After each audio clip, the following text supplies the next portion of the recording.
La Voz de la Conseja by Emilio, translated text, produced by Chuck Grafe and derived from images available at the Internet Archive. This edition retains the original spelling conventions, including its varying accent marks. A list of corrections follows the text. Transcribers note the voice of the counselor, a selection of the finest short stories and novellas by Spain's most distinguished literati. Compiled by Cowrie, featuring works from Goza, Benavente, Condesa de Pardo Bazán, Unamuno, Palacio Valdés, Rubén Darío, Baroja, Dicenta, Ricardo León, Pied, Arturo Reyes, and Pedro Mata. Publishers Trevi H. Sans Collegia Editors, E Impressors, Central Mantra 31, Workshops A.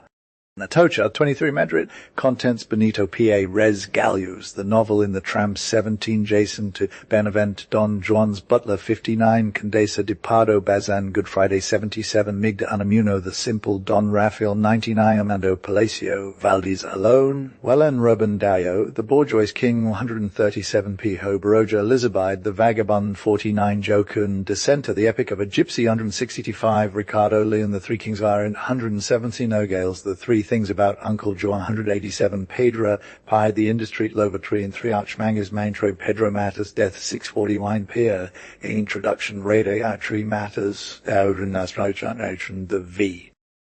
H. Sans Collegia Publishing House has tasked me with curating this anthology of Castilian-speaking storytellers. The selector's role is not a humble one. It requires an exquisite aesthetic sense to choose the very best from the remarkable literary labor of Spain's greatest minds. As found on these pages of The Voice of the Counselor, I believe this collection of stories holds immense bibliographical value. It's a brilliant document from this new golden age of Spanish fiction, marking the beginning of a glorious name, Don Benito Res Gallius. These sheets encapsulate the grand spirit of an elegant and fertile era, brimming with artistic ideals. Additionally, the publication of Voice of the Counselor is a testament to love for the Spanish book, a catalyst for the curious reader's interest, and a precious gift for the cultured reader's intellect. I dare not attempt a critical review of the distinguished names presented in this inaugural volume. I simply wish to mention their names and the titles of their stories to savor the enchanting, wholesome, and ingenuous humorism of Galdós in the novel in the Tram, the elegant, profound, and ornate prose of Benavente in Don Juan's Butler, and the robust and delicious, intricate plot of rebellion, love, and sorrow woven in Good Friday by Condesa de Pardo Bazán. Palacio Valdés, the solitary master, offers his novel Alone, worthy of the distinguished pen that crafted The Lost Village. All words of praise are inadequate for this colossal figure of contemporary fiction. Unamuno's The Simple Don Rafael, Hunter and Three, Lega is a moving and graceful narrative showcasing the deepest, most multifaceted spirit, the heart pulsing with life from this era of conscience, turmoil, and inquietudes. A desperate struggle for life and ideas, mocking Don Rafael of simple yet emotionally powerful beauty within enchanting naturalness. José Nogales, the Spanish master of prose, offers us Las Tres Cosas del Tío Juan, the story that secured his fame. Arturo Reyes was a great regional storyteller, as demonstrated in Cosas de Hombre, brimming with wit, atmosphere, and mastery of the delicate art of storytelling. In tribute to the profound aesthetic emotion they left behind, let us lay down a laurel wreath on the stone of these two illustrious storytellers who have passed away.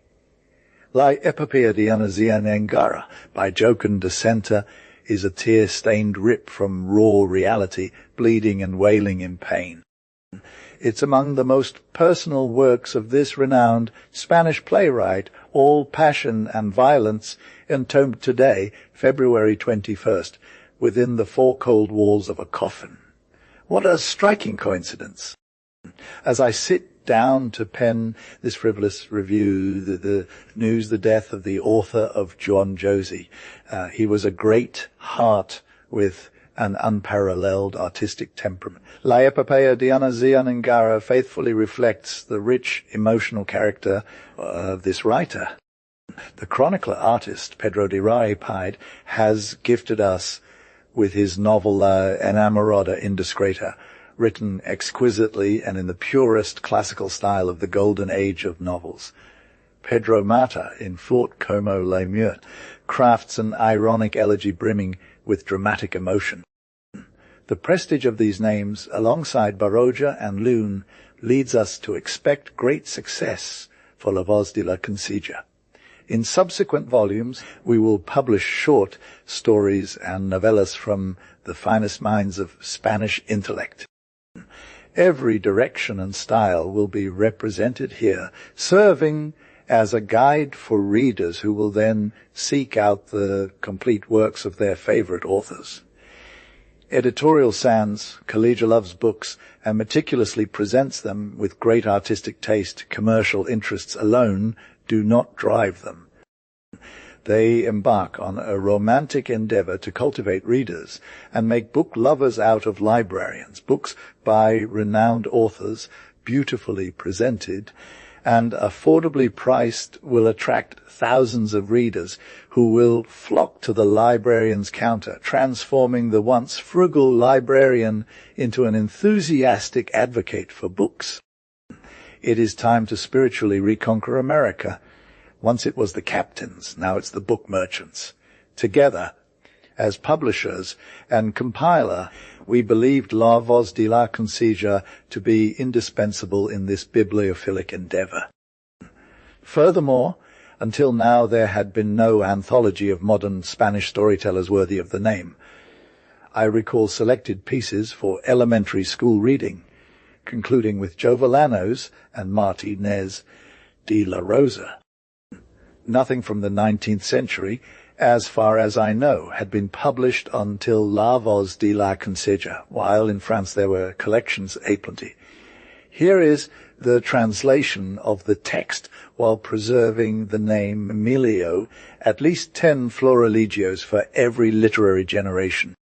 On these pages we will welcome not only Spanish storytellers, but also their Latin American counterparts who share the Spanish language. They are as Spanish as us because language is spiritus stronger reason for the language than geography. In this first volume we present The Burgomaster by Rubén Darío, one of the great artists not just from America or Spain, but from humanity and all times. Let's open the first page of The Voice of the Council with a awakened soul, ready for artistic emotion, and let us gather.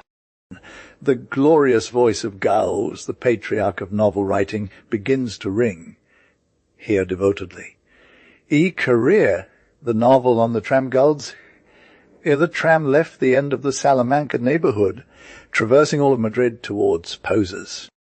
Driven by the selfish desire to secure a seat before others equally intent, I grasped the rails in the imperial stairwell, placed my foot on the platform and climbed, but at that very instant... Oh, foresight!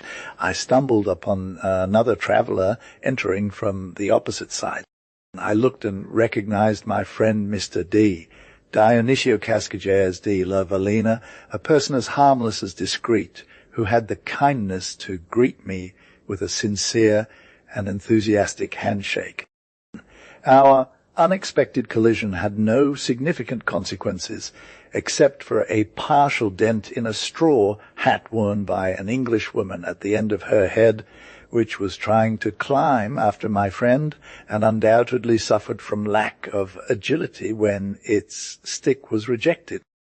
We sat down without overemphasizing the mishap and began to chat. Mr. D. Dionisio Cascajares is a renowned doctor, though not for the depth of his pathological knowledge, and a good man, as he has never been accused of taking what does not belong to him, or killing his fellow humans through any means other than those of his dangerous and scientific profession. It can surely be assured that the pleasantness of his demeanour and his accommodating system of not forcing patients into treatments they do not wish for are reasons for the trust a multitude of families from all hierarchies place in him, especially when it is also known that he offers services beyond science's reach, though always strictly honestly.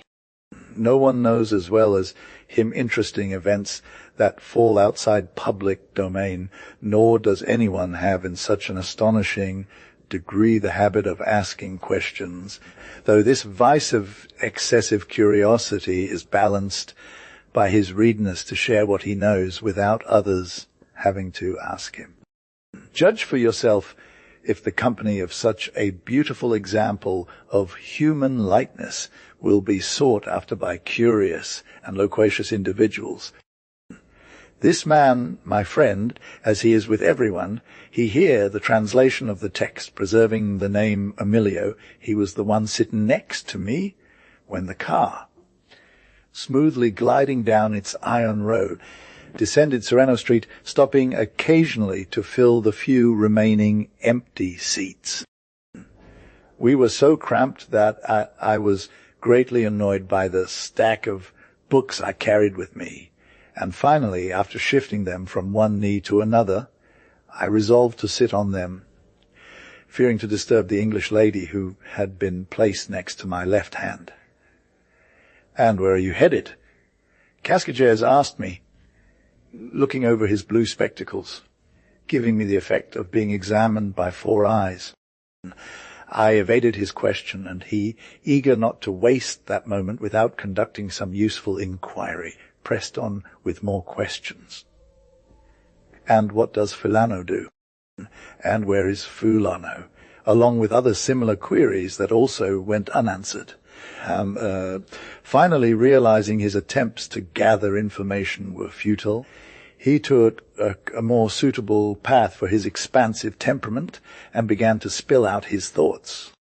"Poor Countess," he said, shaking his head and expressing his disinterested compassion. "If she had followed my advice, she wouldn't be in such a critical situation." "Ah, that's clear," I mechanically responded, also offering my compassion to Mrs. Countess. "Imagine," he continued, "that they've let themselves be dominated by that man, and that man will become the owner of the house. Poor thing, she thinks that crying and lamenting will fix everything, but it won't." He insisted it's urgent to make a decision. "That man is despicable. I believe him capable of the greatest crimes." "Yes, it's atrocious," I agreed, unreflectively sharing in his indignation. "He's like all men with bad instincts and low origins who, when they rise even slightly, no one can bear them any more. His face clearly indicates that nothing good can come from this." "I agree, it's obvious," I replied. Cascajares then explained in a few words. "The Countess is an excellent woman, angelic, as discreet as she is beautiful, and worthy in every respect of better fortune. But she's married to a man who doesn't understand the treasure he has and spends his life gambling and engaging in all sorts of illicit entertainment. Meanwhile, she gets bored and crazed. Is it any wonder that she tries to alleviate her sorrow by honestly enjoying herself here and there, wherever a piano plays?" He continued, "I myself advise her and tell her, 'Madame, try to distract yourself. Life is ending.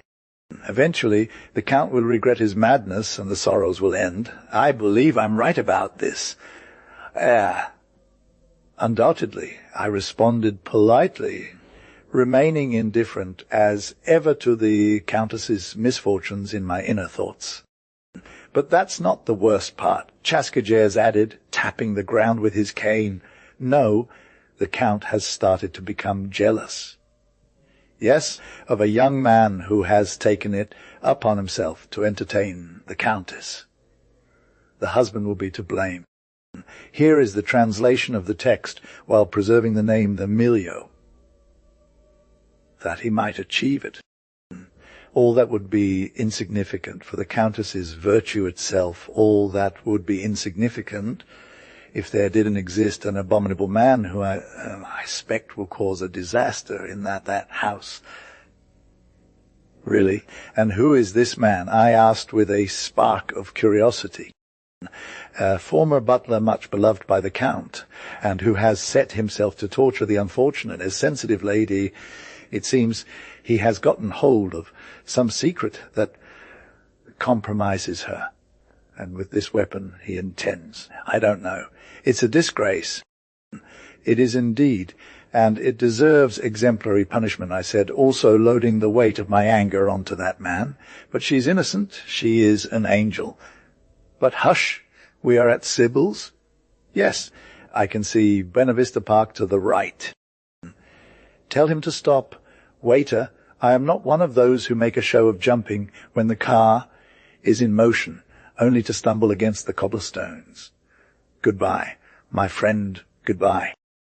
Don Dionisio Cascajair's we de la Valina stopped the car and got out after giving me another handshake and causing a second damage to the English lady's hat, still not fully recovered from the initial shock.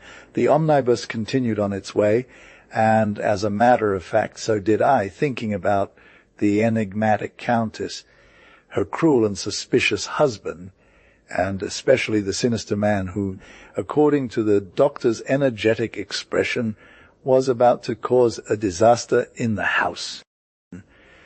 Consider, reader, what human thought is when Cascajair's began telling me those events.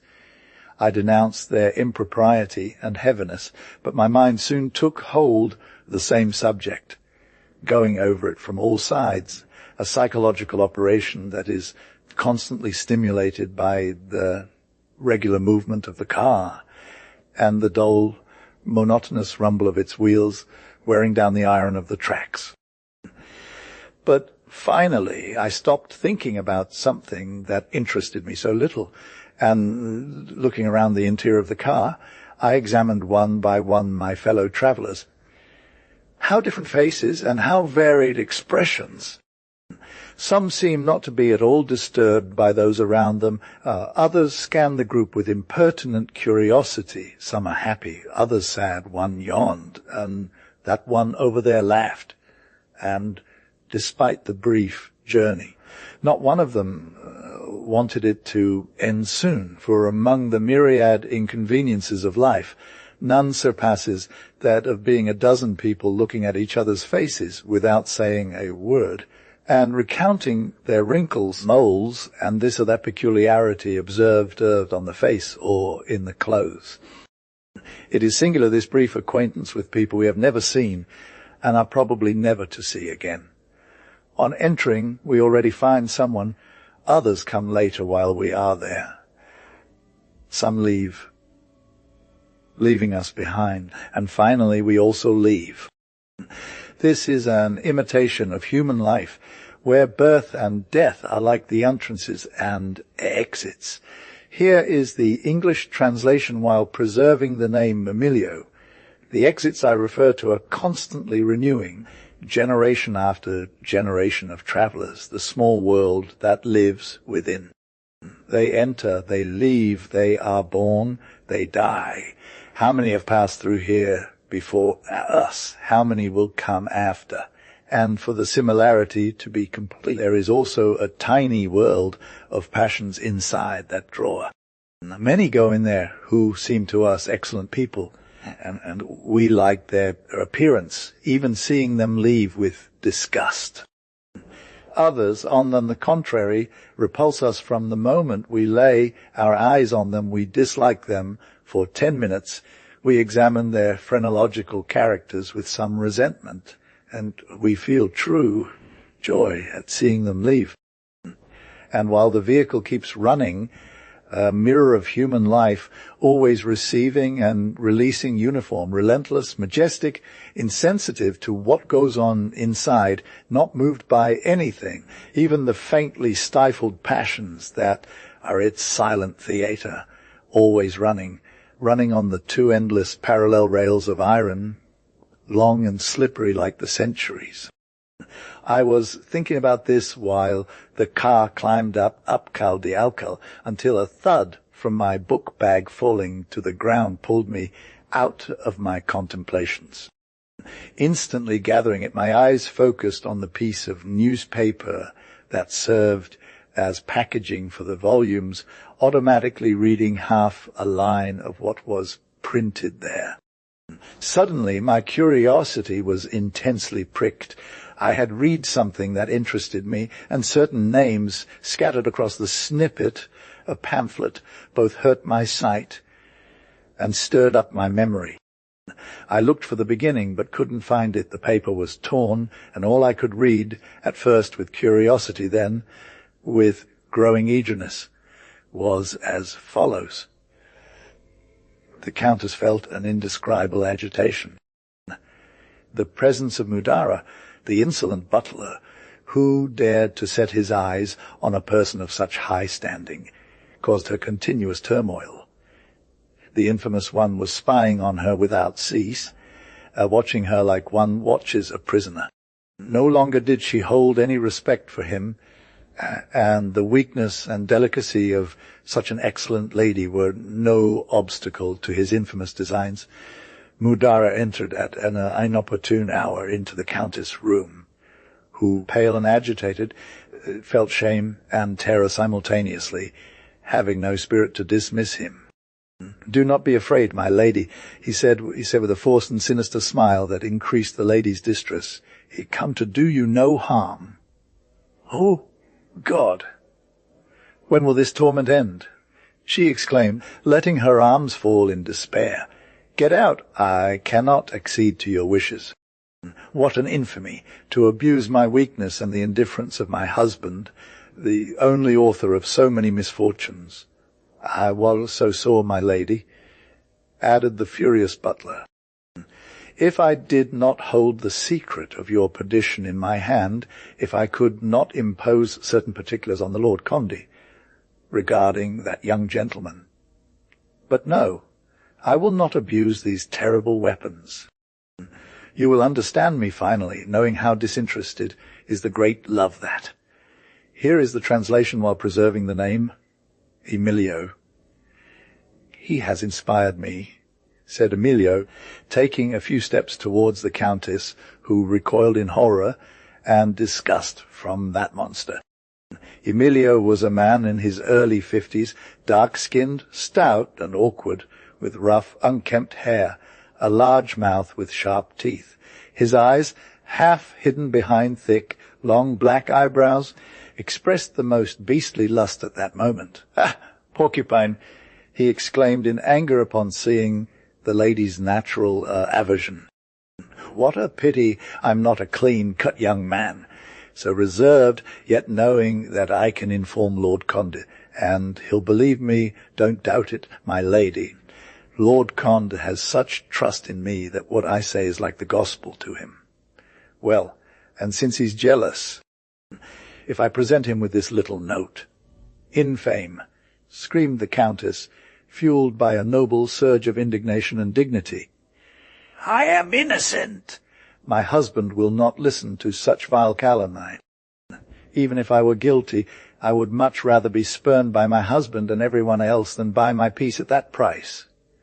Get out of here right now," she ordered. "I, too, have a bad temper," said the butler, swallowing his rage. "Too, spend a bad temper, and when I get angry. Since you take it so seriously, let's go all in. I know what I need to do, and I've been too lenient up until now. For the last time, I propose we be friends, and don't force me to make a fool of myself," said Emilio. At this, Emilio contorted his wrinkled face and rigid facial muscles into what resembled a smile, and took a few steps towards the sofa next to the Countess. She leaped up. screaming, "No! Get out! Infant fame!" and no one to defend me. Get out! The butler then acted like a creature escaping from its prey that it had clutched in its claws moments ago. He let out a huff, made a threatening gesture, and left slowly, his footsteps fading into the carpet of the adjacent room. The Countess, trembling and gasping, took refuge at one end of her cabinet. She heard the steps receding until they disappeared entirely. Finally, she breathed a sigh of relief when she considered him gone. She closed the doors and attempted to sleep, but sleep evaded her eyes, still haunted by the image of the monster. Chapter XI. The plot. Emilio, upon leaving the Countess' chamber, headed to his own. Overwhelmed by a strong nervous inquietude, he began rummaging through letters and papers, muttering to himself, "I can't take it any more. I'll make him pay for all of this at once." He then sat down, took up his pen, placed one of the letters in front of him, studied it intently, and started writing another, attempting to mimic the handwriting. He alternated frenziedly between looking at the original and his copy. After much effort, he finally wrote a letter with characters completely matching the model. We had promised you an audience. Here is the translation of the text, preserving the name Emilio. And I hurry. The pamphlet was torn, and he could read no more. Either looking away from the package, I began to ponder the connection between the stray news I heard from Mr. Cascajares and the scene printed on that little piece of paper, a pamphlet, undoubtedly translated from some flawed novel by Ponsonby Terrail or Montaigne. It's foolish, I told myself, but it's true that this Mrs. Countess, victim of the barbarism of an impossible butler, exists only in the disturbed mind of a novelist born to terrify simple folk. What would he do to seek revenge? Anyone could imagine some atrocity like those that end a chapter of sensation. And what about the Count, and that young man spoken of by Cascajares in the car, and Mudara in the pamphlet? Who is he? What's between the Countess and that mysterious gentleman? I'd give anything to know. This was what I was thinking when I raised my eyes, scanning the interior of the car, and horror, and I saw a figure that made me tremble with fear, while I was engrossed in the interesting read of the piece of pamphlet. The tram had stopped several times to pick up or let off passengers. On one such occasion that man entered, whose sudden presence left such a profound impression on me. It was Himudara, the butler himself, sitting across from me, his knees touching mine. In an instant I examined him from head to toe and recognized the features I had read about. There could be no mistake. Even the smallest details of his attire clearly indicated that it was he. I recognized his smooth, tanned complexion, the untamable hair whose strands emerged in opposite directions like Medusa's snakes, his eyes sunk beneath the thick brows, the unkempt and wild beard not less disorderly than his hair, his toes curled inward like those of a parrot, and finally his very gazy the same man in appearance, clothing, breathing, coughing, even in the way he tucked his hand into his pocket to pay. Suddenly I saw him take out a wallet, and I noticed that this object had a large golden M on its cover, the initial of his surname. He opened it, took out a letter, and looked at the envelope with a devilish smile, almost as if he were saying between his teeth, "What an excellent imitation of the handwriting." Indeed, it was a small letter, with the envelope scribbled by a female hand. He studied it closely, relishing his nefarious creation, until he noticed that I, out of curious and rude discretion, was stretching my face too far to read the address. He directed a glance at me that felt like a blow, and he put away his wallet.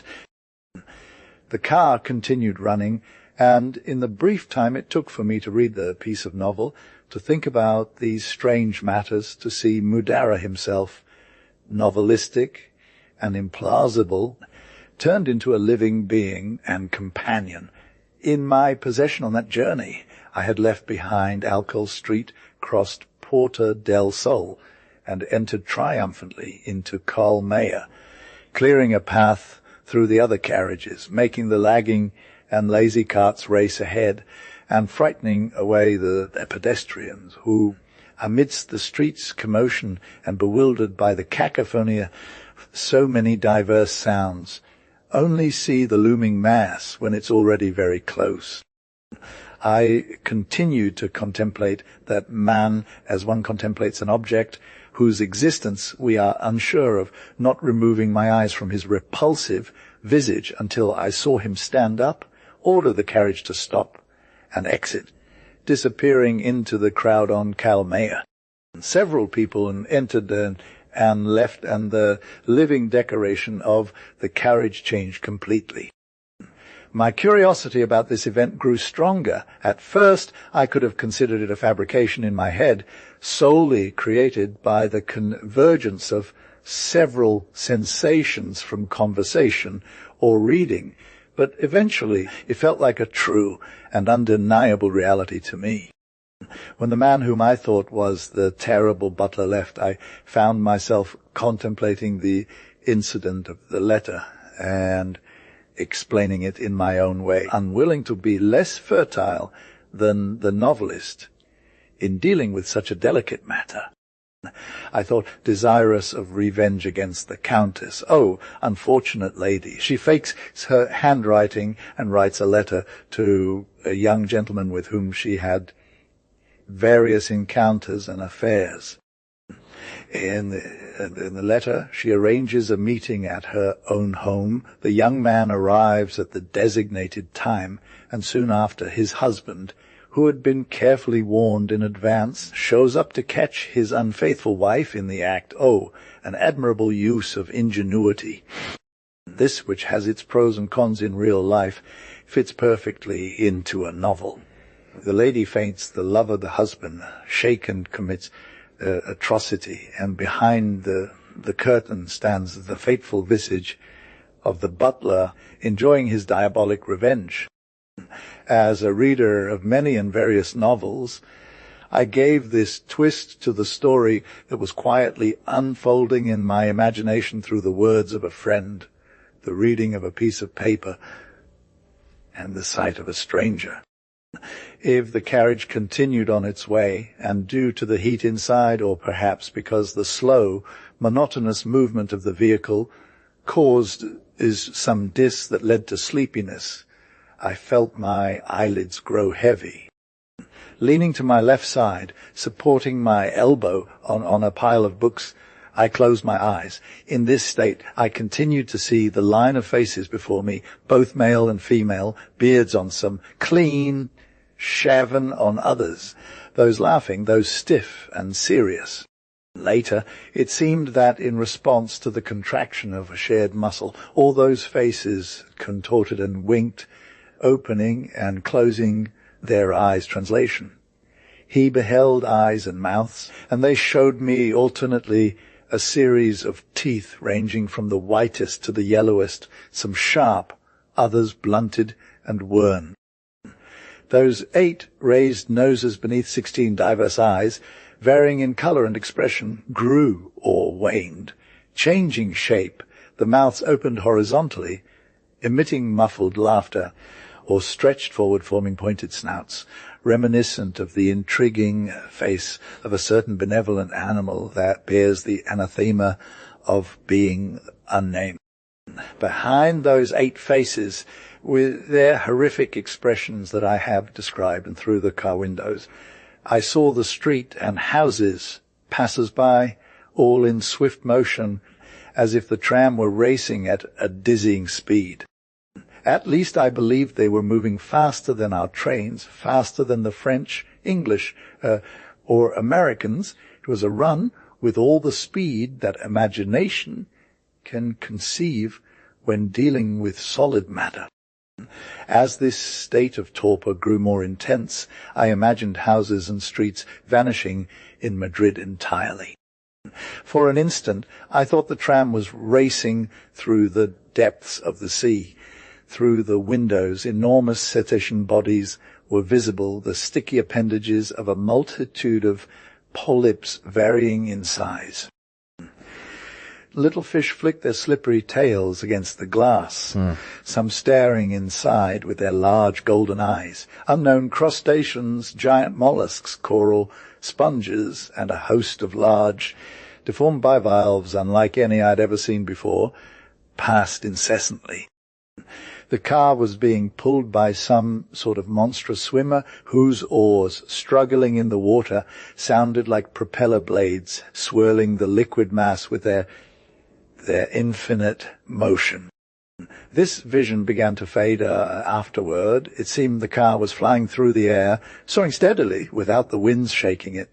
Through the windows, nothing could be seen but space. Clouds sometimes enveloped us. A sudden violent rain drummed against the roof of the imperial vehicle.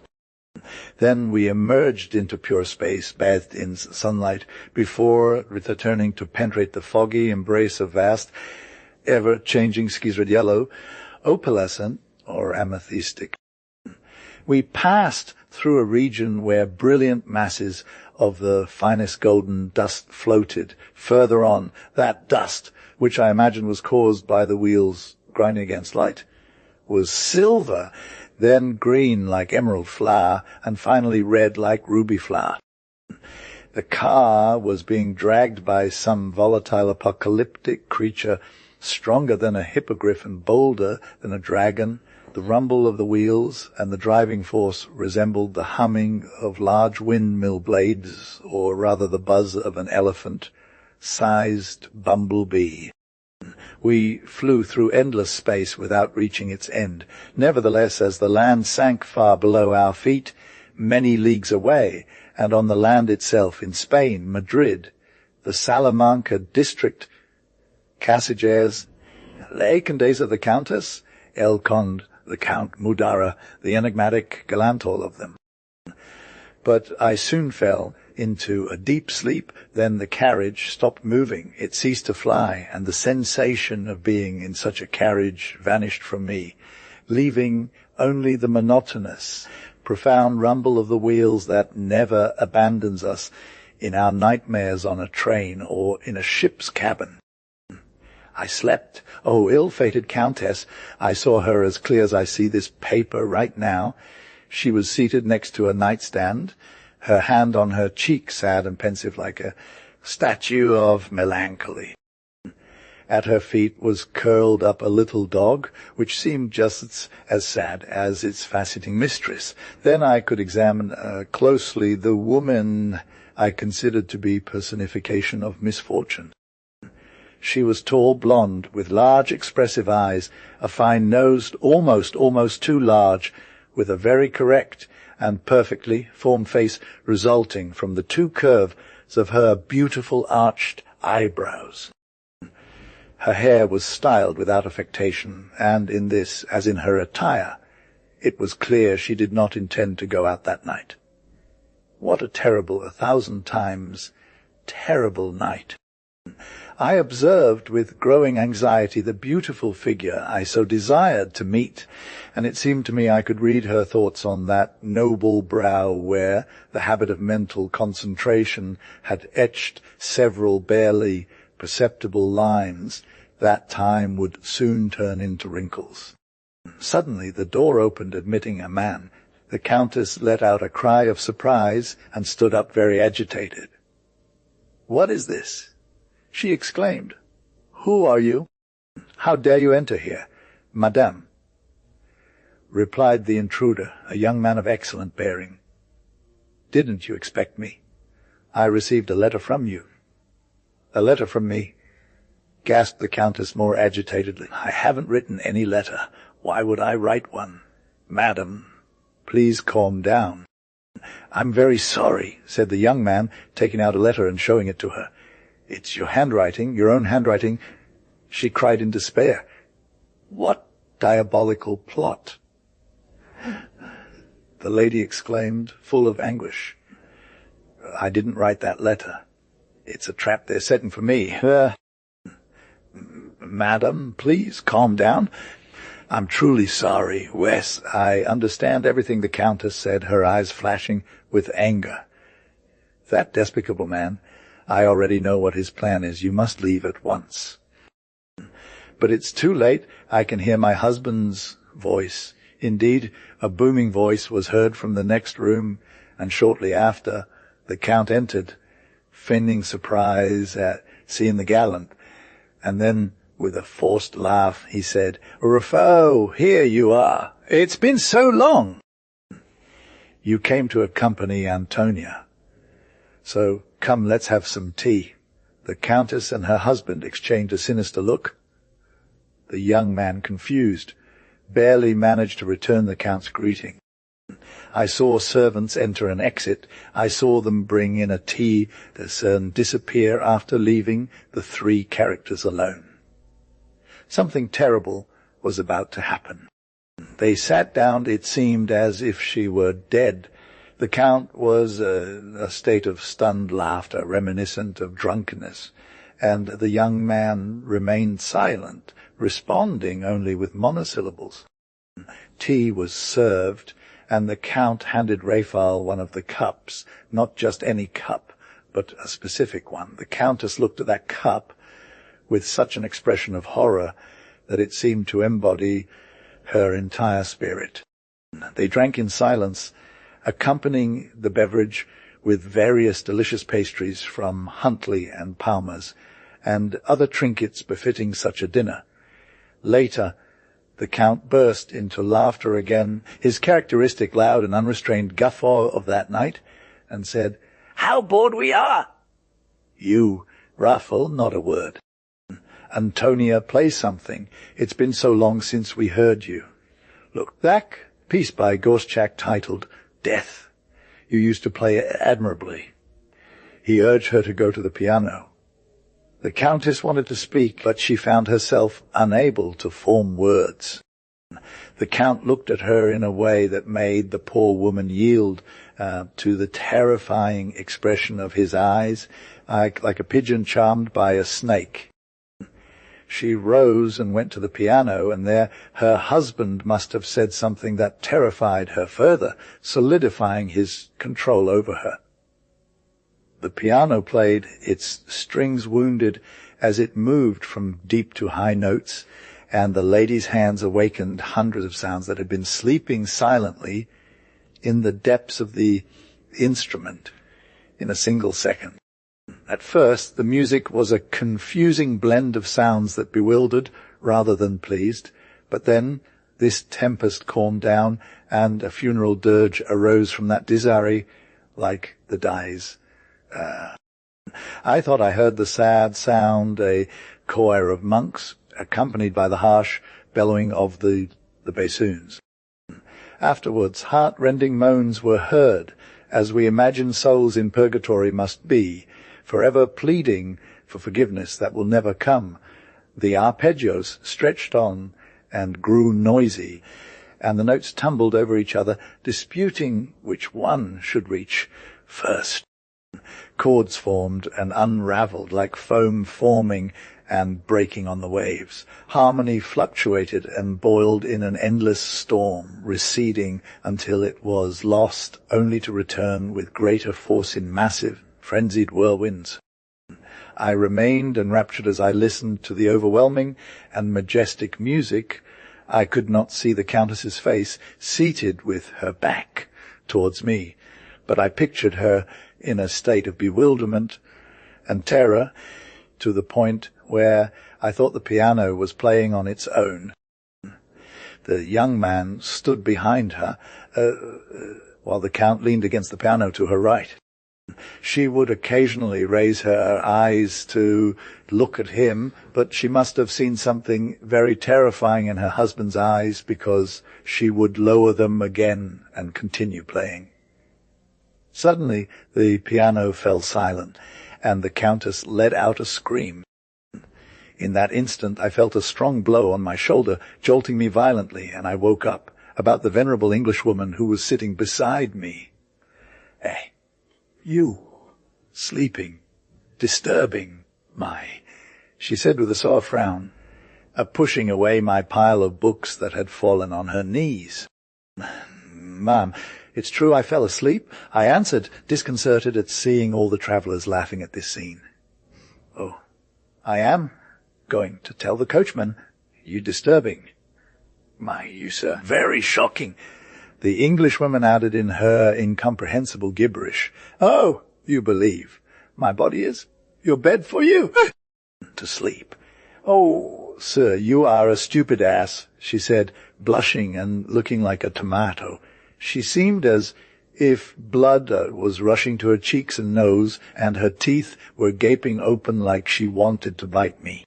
I apologized for my rude sleeping habits, picked up the books, and looked around at the new faces in the carriage. Imagine, oh kind and benevolent reader, what was my surprise when I saw, in front of me, who would you believe?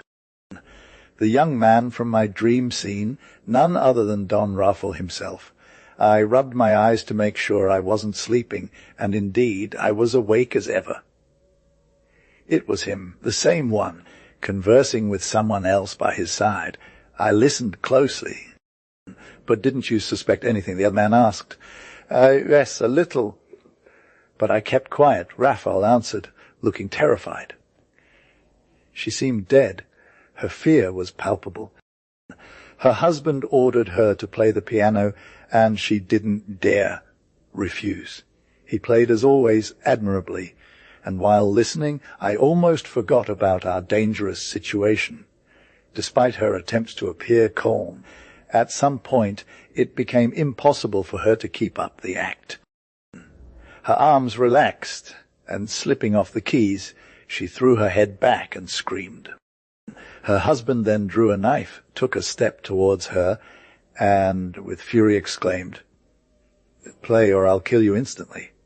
At this, my blood boiled. I wanted to jump on that wretch, but felt a strange sensation in my body. It was as if a fire had suddenly started in my stomach. Fire was coursing through my veins. My temples were pounding, and I passed out. "And earlier, didn't you notice any symptoms of poisoning?" the other man asked. I felt some discomfort and vaguely suspected something, but nothing more. Rafael answered. The poison had been well prepared, so it took effect late and didn't kill me, although it has left me with a lifelong illness, as I was about to ask, what happened after I passed out? The carriage came to a halt. "We've arrived at the council, let's get out," Rafael said. What a disappointment. They were leaving, and I didn't know how the story would end. Sir, one moment," I called out as they got out. The young man stopped and looked at me. "And what about the Countess?" "What happened to that lady?" With much eagerness. A general laughter was the only response. The two young men, laughing too, left without saying a word to me. The only living being who maintained his sphinx like serenity in such a comic scene was the English woman, indignant of my extravagance, turned to the other travellers and said, "Oh, what a lunatic fellow V." The carriage continued on, and I was consumed with curiosity about what had become of the unhappy Countess. Had her husband killed her? I attributed his intentions to that wicked man. Eager to enjoy his vengeance, like all cruel souls, he wanted his wife to witness, without letting go, the agony of that unsuspecting young man taken there by a vile trick of Mudara. But it was impossible for the lady to continue making desperate efforts to maintain her composure, knowing that Rafael had drunk the poison. A tragic and chilling scene. I thought more convinced than ever of the reality of this event, and they say these things only happen in novels. As we passed by the palace, the carriage stopped, and a woman entered with a small dog in her arms. Instantly I recognized the dog I had seen at the feet of the Countess. It was the same one, with its fine white fur and black spot on one of its ears. Fortune favored me when that woman sat next to me. Unable to resist my curiosity, I asked, is this beautiful dog yours? Well, whose else could it be? Do you like it? I took one of the animal's ears in my hand to give it a gentle caress, but it, insensitive to my gestures of affection, barked, jumped up, and placed its paws on the Englishwoman's knees, who turned her face at me again, showing her 2 teeth, as if wanting to bite me, and exclaimed, "Oh, you unsupportable! And where did you get this dog?" I asked, ignoring the woman's new fit of anger. "It was my miss," she replied. "And what happened to your miss?" I inquired with growing anxiety. "Ah! Did you know her?" She was very good, but could I possibly know what happened to her? "Well, you are informed. You have news." "Yes, madam. I've learned everything that happened, even about the tea and stuff." And she continued, "The lady is in glory now." "How so?" "Was she assassinated, or did she die from shock?" "What assassination, nor any shock?" She said mockingly, "You are not aware.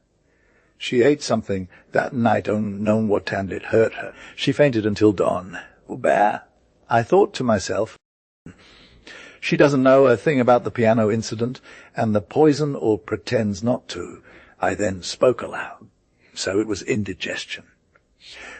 "Yes, sir," she confirmed. That night I told her not to eat those seafoods, but she didn't listen. Seafood," I exclaimed in disbelief. "I know exactly what happened. Don't you believe it?" she replied. "Oh, yes, yes," she nodded. "Here is the translation of the text, preserving the Emilio. He feigned believing her.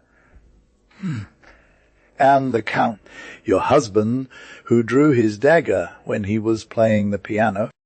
The woman gave me a fleeting glance and then burst into laughter in my face. "Do you laugh?"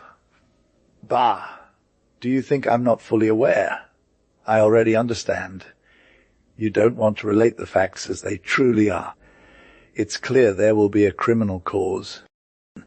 It was about a count and a countess, wasn't it? The woman of that dog's mistress, Countess, whom Butler Mudera." The woman laughed again, so loudly that I was disconcerted, muttering under my breath, "She must be an accomplice of Mudara, and naturally she'll hide everything she can got." "You're crazy," she added. Lunatic, am suffocated." "Ooh, my God, if I know everything, come on, don't conceal it from me." "Tell me how Countess died." "What Countess?" "Not a word of it. Man alive," she exclaimed, laughing even harder. If you think you can fool me with your little smiles," I responded. "Countess has died poisoned or murdered. I have no doubt about that." Just then the carriage reached the Posestrict, and I ended my journey. We all got out. The Englishwoman gave me a look that showed her joy at being rid of me, and each went their separate way. I followed the woman of the dog, asking her questions that left her bewildered, until she entered her home, still laughing at my insistence on digging into someone else's life. As I found myself alone on the street, I remembered the purpose of my trip and headed to the house where I was supposed to deliver those books. I returned them to the person who had requested them for reading, and then I started strolling in front of Boon Seciso, waiting for the carriage to come out again so I could return to the outskirts of Madrid. I couldn't shake off the image of the unfortunate Countess, and each time it only confirmed my belief that the woman I had spoken to recently had wanted to deceive me by concealing the truth about the mysterious tragedy. I waited for a long time, and finally, as evening approached, the carriage was getting ready to leave. I got in, and the first thing my eyes noticed was the English woman sitting where she had been before. As soon as she saw me board and take a seat next to her, her facial expression was indescribable. She turned as red as a cherry, exclaiming, "Ooh, you," complaining to the coachman, "you blew up my fort." So caught up in my confusion was I that, without realizing what the Englishwoman was saying to me in her hybrid and laborious language, I replied, "Madam, there's no doubt that Countess died poisoned or murdered. You have no idea about the ferocity of that man." The carriage continued on its way, stopping every so often to pick up passengers. Near the royal palace, 3 people got on sitting in front of me. One of them was a tall, thin, and bony man with very severe eyes and a ringing voice that commanded respect. It had been less than 10 minutes since they had boarded when. Here is the English translation, preserving the name Milio. This man turned to the other 2 and said, "Poor thing, how she cried in her last moments.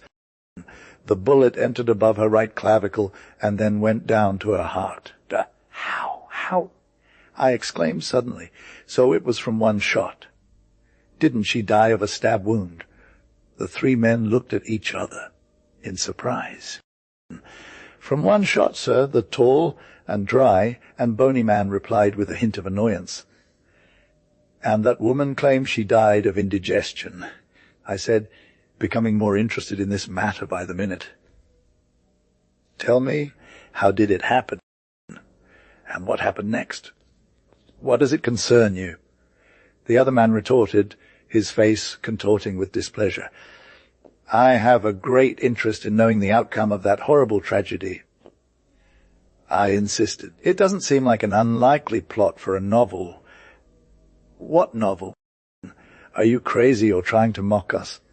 The tall man added, "Be careful with your jokes, young man." "I know all about this," I declared, realizing they wanted to mislead me in my investigation by turning the unfortunate lady into a dog. "You said the Countess died from a gunshot wound." "God forbid!" "We didn't talk about the Countess. We spoke of my dog, whom I was hunting when I accidentally fired a shot."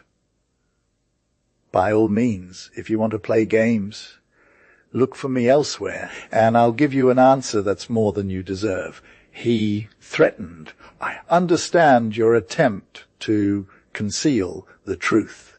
I acknowledged trying to calm my mind, but unable to untangle this complicated matter. They were clearly trying to mislead me." The other man was about to respond when the Englishwoman touched her temple as if signaling that I wasn't entirely in my right mind. They calmed down and remained silent for the rest of the journey, which ended at Porta del Sol. It was clear they feared me. I was still fixated on this idea, struggling to calm my spirit while rationalizing the situation's true nature. My confusion only grew deeper, and the image of the poor woman haunted my thoughts. I saw something in every passing face within the carriage that seemed to contribute to solving the mystery. My brain felt overstimulated, and internal turmoil must have been reflected on my face, because everyone was staring at me as if they hadn't seen someone like me before. Another incident would soon arise to further confuse my head during this fateful journey. As we passed through Cal de Alcal, a gentleman entered with his wife. He stood next to me.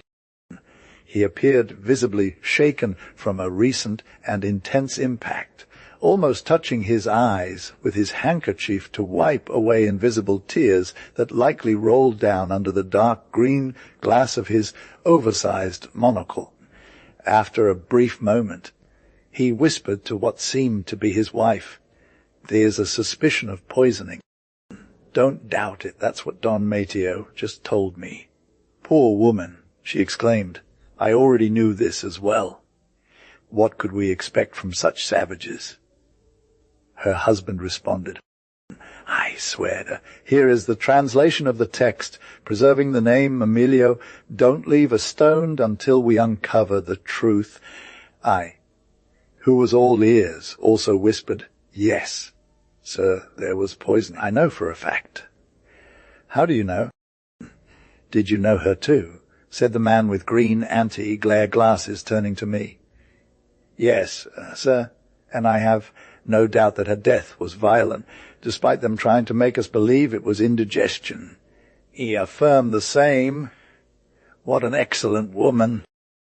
"But how do you know?" I know, I replied, satisfaction in my voice, as he didn't think I was crazy.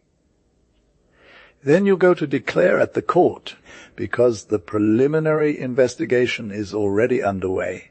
I am glad for them to punish those scoundrels." I will declare. Yes, sir." To such an extent had my obsession reached that I eventually understood this event, half dreamt and half read, and believed it, as I now believe this pen with which I write. "Well then, sir, we need to clarify this enigma so the authors of the crime can be punished. I will declare.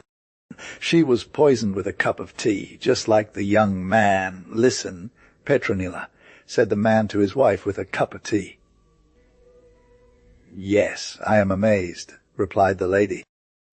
"Be careful what those wretches were trying to invent." "Yes, sir, with a cup of tea. The Countess was playing the piano." "Which Countess?" asked that man, interrupting me. "The Countess, the poisoned one," he clarified. "If it's not some countess or duchess, then simply my house's washerwoman, the wife of the guard at the north." "Oh, washerwoman, eh?" I said in a taunting tone.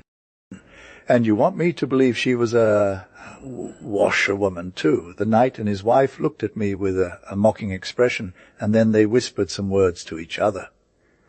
By a gesture I saw her make, I understood. She deeply believed I was drunk. I resigned myself to this offence, and remained silent, disparaging them in silence, as befits great souls, such an irreverent supposition. My unease grew greater. The Countess did not leave my thoughts for even a moment, and I had come to care so much about her tragic end that it seemed like all of it was a sickly elaboration of my own imagination, stimulated by successive visions and dialogues. To understand to what extent my madness had reached, I will relate the last incident of that trip. I will say how extravagantly I ended the painful battle of my mind, engaged in a fierce fight with an army of shadows. As the carriage entered Serrano Street, I looked out the window in front of me at the dimly lit street by the faint light of the street lamps, and saw a man pass by. I cried out in surprise and exclaimed, "There he goes! That's him, the ferocious Mudara, the main author of so many infamies." I ordered the carriage to stop, or rather leapt onto the door, stumbling over the feet and legs of the passengers. I got down. Here is the translation of the text, preserving the name Emilio Rue on the street. I ran after that man shouting, That one, the killer?" Judge for yourselves the effect these voices would have in the peaceful neighborhood. That individual, the very same I had seen in the car that afternoon, was detained. I kept screaming, "He's the one who prepared the poison for the Countess, the one who killed her." There was a moment of indescribable confusion. He claimed I was crazy, but whether he believed it or not, we were both taken away. After that, I completely lost track of what happened. I don't remember what I did that night in the place where they locked me up. The most vivid memory I have of this curious event is waking up from a deep stupor, like a moral drunkenness, caused for some reason by one of the disassociated passenger phenomena that science studies with great care as precursors to final madness. As expected, the incident had no consequences because the unpleasant character I named Mudara is an honest merchant who never poisoned any countess. But even long after, I persisted in my delusion, exclaiming, "Unfortunate countess, no matter what they say, I always stand by my conviction." No one can persuade me that she didn't meet her end at the hand of her irate husband. It took months for the shadows to return to the unknown place. They emerged, driving me crazy, and for reality to take hold in my mind once again. I laugh every time I remember that journey and all the respect I used to have for the imagined victim I now dedicate to my travel companion on that anxious expedition, the irritable Englishwoman, whom I sprained an ankle as we rushed out of the car to chase the supposed butler, Don John's servant. J. Benavente, the servant of done a drama in one act, characters Duchess Isabella, Cilia, Don Juan Tenorio, Linello Fabio, in Italy, 15th century, Actire Street. On one side, the facade of a stately palace. Scene 1, Fabio walking in front of the palace, wrapped up to his eyes in a red cloak, Linello coming out, Sir. Don Juan, Fabio, it's not Don Juan. Linello, Fabio. Fabio, you're just in time. I haven't eaten all day. How long did it take you? Linello, I ran through half the city, delivering and picking up letters. But what about Don Juan? Fabio, the whole city will certainly be running back and forth carrying and delivering his person. In poor taste we entered his service. Leonello, and why are you dressed like this? Fabio, to represent our Don Juan to the best of my ability, sighing before Duchess Isabel's prison bars. Leonello, our Don Juan, is crazy with vanity. Duchess Isabel is a virtuous lady, and she will not yield, no matter how obstinate he becomes. Fabio, he has sworn not to leave this spot day or night until she agrees to hear him. And you can see how faithfully he keeps his oath. Linello, with a here is the translation of the text, preserving the name Emilio. A disgraceful farce. Unbecoming a gentleman. Much has been the patience of the Duchess's servants not to have thrown you out of the street with sticks. Fabio, they won't hesitate to do so. That is why I was waiting for you impatiently. Don Juan has ordered that as soon as you arrived, you take over my position. Let's turn the corner in case they observe us from the palace, and you'll take his cape and other symbols, which will introduce you until the promised beating time. Just like to Don Juan himself. Leal, our hard servitude. Fabio, as hard as necessity. From such a mother, such a daughter. They exit. Act I, scene I, a room. In Duchess Isabella's palace, the Duchess and Cilia, looking out the window. It is incredible, Madame. For 2 days and 2 nights that night has been standing before our windows. Duchess, a foolish display. If such means are to be his fame as a seducer, it must have been achieved at the expense of easy women. And that is Don Juan, who boasts of his amorous conquests by the day, in his land and in that fierce Spain of Moors and Jews and fanatic Christians, with impure blood burned by infernal temptations. Amidst superstitious devotions and hypocritical severity, he might seem terrible as a demon tempter. The Italians do not fear the devil. The princes of the Roman Church constantly send us indulgences in rhymed sonnets a la Petrarch. Cilia but admit that the knight is obstinate and strong. Duchess, We must put an end to this at once. I do not want to become a city tale. Have him deliver a message that the doors of my palace and my chambers are open to him. I await him here, alone. Duchess Isabella was not born to figure as a number in Don Juan's list. Celia, madam, look. Duchess, bring Don Juan here. Be quick. Celia exits. Act I. The Duchess and then Lionel. The Duchess sits and waits defiantly for Don Juan's entrance. Lionel, madame. Duchess, who is it? Isn't it Don Juan? Weren't you the one who was loitering around my palace, Lionel? Yes, I was. Duchess, for 2 days and 2 nights. Lionel, a few hours of the day and night. Duchess. Ah, an extreme insult. Are you one of the roughs who accompanied Don Juan? Lionel, I am his servant, madam, against my will. Duchess, you misspend your youth. Lionel, blessed are those who can follow in life the path of their dreams. Duchess, a very low road you have embarked upon. Leave. Lionel, without any message from you for Don Juan. Duchess, insolent. Lionel, assuming that you called. Duchess, yes.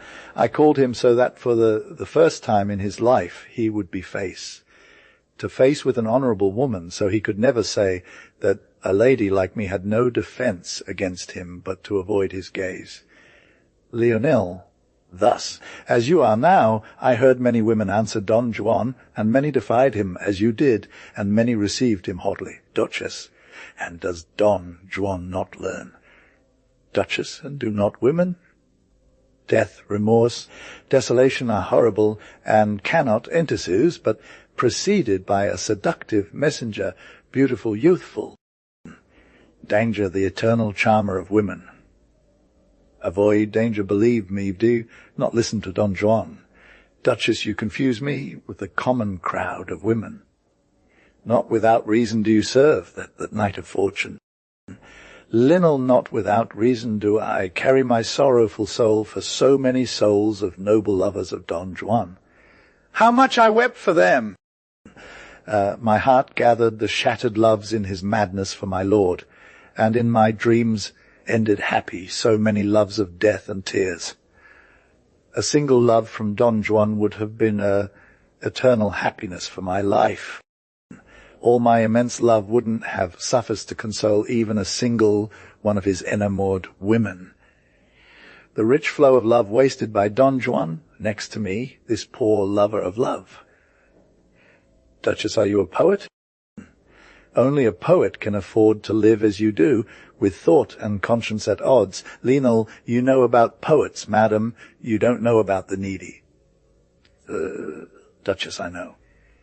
And I'm not weighed down by Don Juan's deception. Upon hearing you. Now, I am interested in knowing your life story. Tell me what brought you to such dire need. There will be no danger in listening to you as listening to Don Juan. Even if you are his messenger, as you say that danger is the messenger of death. Speak without fear. Lionel, lady, scene, if dialogue, Don Juan enters with drawn sword. Violently, Duchess, how do you come upon me in this manner, and my people? Hello, Don Juan, forgive me. But understand that I cannot allow my servant to replace me for so long. The rest of the text is preserved as requested, with Emilio replaced by Don Juan throughout. I will leave here forever, come what may. You will explain as best you can the turn of events. Duchess? Oh, don't leave me, but stay away from me. Don't speak, don't approach me. She falls into deep despair. Don Juan looking at her apart, she's mine. One more. Looking at Leonello's body, poor Leono. Holy Friday. The Countess of Pardo Bazán, Holy Friday. It was the priest from Naya, a communicative, affable man with excellent character, who related the terrible event, or rather, the series of terrible events that I would hardly believe if I didn't agree with and perfectly understand his account through the parish priest's narration, the subtle hints from the press, and the rumours spreading across the country. I will respect the form of his narrative, while feeling unable to reproduce the expression on the innocent, jovial face of the storyteller. He said, just as in Andalusia, the cinnamon flower blooms. In this corner of Galicia, we can pride ourselves on cultivating the flower of chiefs. I don't know how they are elsewhere, but around here they're undoubtedly prominent. You'll remember that trumpeter and Barbacana used to bring Seba, turned into hell. Now Trumpeter says he wants to stay out of trouble because they no longer hang him for 30,000 doros. And Barbacana, who is at his wit's end with his trousers, having been targeted by a few and miraculously escaping 2 or 3 plots, has finally decided to spend his old age in Pontevedra, as he wishes to die in his bed, just as befits honourable men and old Christians like him. Ha! Ha! Just as these 2 fell, the country passed in the hands of another, whom you've surely heard of, Lobero, whom we called Low Wolf, confidentially, and indeed, he lived up to his name. If you ask me how Lobero could dominate this region and hold it so tightly that not even grass could grow without his permission, I'll tell you I don't understand, because it seems incredible to me that in our century, when freedom is constantly sung about, one can be more subject to a lord than during the time of Count Pedro Modruga. No, and there's no need for exaggerated statements. I was the first to bend my ears and keep quiet like a fox. One respects his skin, and even more so tranquility, if it comes easily. Sometimes I would ponder and say to myself, this man, what is it about him that has everyone under his control? We are forced to live as his subjects, doing whatever he pleases, even asking for permission to breathe. Who made him the master of our lives and property? Are there no laws, no courts of justice? But look here, all talk about laws is nothing but conversation. Magistrates are far away, while the chief is nearby. The government needs to ensure the mechanics of elections, and whoever controls the votes receives the region as a feudal domain from Madrid. To the gentlemen who stroll along the Prado and down La Castellana, it doesn't bother them that here we are. Who? Hold your tongue. I was going to let slip a foolishness. Returning to the topic, Lobero, for the sake of conversation, was a grumpy man with few words, who would laugh while clenching his teeth when he felt committed, very quiet, looking through his eyes. Never trust someone who doesn't laugh openly or look you in the eye. It's a bad sign. His face looked like Pico Modelo, always shrouded in Brea Timus. The only time he had an expression like other people was when looking at his daughter, his only child, who, by the way, is the most beautiful thing in this entire country. Her mother used to be a good girl, but the young woman, what a contrast! Hair as golden as gold, skin that seemed silk, a pair of blue eyes like 2 stars. Michelia, what joy I felt with her on St. Boan's Day, because the creature was overflowing with happiness, and Lobero changed when he heard her laugh. But unfortunately, this influence only lasted during moments when he had her nearby. For the rest of the year, Lobero dedicated himself to chasing one person, sticking it to another, squeezing out one, and sending another to prison. Have you read The Peasant's Catechism, written by Uncle Marcos de Portela, a rural theology doctor? The secretary type portrayed there is just like Lobero, designed to hellishly ruin the life of the unhappy peasant, filling him with humiliations and disputing him his sad crust of bread, made with his sweat, his only food. Notice what happened with Lobero. One day he does a little prank, and they all obey him as if it were one. The next day he does 10 things, and already they pay him homage, as if it were 10, then a million, and he imposes himself like a million. He started with small tricks in City Hall, massive accounting tricks, tax surcharges, ad libitum distributions, and all that legalese.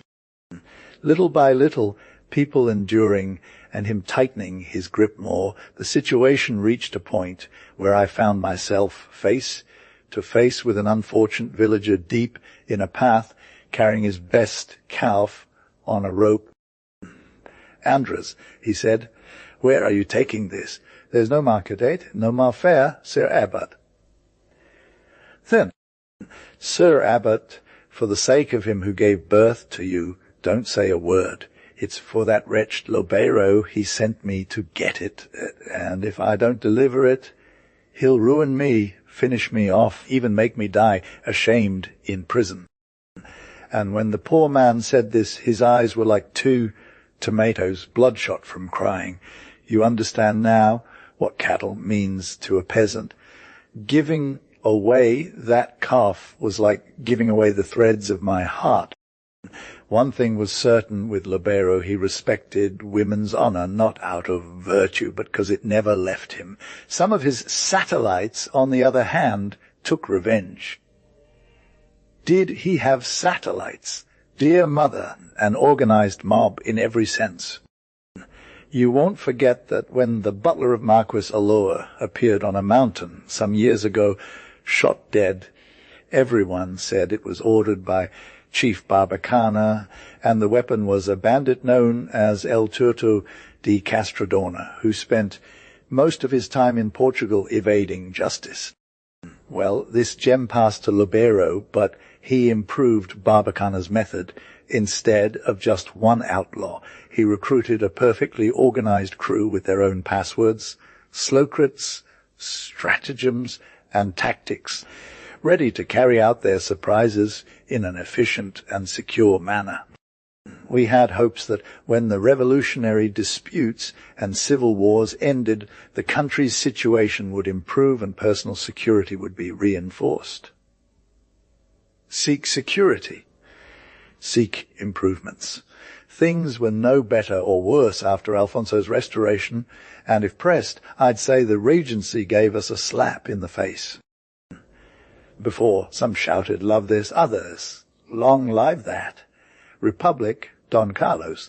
They were general ideas, and it seems they took each other less seriously. Now we're just focused on who wins the elections, who becomes the arbiter of this land. And all means are justified. Let whoever fall be destroyed.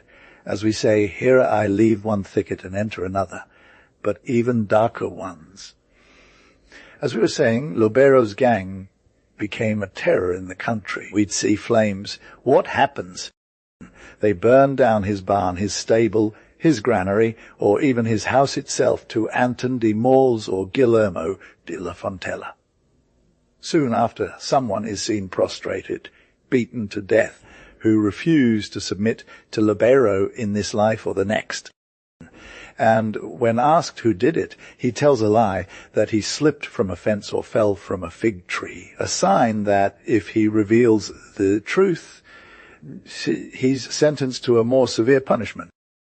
Finally, one day, the disappearance of a certain person named Castaeda, an officer, is noticed, not seen nor heard from, as if he had evaporated.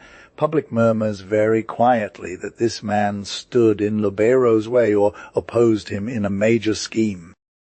They wait a week, 2, 3, hoping to find the corpse, or perhaps the living one, if still alive. Nothing. The widow searches Aviro, even the big well. She looks under bridges and climbs over mountains. No trace, as if he had been swallowed by the earth.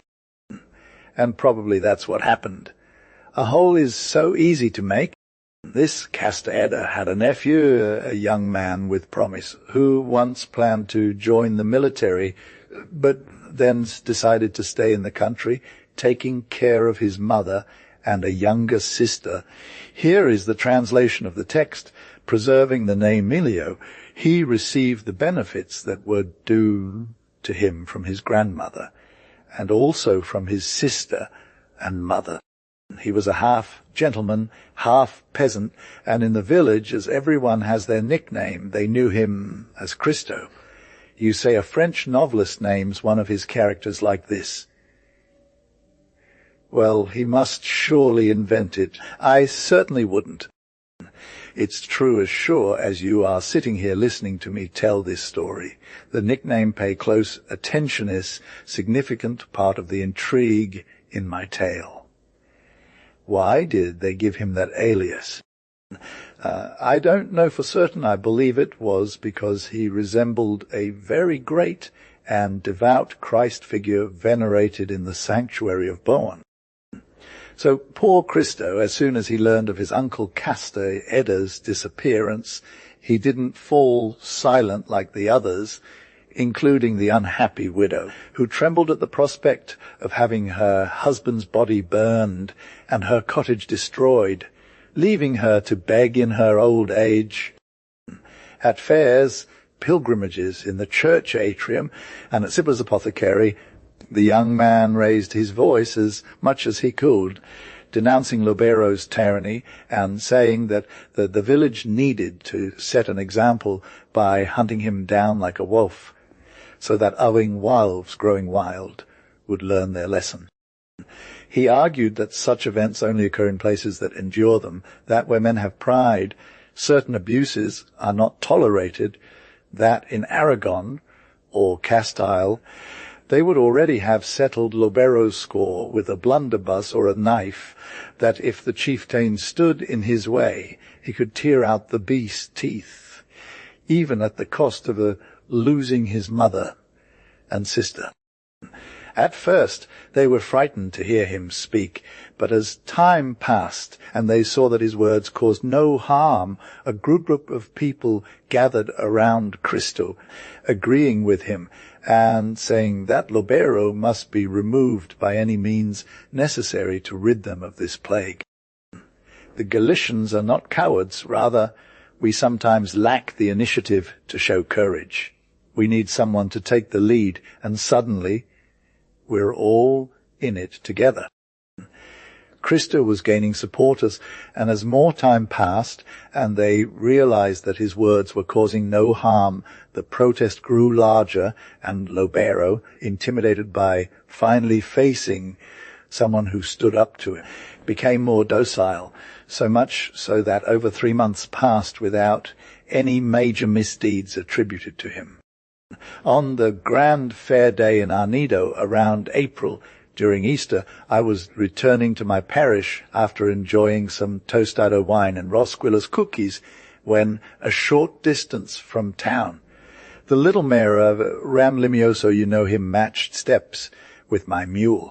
The gentleman from the Pazo, a very polite man, approached me and asked about. Here is the translation of the text, preserving the name Emilio. I didn't think I'd have to ask you. And Christ, have you seen him at the fair? Christ? No, I couldn't find him. Anywhere? Not even at the inn. Nope, stop. What time did you arrive? Early. I was already in Arnido at 7. You know what surprises me? Why should that surprise you? Because we had an arrangement. He wanted to get rid of his old horse, and I was going to sell him my bull, or maybe swap them. It depended. Bah! Christ is still a young man. He's not even 30 yet. God only knows where he is at this hour. No, Eugenio, I do find it surprising. It's bothering me. He'll show up eventually. It's 3 o'clock now, and the fair doesn't break down until 6 or 7 in the evening. Ram Limioso shook his head and turned away from Arnido. I didn't think of the matter again until 24 hours later, when I heard the first rumblings of Christ's disappearance. The same mystery as with his uncle Castor Edda. No trace of the boy anywhere. His mother was running around madly, asking house to house. His sister would a nervous breakdown and then collapse into a fainting spell. Local justice, as usual, washed its hands. It seemed impossible. that they could be any worse off than the tan nothing about the boy. After a week had passed, he finally appeared. But where? Crushed in a barn, a sight to behold, in a state of decomposition. Horrible details. Well, you have to imagine for yourself how this all came about. I saw the body and realized there was no exaggeration in what he said afterward. They must have tormented him for a long time, because just one big wound, it looked like he had been whipped with ropes or beaten with sticks. The marks were like deep grooves on his skin. They even cut his throat. His face, horribly disfigured, only a mother-poor woman would know and kiss such a face. Yes, I agree, this is an abomination, a crime that cries out to heaven, as you please. But you'll also agree with me? You'll say that all of this pales in comparison to the last act of savage refinement, about which you have no knowledge yet, because killing and tormenting is one thing. It's called by that Nameda kill and torment, and that's it. But what is scorn, the most unimaginable mockery, a challenge to God, which consists of this choosing for such a death, that man whom people called Christ. Choosing. What day of the year do you think? Good Friday. I am as much a sinner as anyone, continued the priest from Naya, his voice and gestures transformed by a deep seriousness. I am a sinner, unworthy for God to lower himself to such hands. I don't have a saintly vocation like Father from Ulo, nor do I enjoy giving sermons with requiems like that of Zebrami But on occasion like this, when I learned of the monstrosity, some strange tingling came over my body. I don't know what turned inside me. He gave me his blood, and no lights danced before my eyes. I'd climb the highest pine in Moorlands forest to shout, curse and anathema on Lobero. The sermon I preached to my flock on Sunday. Even Isaiah couldn't have expressed it better. With a fervor that still amazes me, I told them that God, it seems, is pretending to be deaf and blind, but he's like someone preparing for a leap, that no crime goes unpunished, that Abel's blood always cries out for vengeance, and believe me, they should have believed me on my honor, that nobody gets off scot-free, and through unfathomable yet sure means, when they're most careless. He who digs a pit will fall into it. I shouted like a lunatic. Of course, I was just speaking to fill the silence. I knew as much about this blessed punishment as I did about the first shirt I wore. Only then it truly seemed to me that this is how things were going to play out, that Libero was in his place, and that inspiration was speaking through my mouth. Gradually, the rumble of Christ's assassination faded away. The mother and sister turned into two shadows, gaunt and dressed in strict mourning, were the only reminder left of the tragedy. Among the people, hatred towards the cacique always simmered, but fear kept it bottled up. It bears mentioning that at the time Lobero's faction fell, and inevitably the wretched man, without holding the reins, resumed his exactions and iniquities. The country breathed a sigh of relief. Trampita's gang spread its wings. During the interim, Lobero devoted himself to a peaceful occupation, rebuilding his house, which was very old and already too modest for his new status, because the cacique's fortune had grown immensely, and his wife, a lover of luxuries, overrating and prolonging things, suggested he build a new homier grand one with all the trimmings, 2 floors of polished stone, magnificent windows with imposing gratings, a door like a castle, grand staircase, a reception hall, a beautiful kitchen, a house fit for our ends. The country spoke at length about such a building and the security it offered, and about the precautions revealed by this mode of construction, precautions dictated by the many enemies the cacique had. There were thousands of enemies one could count, yet as long as he kept his head low, no one dared to cross him, afraid of waking him up. The great commotion started when suddenly, without any warning, the situation flipped and Lobero's faction regained power. My God, the terror that fell upon us. Lobero back in command, king once again over the region, his fortune, peace, and everyone's lives at his disposition.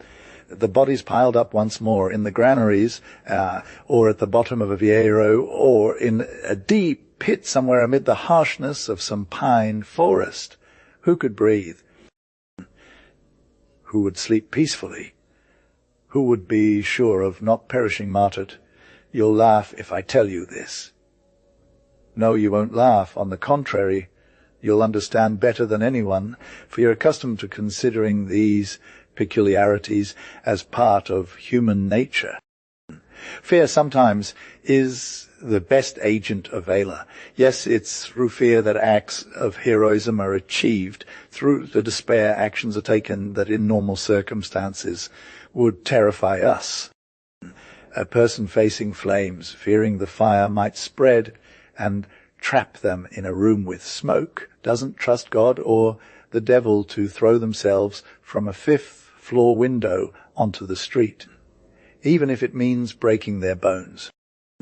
This is how, for the people of Cibra and its surroundings, the very fear of falling into Lobero's claws instilled an immense determination, adopted with such caution that they acted in complete silence and unity. As you described the Russian nihilists doing. See how things unfolded. On the day of Virgin's festival at the Bone Sanctuary, I was invited by the priest, a friend of mine. A crowd gathered. It was like an ant's nestra. There were fireworks, bagpipes, dancing, octopus stews, and a barrel of beer. As you know, these gatherings never lack these essentials. Some young ladies, well dressed, went around showing off their new outfits. The most beautiful among them was Michaelina, walking with her mother under the oak trees, radiant and lovely. She had just turned 13. As everyone knows, she was wearing a new dress, beaming with happiness. Her mother warned her, Michaelina, don't wrinkle it, and Michaelina, don't get it dirty. At first, Michaelina respected the dress, but soon she grew tired of being careful with it, and ran up to me, saying, Eugene, let's run. I initially followed along slowly, but eventually. This mischievous, guitar-playing genius within me made me sprint down those slopes, laughing uncontrollably, and be careful, for when I saw Lobero there, just a few steps away, with his hands where I knew they'd been stained with fresh blood, I felt a chill run down my spine. The wretched chief, upon seeing me so happy with the girl, called me aside and, without even glancing at me, said, Eugene, do me a favor. Convince my wife and that little girl there that Michaela will be just fine in Orange College. And you're leaving her? I asked in disbelief. Yes, he replied. One does these things when there's no other choice. He was speaking in such a disguised tone, halfway through his sentence. So Lobero's family and their usual entourage left the festival, and I turned to the priest of Boan. Here is the translation of the text preserving the name Emily. Emil, I was missing the idea of sending the little girl to Orange when precisely it was her father's charm. Boan gave me a plausible explanation. He does that to avoid exposing the little girl to failure. They have threatened him with death, and 20 times they have warned him that his house will burn down.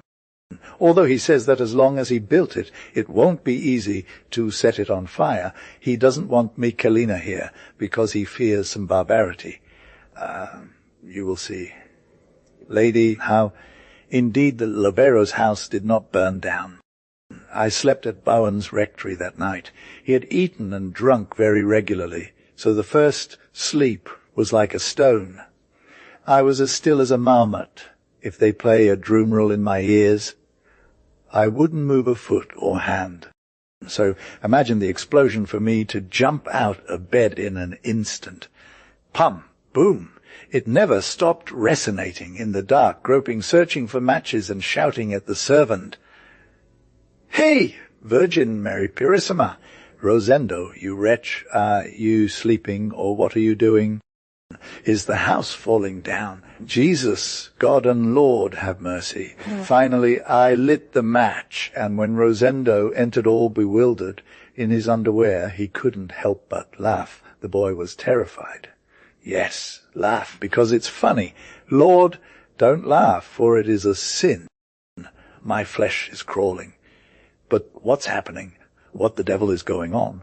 Who knows except a wizard? It seems like the whole world has sunk into the earth. I listened. Nothing. Silence. I went to the window. No sign of anything. I sat down. I was fine and healthy. The priest from Bonn was wandering around, dazed, turning in circles. We started making comments. No one wanted to go back to bed. Each one shared their thoughts when... Knock, knock, at the door. The news reached us that the priest from Bonn was going to administer the holy oils and confess Lobero, who was on his deathbed. Bonn is a quarter of a league away from Lobero's house. The messenger told us everything. While Lobero, his daughter, and their followers were partying with great care at the foot of the grand balcony, they had placed 26 dynamite cartridges, enough to blow up a fortress and their corresponding fuse. After doing so, they left calmly, step by step. That night, once the family was gathered, someone took the fuse's end, set it on fire, and stepped back calmly. Of the 26 cartridges, only 10 or 12 ignited. But it was enough. No one survived. Among the ruins of the house lay Lobero's wife's body, the servant's mutilated trunk, and Michelina's body, dead like a pigeon with blood on her temples, lying next to her father. The wolf was still alive. He was the only one who didn't perish in the act. Before expiring, he had an hour to contemplate his dead sheep. Let the wise ones say what they will. Here is the translation of the text, preserving the name Emilio, those materialists. Nonsense. I swear there's God, and a God who punishes without rod or stone, with dynamite current, with what comes out. The simple Don Rafael Hunter III, legged Unamuno, the simple Don Rafael Hunter, and 3-legged he felt the hours slide by, hollow, airy, gliding over the dead memory of an old love. Far away, behind him, 2 eyes without sparkle amidst the mist, and a vague echo, like that of the sea breaking against the mountain, of forgotten words. And down there, beneath his heart, the whisper of underground waters. An empty life, and he alone, completely alone, only with his life. He had nothing to justify it but hunting and 3-legged. And not because of that did he live sadly. His heroic simplicity did not pity sadness. When a playing companion, scorning one, went to fetch a single card to make a ball, Don Rafael would often repeat that there are things you shouldn't go looking for. They come by themselves. He was providentialist. That is, he believed in the all-powerful randomness of fate. Perhaps because he believed in something and didn't have an empty mind. And why don't you get married? His housekeeper once asked him with her small mouth, "Why should I get married?" "Perhaps you're not on the right path, Doff. There are things, Mrs. Rogilia, that you shouldn't go looking for. They come by themselves. One least expected. That's how balls are rolled. But look, there's a reason that makes me think about it." "What?" "The one that allows me to die peacefully interstate." "What a reason." The housekeeper exclaimed, alarmed. "For me, the only valid one," the man answered, sensing that reasons don't matter. It's the value given to them that counts. One spring morning, as he left for hunting with a hunch to see the sun rise, there was an envelope at his doorstep. He bent down to take a better look, and from inside came a very faint whisper like forgotten things. The roll moved. He picked it up. It was warm. He opened it. It was a creature of ours. He looked, and his heart seemed to feel not just the whisper, but the freshness of its underground waters. "What a hunt fate has given me," he thought. He turned back with the envelope in his arms, the shotgun slung over his shoulder, tiptoeing up the stairs to not wake that thing, and he knocked quietly several times. "Here I am," he told the housekeeper. "And what is it?" "It looks like a child." "Just looks like one. They left him at the door on the street." "What do we do with it?" "It's clear."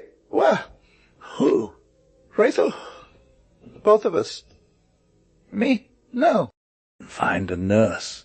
"Boo, you're in your right mind, young man," exclaimed the housekeeper. "The thing to do is give notice to the judge, and as for that, to the orphanage." "No way." "You decide," he said finally. A neighbor lent him maternal milk kindly, and soon died. Rafael found a good wet nurse and an unmarried girl who had just given birth to a dead child. Here is the translation of the text while preserving the name the Milio Nodriza. "Excellent," said the doctor. "And as a person, you see, such a slip-up can happen to anyone, Don." Not answered. Don Rafael with his characteristic simplicity. "The best course of action would be," suggested the housekeeper, "for him to take the child home to raise it." "No," replied Don Rafael, "that is serious dangers. I don't trust the girl's mother. Here under my watchful eye. And we mustn't give the girl any disappointments. Mrs.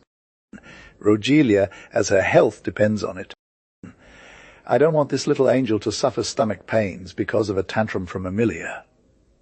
Emilia, the nurse, was 20 years old, tall and restless, with a perpetual laugh in her eyes, whose black intensity set off the ebony frame of hair that covered her temples like two fluffy wings of a raven, her cherry lips slightly parted, and a chicken-like gait. "And how will you baptize him, sir?" asked Mrs. Rogelia. "He's my own son," he answered. "But are you crazy?" she exclaimed. "It doesn't matter," he said, nonchalantly. "What if tomorrow, because of that medal he wears and those passwords his real parents show up? There's no mother or father here but me," Don Rafael declared. "I don't go searching for children, as I don't look for balls, but when they come, I'm free. And I believe this chance encounter is the purest and freest form of motherhood." Don, he didn't blame himself for the child's birth, but he took on the responsibility of raising him. "One must believe in Providence, even if only to find consolation," he continued, "and besides, it will allow me to die peacefully without a will, as I already have an heir. Mrs. Rogelia bit her lips, and when Don Rafael had the child baptized and registered as his own, the neighborhood burst out laughing, not suspecting any malice in him.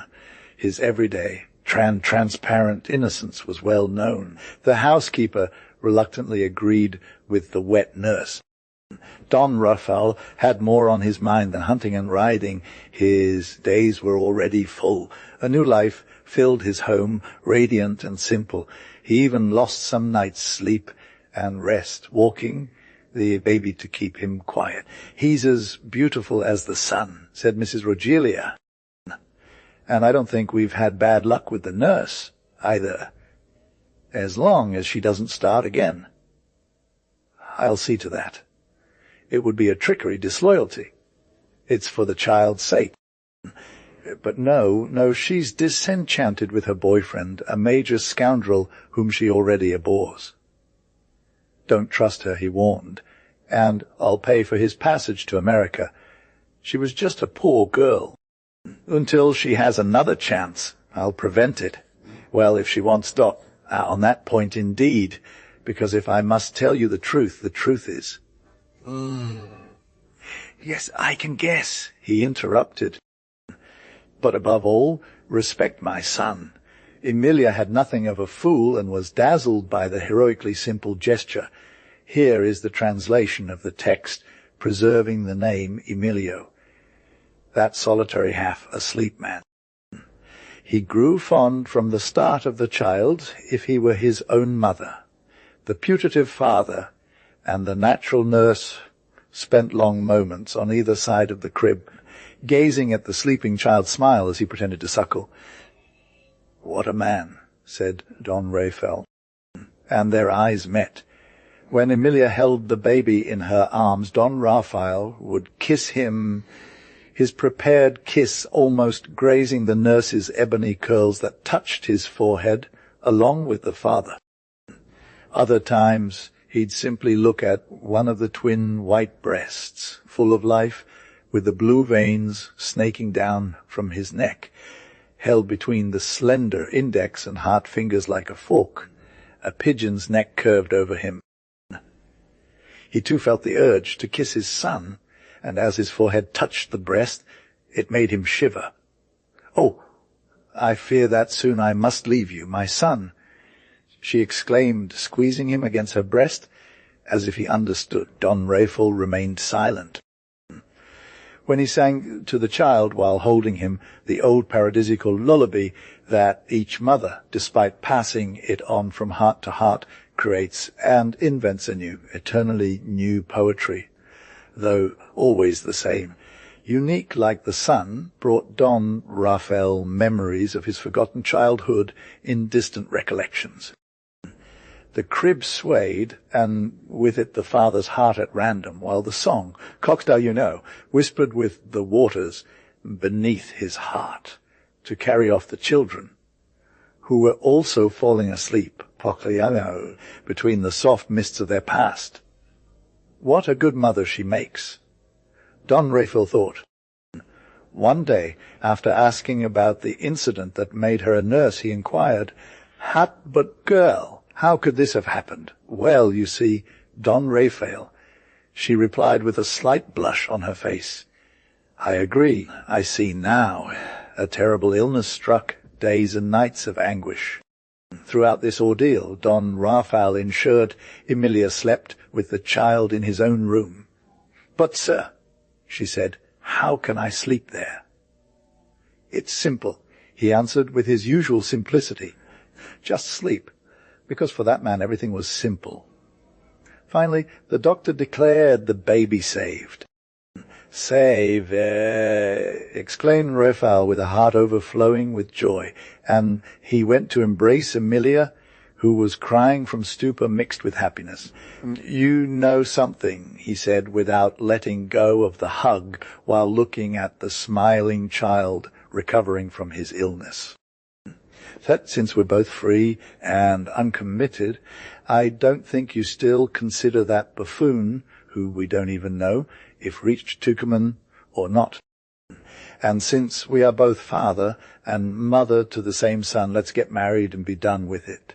Here is the translation of the text with the name preserved as Milieu. Grana, look, little one, if we have more children like this. The argument was a bit tricky, but it convinced Emilia. As they lived together, and there was no point in delaying for a few fleeting days, that very night they made him a father, and soon after they got married, just as the Holy Mother Church and the Provident State command. And they were happy to the best of their human abilities, and had 10 more children, a divine blessing, which meant Emilio could die peacefully interstate, knowing he had family who would inevitably inherit from him. The simple Don Rafael, who went from being a hunter and horse rider to a father of a large family in just a few jumps, used to say this as a summary of his practical philosophy. You must give fate its due. Only Palacio Valdés only. Fresnido was soundly sleeping during his usual siesta. By the couch stood a macrid nightstand, stained with cigarette ash, and on it a plate and cup, declaring that coffee did not keep everyone awake. The room furnished for summer with rocking chairs and grid-backed seats, a fine straw mat, and bare walls painted in fresco, was dimly lit at best. The curtains barely let any light through. This is why there was no heat, and also because they were in one of the coolest provinces in northern Spain, in the countryside. There was complete silence. The only sounds coming from outside were the gentle chirping of crickets and a bird's pio-pio-peep-peep, protected by the grapevines that draped the balcony, disrupting its rest. Far away, occasionally, one could hear the creaking of a cart, slow and monotonous, inviting sleep. Inside the house the clatter of dishes had long since ceased. The dishwasher, the robust Mariona, as she walked barefoot, only produced a faint groan from the floorboards as they complained under her massive weight. Anyone would envy that cool room, that sweet silence, that peacefully. Fresnido was a connoisseur, but only during summer. In winter he worked tirelessly at his desk on Esposa Street, where he had a large carpet shop. He was a man in his 40s, strong and healthy as those who haven't had a reckless youth, dark complexion, curly hair, a long beard that was starting to turn grey. He was born in Campizos, where they currently were, the son of well-off farmers.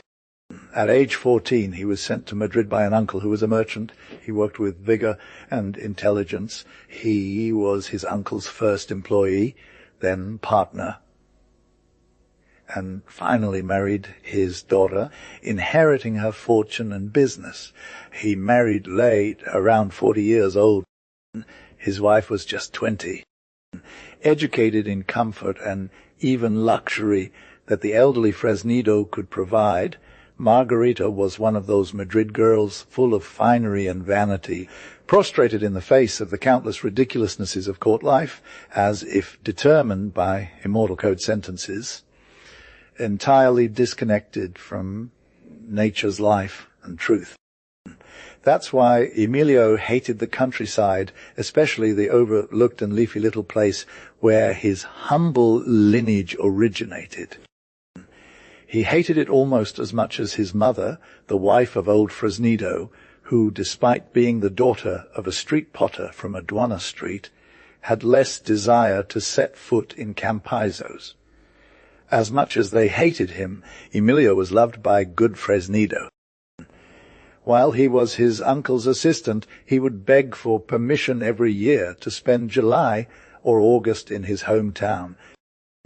When his earnings allowed it, built he a very pretty little house next to his parents' home, surrounded by a garden, and began purchasing all the pieces of land around. That went up for sale. In just a few years, he became a respectable landowner. And as he became owner of the land where his early years had unfolded, his love for it grew immensely. Anyone can imagine the dismay experienced by the honorable merchant when, after marrying his cousin, she announced, upon arriving in summer, that she was not prepared to bury herself in Campizos, a decision supported with wonderful courage by her aunt and new mother-in-law. They had to resign themselves to spending their summers in San Sebastian. The following year, the same. But when he reached the 4th year, Fresnido dared to rebel, causing a great domestic tumult. To Campizos or nowhere this summer, he declared, addressing his aunts.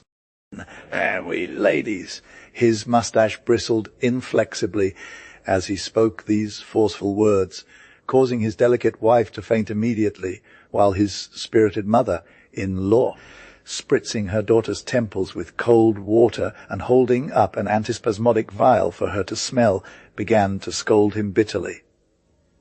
"Smell it, my daughter, smell it!" If things were done twice, she blamed herself for entrusting this delicate flower to a simpleton. When the delicate flower finally opened its eyes, tears gushed out of them, and she said in a very sad tone, "Never would I have believed it of Ramongue. Fresnito was moved." There were explanations. In the end, an honorable agreement was reached for both parties. It was decided that Margarita and her mother would go to San Sebastian, taking along the 15-month-old girl, while Fresnito would go to Campaisos in August with Jezes, their 3-year-old son, and his nanny. That's why Fresnito is found napping where we just saw him. He was awakened by a familiar voice. "Dad, Dad." He opened his eyes and saw his son 2 steps away, wearing his drill apron in pearl color, his white shoes, and the black, tangled hair falling gracefully over his forehead. He was a sturdier boy than a beautiful one. His skin tone, naturally tanned, was now scorched from the days he had spent in the village leading a free life. Here is the translation of the text, preserving the name Emilio. Almost wild. His father had him out in the open all day, strictly adhering to his doctor's instructions. "Dad," said Tata, you didn't want to buy me a cart? And the sheep wasn't mine? It belonged to Carmita, his sister, and he wouldn't let me take it by the horns, and he hit me on the hand." The little one, as he delivered this speech with his funny half-tongue pausing at every moment, reflected in his deep black eyes a vivid indignation and a strong desire for justice. For an instant it seemed like he was going to burst into tears, but his energetic temperament took over, and after a pause he ended his rant with an exclamation of a cart driver.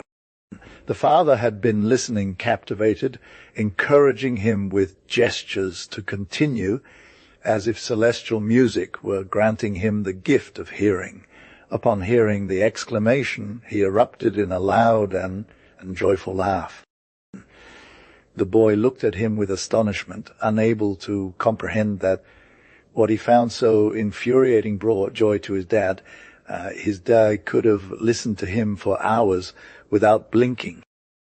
And this, according to his mother-in-law told visitors, when he wanted to deliver the final blow to his son-in-law and lose him completely in public conscience, he fell asleep listening to lay favorite to Gaia. "Yes, my dear. Doesn't Tata want you to take the sheep by the horns? Let me stand up, you'll see how I fix things with Tata." Fresnito drew his son close and gave him 2 tremendous kisses on the cheeks, while also stroking his head with his hands. The boy hadn't exhausted the list of grievances he believed had received from his nanny. He continued chirping that she hadn't wanted to give him bread. "We've just eaten recently," said the child with disdain. "No, it's been a long time," replied the child. "Well, I'll give it to you then. Besides," Tata hadn't wanted to tell him a story or make paper cows. And she had also pricked him with a pin here, pointing to his little finger. "That's true," exclaimed Fresnito upon seeing a slight scratch. "Ouch! Ouch!" he cried out afterward. The nanny appeared. The master harshly reproached her for having pins in her clothing against his explicit prohibition. Jesus, seeing Tata sad and intimidated, went to nuzzle her skirts, as if seeking forgiveness for being the cause of her displeasure. "Well," said Fresnito, rising from the couch and stretching, "now we'll go to the stable, and you'll take the sheep by the horns. Do you want to?" Chocho wanted to pull his head apart making affirmative gestures that he vividly confirmed with his half-tongue. But at the same time, casting a timid glance at Tata, who was still serious and embarrassed, he said with a charming smiler, "Don't be angry, silly. You're coming with us too." Fresnito put on his drill jacket, covered himself with a straw hat, took his son's hand, and went downstairs into the garden. From there they moved to the stable. Here is the translation of the text, preserving the name Emilio. Decidedly, he stopped and waited for his father to enter. It was dark. From the back of the square the warm, moist breath that livestock always exhales emerged. The cows mooed weakly, which startled Jesus greatly. He flatly refused to go in, using as an excuse that he would dirty his shoes. His father then picked him up and carried him, attempting to bring him closer to the cows and have him place his hand on their horns. Chocho, who wasn't entirely comfortable, admitted that he had a little fear of the cows.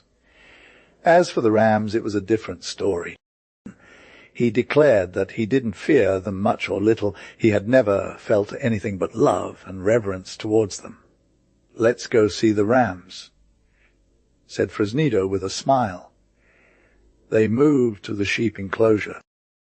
There Chocho's father intended to leave him on the ground, but as soon as Jesus put his tiny feet down, he expressed that he was exhausted, and he had to be lifted again.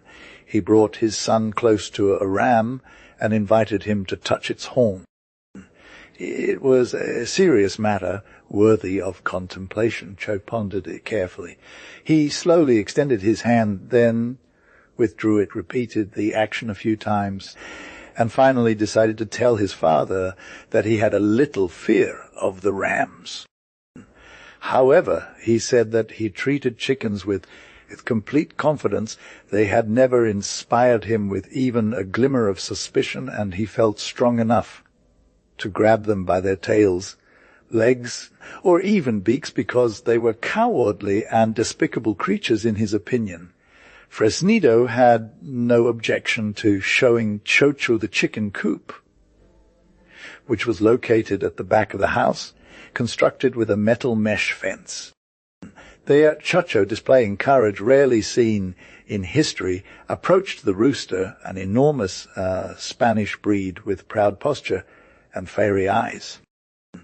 He attempted to grab him by the tail as he had promised, but the rooster let out a terrifying cry, spreading his wings and giving fierce thrashes, causing a chill of death to enter Chocho's heart. He quickly released it and clung to his father's neck in terror.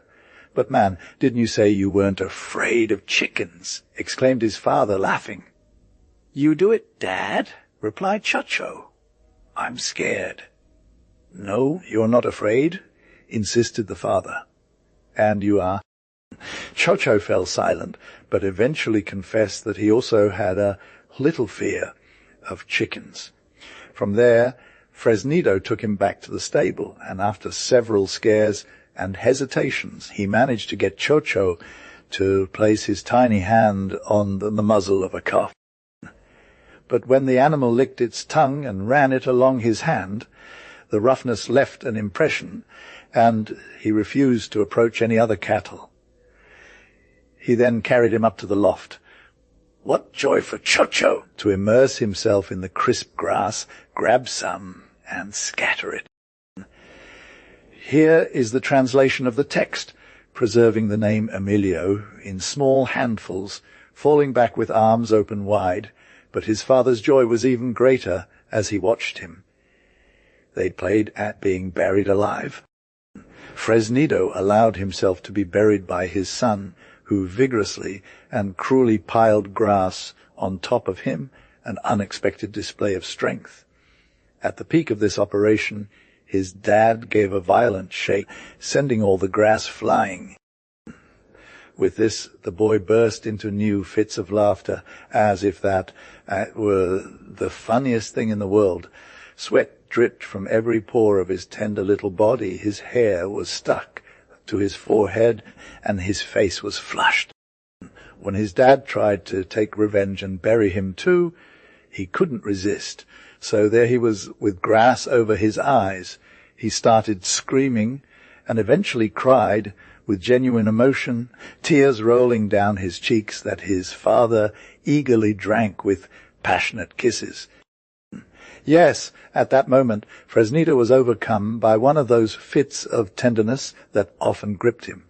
Jesus was his family, all his love, the only illusion in his life.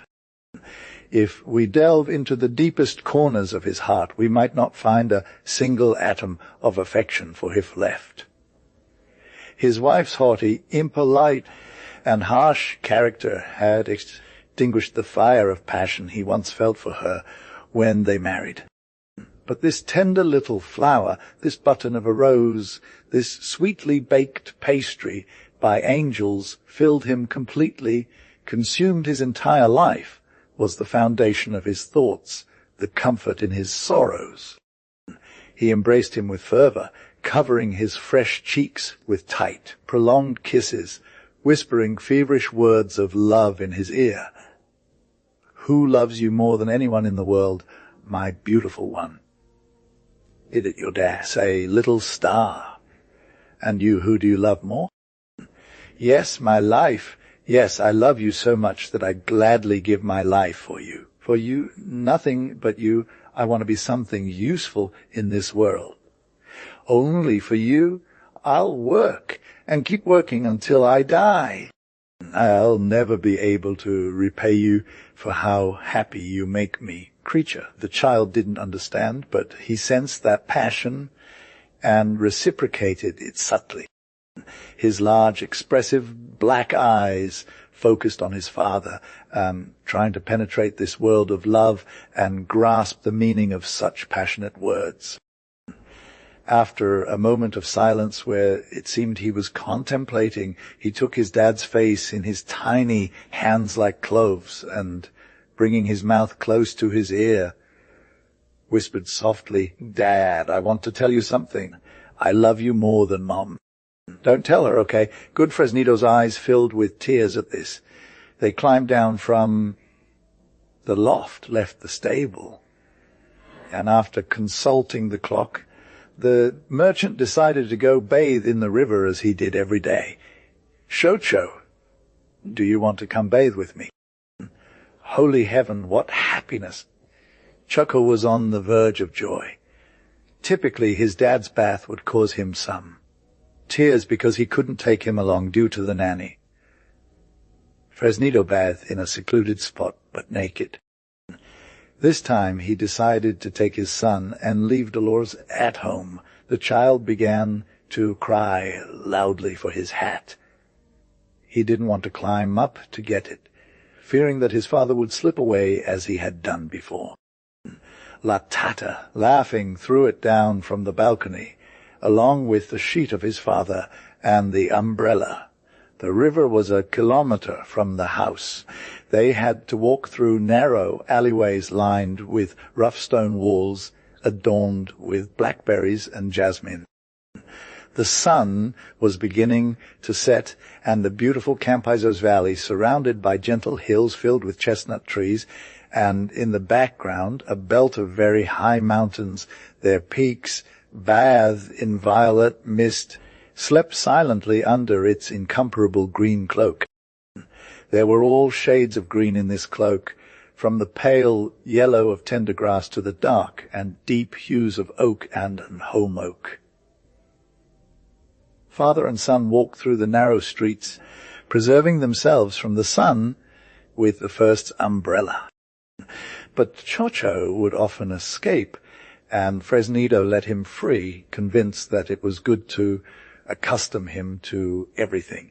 He enjoyed watching him run ahead with his drill apron and his large blue straw hat. Xocho walked 4 times the path like a dog.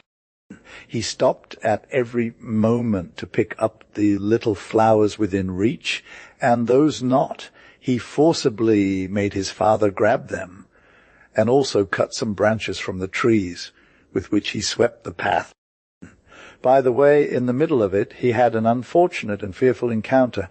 Turning a bend, our child stumbled upon a pig, a large, round, black pig walking in the same direction. Cho-Cho had the temerity to approach it and grab its tail. This appendage of animals exerted a magnetic influence on his little chubby hands. The pig, apparently in a bad mood and nervous when he felt himself seized, let out a terrible fart, and turning around to escape, charged at the child and threw him over. Feather Christ, what a scream! Fresnito ran there immediately, picked him up, wiped his tears and dust, and at the same time assured him that he would take revenge on that barbarian and rude pig as soon as they got home, which calmed Cho-Cho down, not without first declaring that the pig was very ugly and that he liked dogs better because they were good and knew him, and when they were in a good mood, they licked his face. They had to cross some jumps. Fresnito took his son in his arms and carefully put him on the other side. They left the main road and started walking through meadows where Jesus insisted on catching cricket. His father ordered him to urinate in the hole so that it would come out. So he did, and as the cricket did not want to show itself, it got angry at itself because it could not urinate any further and cried inconsolably. Despite feeling deeply, it gave up on that difficult hunt and turned to God's little birds, amusing itself for a while too long in the opinion of its father, by placing them in the palm of its hand, singing Anita, God's little bird, spread your wings and go with God, a beautiful spell that had been taught to it by its tata, a very educated person in this lineage of knowledge. Finally, they reached the river. It flowed gently and clear through meadows, edged with hazelnut trees that emerged from the ground like large bunches. In that area, it formed a pond called in the village Three Waters Well. The well was quite deep, the spot secluded and delightful. There was no other place in Campaisos more suitable for swimming. The grass reached the very edge, and sitting on that green carpet was pleasant, allowing anyone to undress comfortably without fear of being seen. The hazelnut trees, solid blocks of greenery, did not let the sun's rays pass, which still shone bright and hot. Fresnito enjoyed his bath more than the Sultan of Turkey, storing up health and happiness for the whole year. At that very spot he had bathed as a child with other companions who are now farmers. What pleasure he felt recalling the details of his childhood when he was a young lad whose parents would recommend him to take care of the livestock in the mountains or help them with all the agricultural tasks. When childhood memories are linked to a free life, life in nature, however poor one may have been, they always appear happy and delightful. Father and son rested for a few minutes on the grass, resting from the heat, and finally he decided to undress little by little. As he did so, he hummed a song from a zarzuela that reached his ears from Madrid. Joy overflowed from his soul. His son looked at him attentively with his large black eyes. From time to time, Fresnito would raise his eyes towards him and say, smiling, "What's up, Cho-Cho? Do you want to bathe with me?" Cho-Cho would just laugh, as if saying, "This dad is so funny," as if I didn't know that I cause a stir every time they try to put me in the water. Fresnito bathed completely naked. He found any kind of swimsuit very uncomfortable. In that place, he felt secure not to be seen. When he was totally bare, the surprise and curiosity painted on his chippelin's face caused him some embarrassment, so he covered himself with a sheet. But Cho-Cho wasn't satisfied and started to squawk while pulling at the sheet with his little hands. His dad had body hair, and he didn't, and Tata neither. Come on. Chacho, be quiet, said the father with a grave expression. We don't talk about that. Children don't talk about that. And why not? Do the children talk about that? Fresnido did not answer. Why don't the children talk about that, Dad? Repeated the boy. The merchant tried to distract him by talking about other things, but Chacho would not be fooled. Why don't the children talk about that, Dad? He insisted, filled with curiosity. Because it's not right, responded Emilio. Why is it not right? Exclaimed he between impatient and smiling. He covered himself in the sheet like a Moro in a jake and made his way towards the water.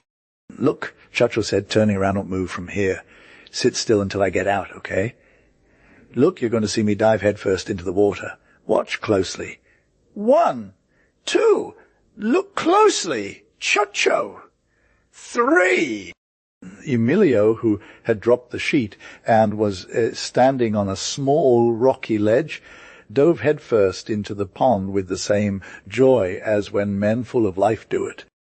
As he sank, his robust body violently agitated the water, causing a real storm whose drop splashed right onto Jesus. He suffered a shiver and was astonished and amazed to see his father emerge from the water soon after, swimming and performing somersaults and flips. Look, Chacho, look. And he turned upside down, letting himself float motionless. Look now, he was swimming backwards with only his feet. You'll see now, I'm going to swim like a dog. Indeed, he was paddling the water with the palms of his hands. What joy it brought to the rich merchant to remember those skills he had learned in his childhood. Chocho was enraptured by his father's display, completely absorbed and attentive. He did not miss a single one of Emilio's movements. Chacho! Chachan! My precious! Who do you want? Shouted Emilio, intoxicated with happiness as the caresses of the water and his son's innocent eyes affected him. The child remained completely silent, fully absorbed and focused on his father's swimming. Come on, tell me, Chipolin, who do you want? Dad replied gravely with a voice slightly hoarse, without taking his eyes off Emilio. One of the skills in which Emilio had excelled as a child, and that he was very proud of, was fishing trout by hand.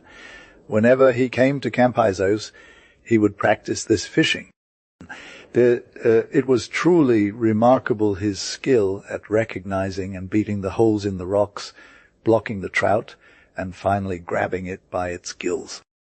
Country fishermen confessed that they could have competed with him, and it was said that as a child he had emerged from the water with 3 trout, 1 in each hand, and 1 in his mouth, though Emilio did not confirm this.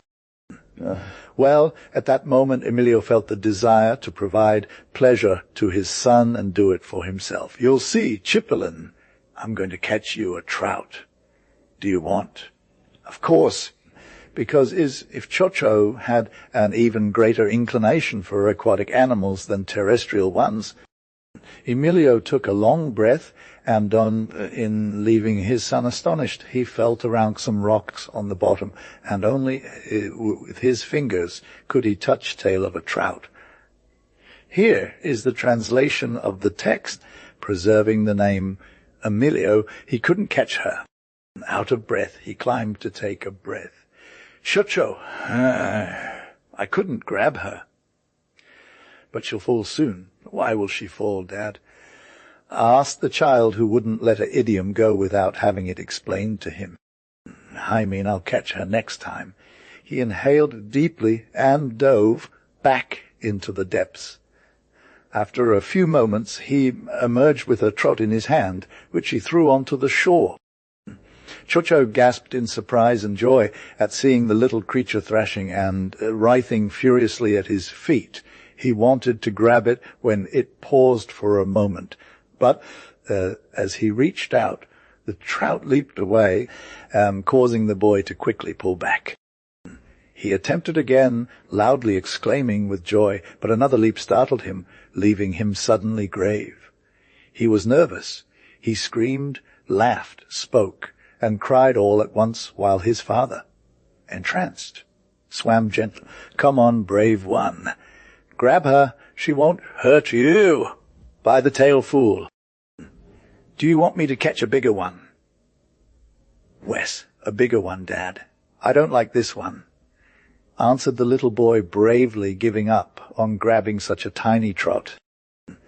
The good merchant prepared for another dive. He let himself go into the depths and quickly began searching through the narrow holes of a large rock he had previously noticed. Fatal and treacherous death awaited inside. He stuck his arm into one of the tightest holes, and when he tried to pull it out, he couldn't. Blood rushed to his heart. He lost his composure while trying to remember how he had entered. He struggled in vain for some moments. Finally he opened his mouth, gasping for breath, and within seconds the unfortunate man was suffocated. Chocho waited in vain for his appearance. He gazed intently at the water for several minutes until, exhausted from waiting, he innocently stated, "Dad, come up." The father did not comply. He waited a few moments and shouted again with more energy, "Dad, come up." His impatience grew with each repetition of this cry, culminating in tears. For a long time he repeated the same thing with desperation. "Come up, Dad, come up." His rosy cheeks were bathed in tears, his large, beautiful, innocent eyes eagerly fixed on the well, where at any moment he imagined seeing his father emerge. A jump from the trout close by, still alive, distracted him. He reached out his little hand towards it and touched with a finger. The trout moved slightly. He touched it again, and it moved even less. Encouraged by the animal's weakness, he daringly placed the palm of his hand on it. The trout didn't struggle. Chocho began to coo softly that he wasn't afraid of trout, and if his sister Kamata were there, she would surely not dare put her hand on a beast as fierce as that one.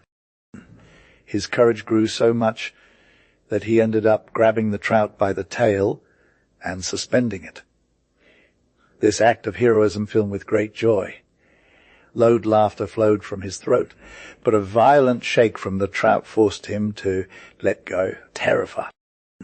He looked around, and here is the translation preserving the name Emilio. Not seeing anyone, he turned again to the well and cried out, sobbing, "Come up, Dad." "Come up!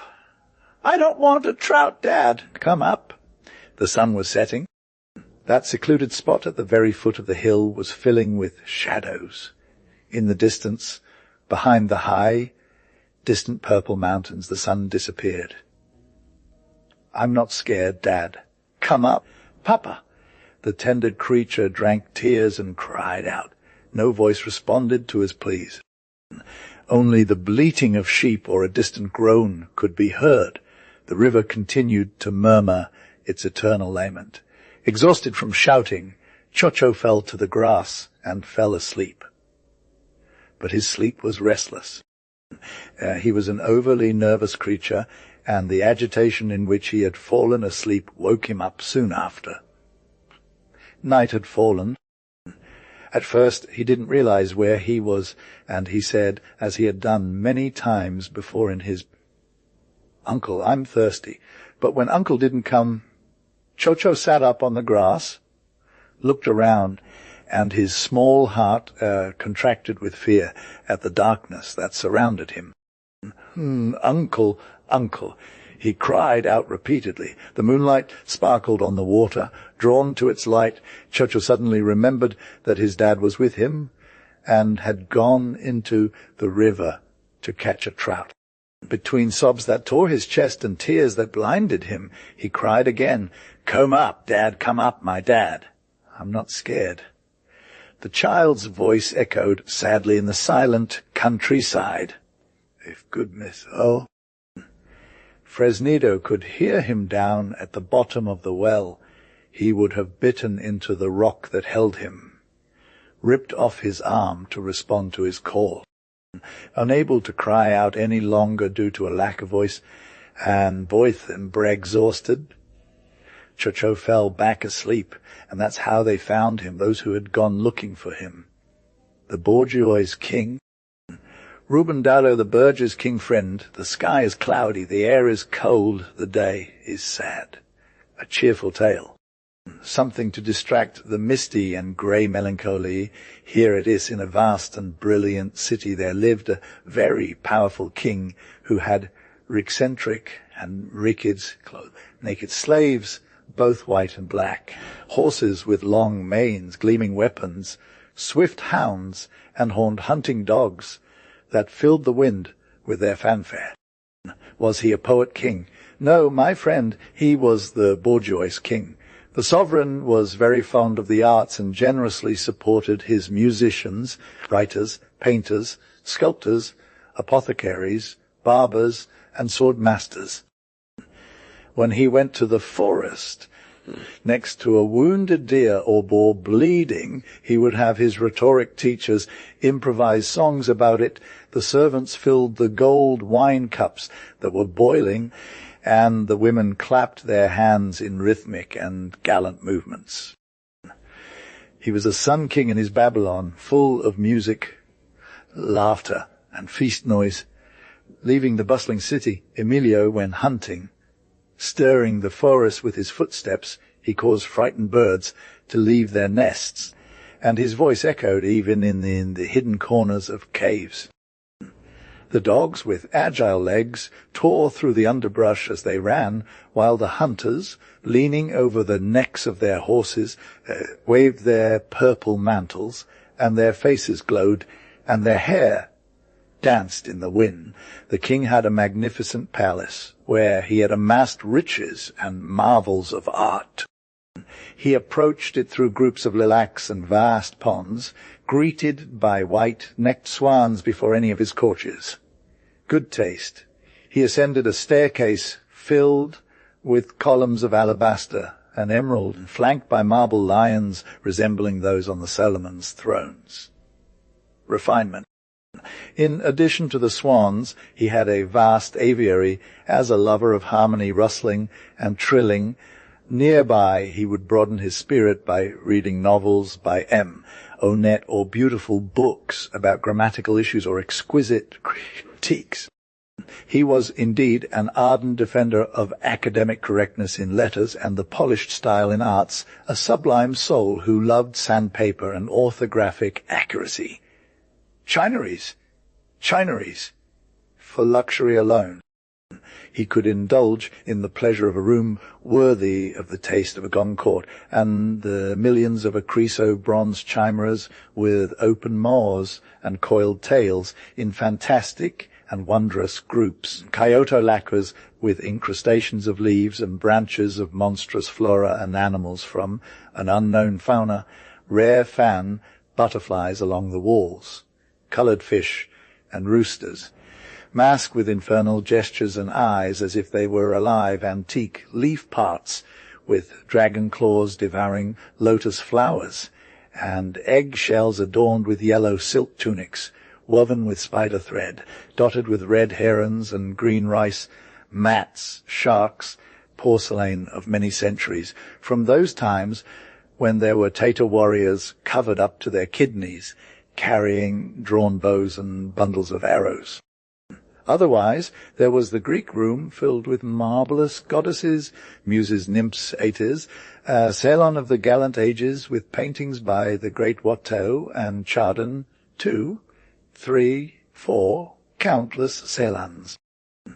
And Maecenas strolled through them all, his face bathed in a certain majesty, his belly happy, and a crown on his head like a card-playing king. One day they brought a peculiar man before his throne, where he sat surrounded by courtiers, orators, horse trainers, and dance masters. "What is this?" he asked. "My lord," they replied, "he is a poet. The king had swans in the pond, canaries, sparrows, and songbirds in his aviary. A poet was something new and strange." "Leave him here," said the king.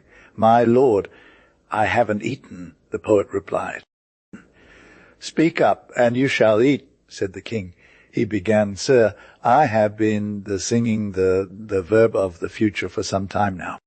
I have spread my wings to the hurricane. I was born in the dawn's time. I seek the chosen race that must wait with the hymn on my lip and the lyre in my hand for the rising of the great sun. I abandoned the inspiration of the unhealthy city, the chamber filled with perfumes, the muse of flesh that fills one's soul with insignificance and one's face with rice powder. I shattered the weak, stringed harp of Bohemia's cups and the pitchers where wine foamed, intoxicating without giving strength. I cast away the cloak that made me seem like a histrion or a woman, and dressed in a wild and splendid manner, my rags a purple. I went to the jungle where I became vigorous and thirsty for rich milk and nilks alike, and by the rough sea's shore shaking my head under the strong and black tempest, like a haughty angel or an Olympic demi. God, I practiced Yambo, giving oblivion its madrigal. I caressed great nature and sought the warmth of the ideal, the verse that is in the star at the bottom of the sky, and the one in the pearl at the depths of the ocean. I wanted to be powerful, for the time of great revolutions is coming, with a Messiah all light, all agitation and power, and it's necessary to receive his spirit with a poem that is an arch of triumph, made of strophes of steel, gold, or love. Sir, art is not in cold marble wrappings, nor in licked paintings, nor in the excellent Mr. Ownit. Sir, art does not wear pants, speaking Bourgeois, or dot every E. It is august with golden mantles or flames, or it goes naked and shapes clay with fever and paints with light and is opulent and strikes wing beats like eagles or claws like lions. Sir, between Apollo and a goose, choose Apollo, though one be made of baked earth and the other of ivory. Oh, poetry! And well, rhythms are being prostituted. Women's spots are being sung, and poetic syrups are being manufactured. Moreover, sir, the showmaker criticizes my hendecasyllables, and the pharmacy professor dotting and comma-ing my inspiration. Sir, and you authorize all this? The ideal. The king interrupted. You've heard it already. What to do? And a philosopher in the style, if you allow it, sir, one can earn food with a music box. We could place it in the garden near the swans for when you take your strolls. Yes, said the king, and addressing the poet, you'll turn a handle. You'll close your mouth. You'll make a music box play waltzes, quadrilles, and gallops, unless you prefer to starve. Muse for music peace, for bread peace. No jargon or ideals. Go. And from that day on it could be seen that. Here is the translation of the text, preserving the name Emilio by the shore of the Swan Pond, to the hungry poet spinning the handler Terran Terrarian. He ashamed the gazes of the great sun. Did the king pass by nearby? Terran, was his stomach growling? Terran! All while mocking the free birds arriving to drink dew from the blooming lilies, buzzing bees stinging his face and filling his eyes with tears. Bitter tears rolling down his cheeks and falling to the black earth. And winter arrived, and the poor man felt cold in body and soul. His mind was as petrified, grand hymns forgotten, and the mountain poet crowned with eagles was nothing but a wretched devil spinning the handle, tearing. When snow fell, the king and his vassals forgot about him. Birds were sheltered, but he was left to the glacial air that bit into his flesh and slapped his face. One night, as white rain from crystal feathers fell from high above, there was a feast in the palace, and the spiderweb light laughed merrily over marble, gold, and the tunics of mandarins in old porcelain. Cheers erupted until madness took hold during the professor's oratory, toasts filled with dactylics, anapests, and pyrrhics, while champagne bubbled brightly and fleetingly in crystal cups. Winter night, party night. The wretched man, covered in snow near the pond, spun the handle to warm himself, trembling and frozen, insulted by the bitter west, wind under relentless icy whiteness. In the dark shadows, resonating with mad music of gallops and quadrilles among leafless trees, he died thinking that the sun would rise tomorrow, bringing with it idealism, and that art wouldn't wear pants, but a cloak of golden flames, until the king and his courtiers found him the next day, the poor poet devil, like a sparrow freezing to death, with a bitter smile on his lips, still holding the handle. "Oh, my friend, the sky is cloudy, the air cold, the day sad, melancholies float misty and grey. But how one phrase or a timely handshake can warm the soul. Until we meet again. Elizabeth, the wanderer, Baroja, Elizabeth, the wanderer, did you set out for enamored clouds? Silled your eyes and strummed your guitar. Popular song many times while working in that abandoned garden. Elizabeth, the wanderer, would ask himself as he saw Maintony passing by from church. What does he think? Will she be satisfied? The life of Maintony seemed so strange to him, because it was natural for someone who had always travelled at God's good will around the world to find peace and silence in the village delightful. But she, who had never left that corner. Here is the translation of the text, preserving the name Emilio. Wouldn't he feel a desire to attend theatres, parties, and amusements, to live a more splendid, more intense life? And as Elizabeth the wanderer didn't find an answer to his question, he continued turning the earth with his philosophical hoe. She's a strong woman, he thought afterward. Her soul is so serene, so clear, that it's almost concerning. A scientific concern, purely scientific, of course. Elizabeth the wanderer, satisfied with the secure, granted himself by not being deeply involved in that concern, continued working in his abandoned garden at home. He was a curious character, gathering all the qualities and faults of a Basque coastal resident, bold, ironic, lazy, mocking. Lightness and forgetting were the foundations of his temperament. He didn't care about anything. He forgot everything. He had spent almost all his limited capital on his adventures in America, as a journalist in one town, a merchant in another, selling livestock here, trading wine there. He was often on the verge of making a fortune, but he didn't succeed due to indifference. He was one of those men who let events carry them along without ever protesting. He compared his life to the journey of one of those logs down the river, that if no one picks them up, they eventually end up lost at sea. His inertia and laziness were more mental than physical. His soul fled from him many times.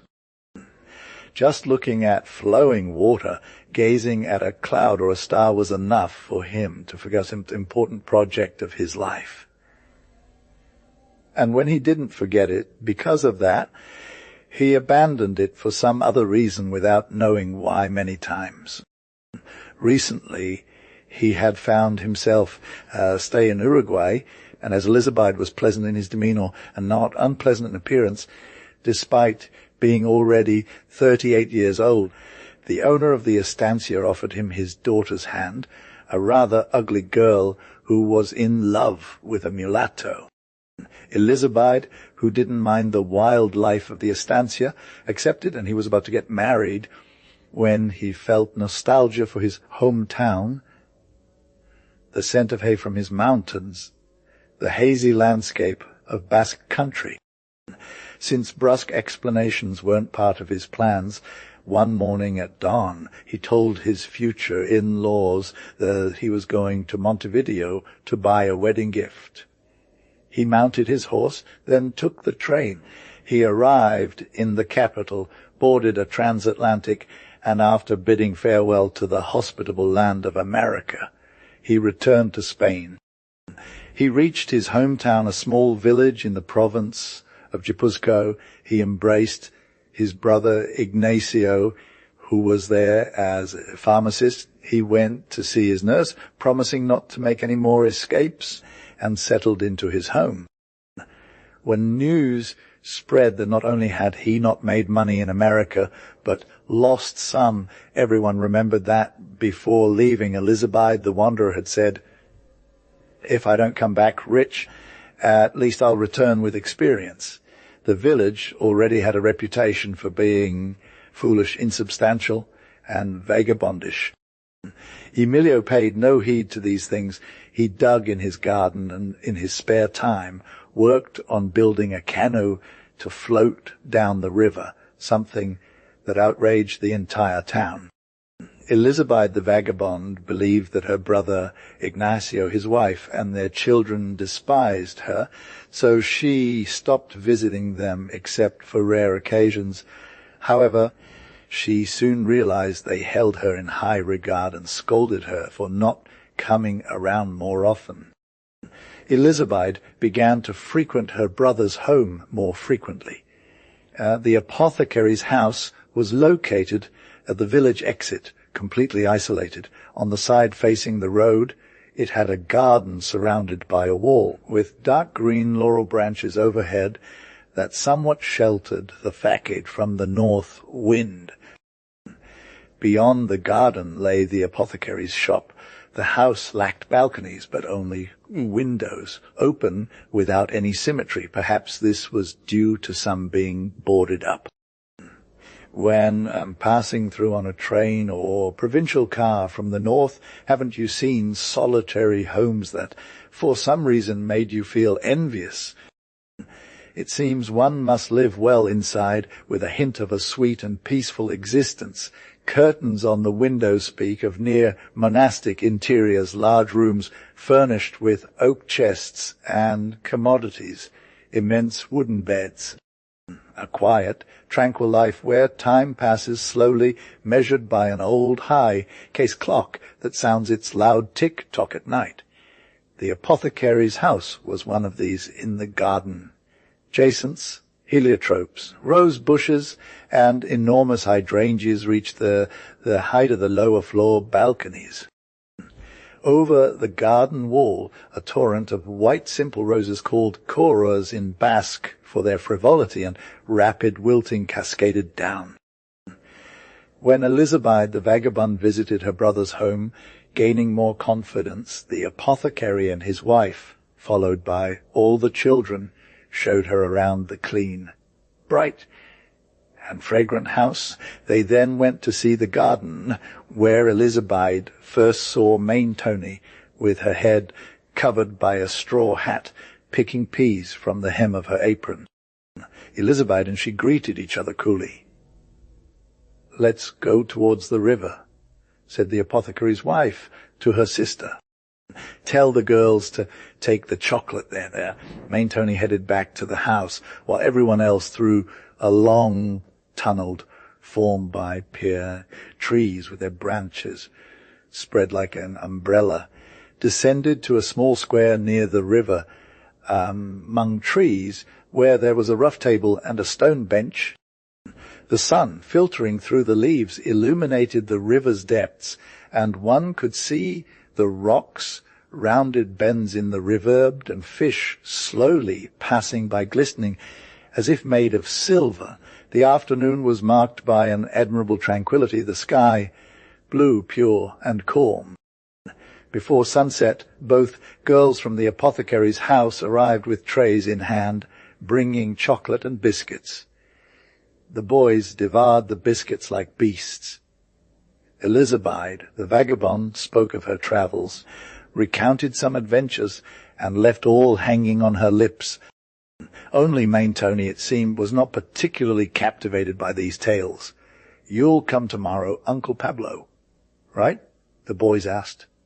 "Yes, I will," he replied, and Elizabeth the vagabond returned home, thinking of Mentoni and dreaming of her.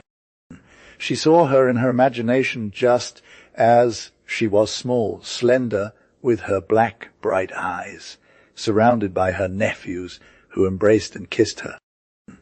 Since the elder son of the apothecary were studying his 3rd year of high school, Elizabeth took it upon herself to give French lessons, which Mentoni joined. Elizabeth began to feel concerned about her sister-in-law's calm and unchanging demeanour. She wondered if her soul was that of a child with no desires or aspirations, or if she was simply indifferent to everything not related to those who lived in her home. The vagabond would often look at her intently. "What does she think?" He'd ask himself. Once, feeling brave, he said, "Don't you ever plan on getting married, Mentoni?" Get married," she exclaimed. "We not?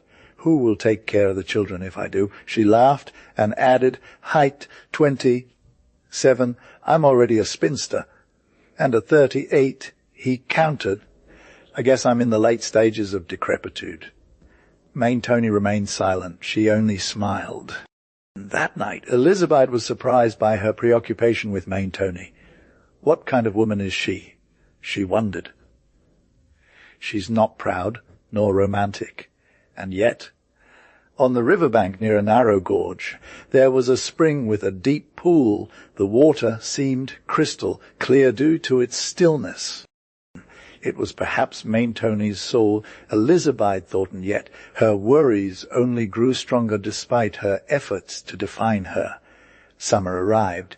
In the apothecary's garden, all family members gathered, including Mentoni and Elizabeth the vagabond. He had never been as precise or as happy or unhappy as he was then. As evening fell and the sky filled with stars, Jupiter's pale light shining bright, conversations grew more intimate and familiar, accompanied by the croaking of frogs. Mentoni became more expansive and loquacious. At 9 in the evening, as the rattling of a stagecoach could be heard passing through town with its large lantern on top, the gathering dispersed, and Elizabeth made plans for the future, which always revolved around Emilio di Mentoni. Sometimes he felt discouraged and wondered, isn't it foolish to have travelled the world just to end up in a small village and fall in love with a country girl? And who would dare tell that woman, so serene and unmoved, anything? As summer passed, the festival season arrived, and the apothecary and his family prepared to celebrate the Arnazable pilgrimage as they did every year. "Will you come with us too?" the apothecary asked his brother. "No," replied the latter. "Why not?" "I just don't feel like it." Well, but I warn you, you'll be alone because even the girls will be coming with us." "And you too," said Elizabeth to Mentoni. "Wes, of course," answered Mentoni, clearly delighted. "I love pilgrimages very much." "Don't mind me, it's not about that," replied the apothecary. "He's going to see the doctor from Arnazable, a young man who seduced him last year, da." "So what if he does?" exclaimed Mentoni with a smile. Elizabeth, the vagabond, paled and blushed, but said nothing. The night before the pilgrimage, the apothecary asked his brother again, "So are you coming or not?" "Well, I guess so," murmured the vagabond. They left early the next morning, took the main road, then followed paths through meadows covered in tall grass and digitalis flowers until they reached Arnazable, a village on a hill with its church, a ball court in the square, and a few streets formed by scattered houses. They entered the house owned by the apothecary's wife and went into the kitchen. There began the hospitality and warm greetings from the old woman of the house, who sat aside her work of addling kindle to the fire and rocking a baby's cradle. She stood up from the low stove where she had been sitting, greeted everyone, kissed Mentoni, his sister, and the children. She was a thin, stooped old woman with a black headscarf, a long hooked nose, a toothless mouth, a face creased with wrinkles, and white hair. "Aren't you the one who used to be in India?" she asked Elizabeth directly. "Wes I was," he answered. As it had already passed 10 o'clock, and Mass would start soon, only the old woman remained at home. Everyone went to church. Before lunch, with the help of his sister-in-law and the children, the apothecary launched a barrage of fireworks from a window of the house. Then they all sat down for dinner in the dining room. There were more than 20 people at the table, including the village doctor, who sat next to Mentoni and showered him and his brother with gallantries and attentions. Elizabeth, the vagabond, felt an overwhelming sadness at that moment, and he thought about leaving the village, and he turned to America. During dinner, Mentoni kept giving Elizabeth the eye. "He's laughing at me," thought Elizabeth. "He's sus, but I like her and is flirting with someone else. The Gulf of Mexico will have to be with me once more." By the time dinner was over, it was past 4, the dancing had begun. The doctor, not leaving Mentoni's side, continued to charm her, while she kept looking at Elizabeth. As evening fell and the party reached its peak, a rescue, or our rescue in Basque, started.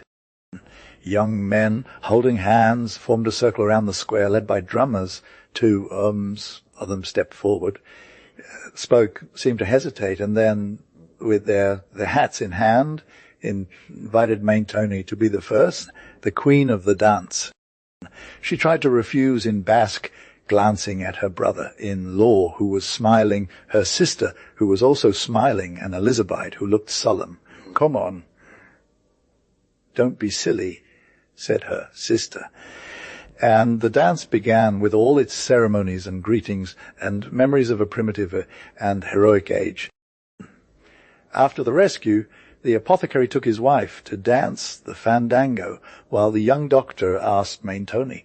It grew darker as bonfires were lit in the square, and people started thinking about heading home. After having some chocolate at the farmhouse, the apothecary's family and Elizabeth set off towards their homes. In the distance, among the mountains, you could hear the Irintzis, a traditional Basque rhythm of those returning from a pilgrimage, sounds like wild neighs.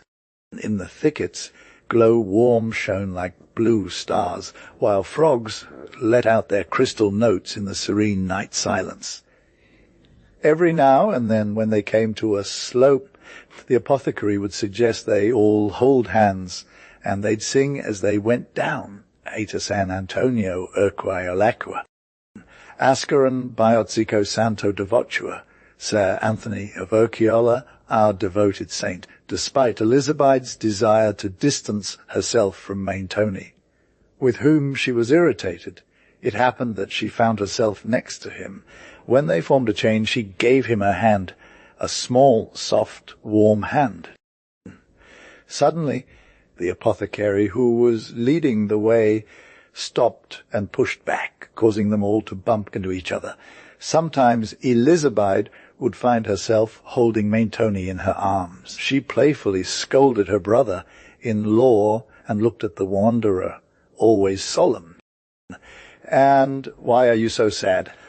asked Mentoni with a mischievous tone. His black eyes sparkled in the night. "I don't know," replied Elizabeth. "This malevolence of men, that without meaning it saddens others' joys, though. But you're not evil," said Mentoni, looking into her black eyes so deeply that the wandering Elizabeth felt disturbed. thinking even the stars could sense his turmoil. "No, I'm not evil," she murmured, "but I am useless fool, as everyone in town says. It is a grave fear." "Go? Are you going to leave?" murmured Main Tony with a sad voice. "Yes." "But why?" "Oh, I cannot tell you. If I guessed, would you laugh at me?" "No, you'd laugh at an old man like me." No, and at a poor one, too. It doesn't matter." "Oh, Main Tony, really, won't you reject me?" Never. Never." "Then, will you love me as I love you?" murmured Elizabeth the vagabond in Basque. "Always, always." And Main Tony bent his head over Elizabeth's chest and kissed him on his brown hair. "Main Tony." "Over here," said his sister, and she stepped away from him, but she looked back at him once, and many times. They all continued walking towards the town along lonely paths. Around them vibrated a night full of mysteries. Stars pulsed in the sky. Elizabeth the vagabond, with a heart flooded with indescribable sensations, choked with happiness, stared at a distant star with wide open eyes and spoke softly.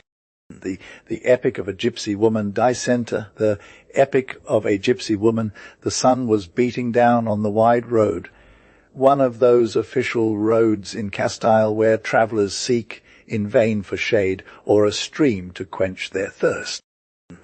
Dried-up fields, uncultivated plains, arid and uneven hills, lots of light in the sky and little joy on the earth. This is what nature, parched, drowsy, greedy for air and freshness, offered that day, where silence would have reigned supreme, but for some band of quail rising from the stubble, swiftly crossing it with an unbroken rumble of wild cries and powerful wing beats, kicking up a cloud of dust that transformed into golden rain as it was struck by the sun's rays. It was a hot August afternoon, turning the road and surrounding fields into a desolate wasteland, where a small, miserable caravan could be seen struggling. Someone looking closely might have pitied them, but men usually don't see these things. For them, there are no other eyes or shelter except God's, and even God often gets distracted. The caravan consisted of a woman, a donkey, and 3 children. The woman walked in front barefoot and filthy, her face contorted in fatigue as she moved slowly, opening her mouth to breathe the air into her lungs, while holding a baby of just a few months old wrapped tightly in a tattered piece of cloth. The child clutched at his mother's chest with both tiny hands and tried to suckle from her lips, seeking the nectar she so freely offered. The woman was young, and had been beautiful too, judging by her black and sparkling eyes, her worn face, and her unkempt hair. Here is the translation of the text, preserving the name Melio with red lips, due to her white and uniform teeth, and the slender build of her entire body. If misery hadn't deformed and aged her, tanning her skin, prematurely wrinkling it, weakening her flesh, and tangling her hair that clung to a darkened, sweaty forehead, the poor creature could have been beautiful. But there's no trace left of her beauty except in the expressive and black pupils that gazed deeply into her son's tanned face. Behind her came the donkey, dirty, thin and ash-grey, with a narrow belly and a bony spine, ears drooped, tail hanging low, and legs covered in cobwebs, carrying as its sole burden 2 wide packs that slumped to either side of the saddle. Inside them, on a pile of rags and papers, lay 2 children, serving as counterweights to each other, presenting a painful contrast. While the younger one slept with his face turned backward, a smile on his lips and rosy cheeks, the older child, aged 5, twisted on the impossible bed, stared at their mother with wide, lost eyes, and in pain from internal afflictions, and clenched his lips in response to his torment, agonizing under the scorching atmosphere. Who were they? Where did they come from? Why were they traversing the barren path with a sick creature by their side and a relentless sun above, these members of that caravan? Who were they? A family of gypsies, orphaned of a father, travelling Europe begging for public charity. Where did they come from? From the immediate village, where the woman couldn't even stop to refill her empty pitcher because the villagers had threatened to beat her, the poor, wretched vagabond, witch, gypsy, if she didn't leave immediately, without food, water, or rest, with her sick child, wounded feet, exhausted chest, cursed by God and pursued by men, and the miserable woman, intimidated, alone, without support or help, left the village and continued on her way among dust and heat, glancing back occasionally to look at her sick child, then fixing her gaze angrily and resentfully on the distant hamlet, from which only the grey outline of its church tower could be distinguished in the distance. The sick child struggled to sit up on the saddle that served as his bed, stretched out his arms toward the young woman, and spoke in a weak voice, "Mother." The gypsy responded to the call, rushing to where the boy was. "What do you want, my son?" she murmured, leaving the infant at her breast next to her sleeping brother, and wrapping her arms around the sick child's throat. "Water," he replied. "Give me water. I'm so thirsty. It burns here." And he pointed the finger to his trembling, bare chest. "Water." She cried out in horror. "Where can I find it, son?" "What? Water." The child repeated, "I'm dying of thirst." And he parted his lips. Burns from the fever, Emilio looked at his mother with such supplicant, bitter glances that she paled and broke into tears. It was his son, the flesh of her flesh, demanding aid from which perhaps his existence depended, and she, his mother, could not provide it. She frantically searched the bottom of her water jug, but found nothing. There wasn't a single drop of water left. The woman looked up at the sky, but there was not a cloud in sight. She then surveyed the solitary path, wheat fields, plains, meadows, and the entire horizon, but she found nothing. That thirsty land seemed to tell the gypsy, showing her dry jaws, "Waiter for your son. There is no water for anyone here. Let him die of thirst like me." The gypsy, hugging the boy's body, repeated with a beastly gesture and a mad look, "There's nothing. I cannot give you anything. Where am I going to find water now, my child? Oh, poor woman." There was only one spring left, that of her tears.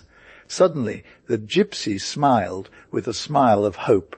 A small cottage belonging to a road worker stood 4 steps away from the group. Its closed door, like its windows, predicted the owner's absence, but perhaps someone inside could hear her pleas, and the young woman nervously pounded on that immobile door. Her efforts were in vain. No one came to her aid either. Exhausted from calling, she didn't know what she was doing and turned around the walls. When reaching the back of the house, she saw with pleasure and surprise filled pot with water leaning against the wall, sheltered by its shadow. The woman looked at it, but couldn't focus, so overwhelming were her surprise and joy when, at that very moment, an enormous mastiff dog, hair standing on end, mouth open, drool hanging, eyes greedy and bright, approached the pot. Upon recognizing the woman, the dog let out a growl. The gypsy raised her head, understanding the animal's intentions, and hurried her pace. Both arrived at once by the side of the pot and stopped for a moment to challenge it. The woman extended her arm, and as soon as she moved, the enemy closed in, putting its front paws on the young woman's chest, forcing her to the ground and biting into her shoulder. The gypsy cried out in pain and rage. Without fear, Frantically, desperately, she grabbed both hands around the dog's throat and squeezed it with fury, anger, madness, and heroic strength. Brutal start, as the dog tore into her shoulder with its sharp fangs. The struggle continued for brief moments, silent and terrifying. Both combatants rolled on the ground, determined to win, each trying to achieve victory by sinking their teeth into the other's flesh. The woman's fingers squeezed the thick throat of the mastiff, while the dog clamped down on her shoulders. Suddenly, the dog let out a painful whine, opened its mouth, and fell back on its belly. The gypsy had strangled it with her bare hands. She rose from the ground, gasping for breath, pale and exhausted. Her dress was torn, revealing her breasts and shoulders, which bore 3 wide and deep wounds from where blood trickled down. But the gypsy paid no attention. She stamped on her enemy's corpse, picked up the pot that had been the focus of their struggle, ran to find her son, and without even considering her wounds or the pain coursing through her veins, let out a smile as she placed the vessel to her son's lips.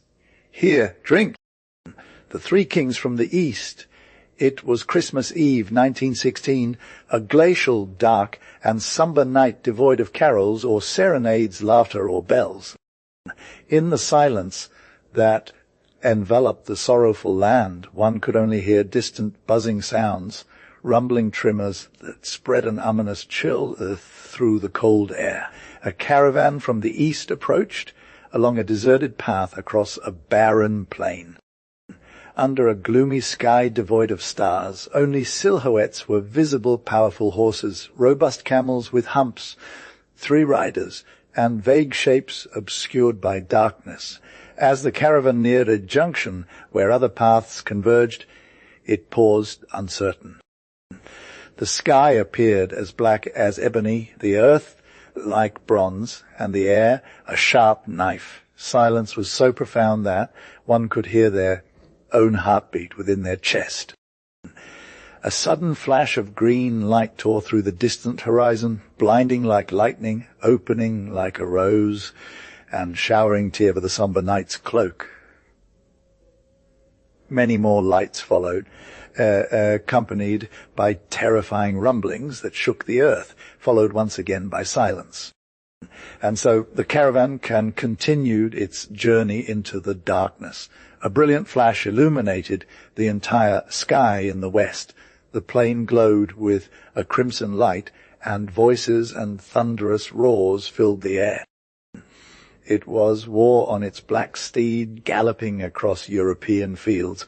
It was death arriving on this Christian Christmas to rock cradles with the barbaric sound of iron and gunpowder, to ignite its nefarious bonfires in the night, and the very night when they proclaimed, "Glory be to God in the heights and peace on earth to men of good will." And homes burn like torches of Lucifer under the rays of relentless artillery. In the light of the fires, crowds of soldiers pass with the roar of a storm. Innumerable legions of all races and flags here, the cross there, the crescent moon over there, the lions beyond, the eagles, and together in the host, helmets and turbans, capes and alforges, ebony and snow-coloured faces, all shaken by the same infernal rage. And as these blind multitudes pass, the earth's breasts open up, mountains tremble, forests crackle, rivers turn red, air ignites, and men's lives fall like harvest wheat under the scythe. The caravan from the east, once again facing the tragic parade.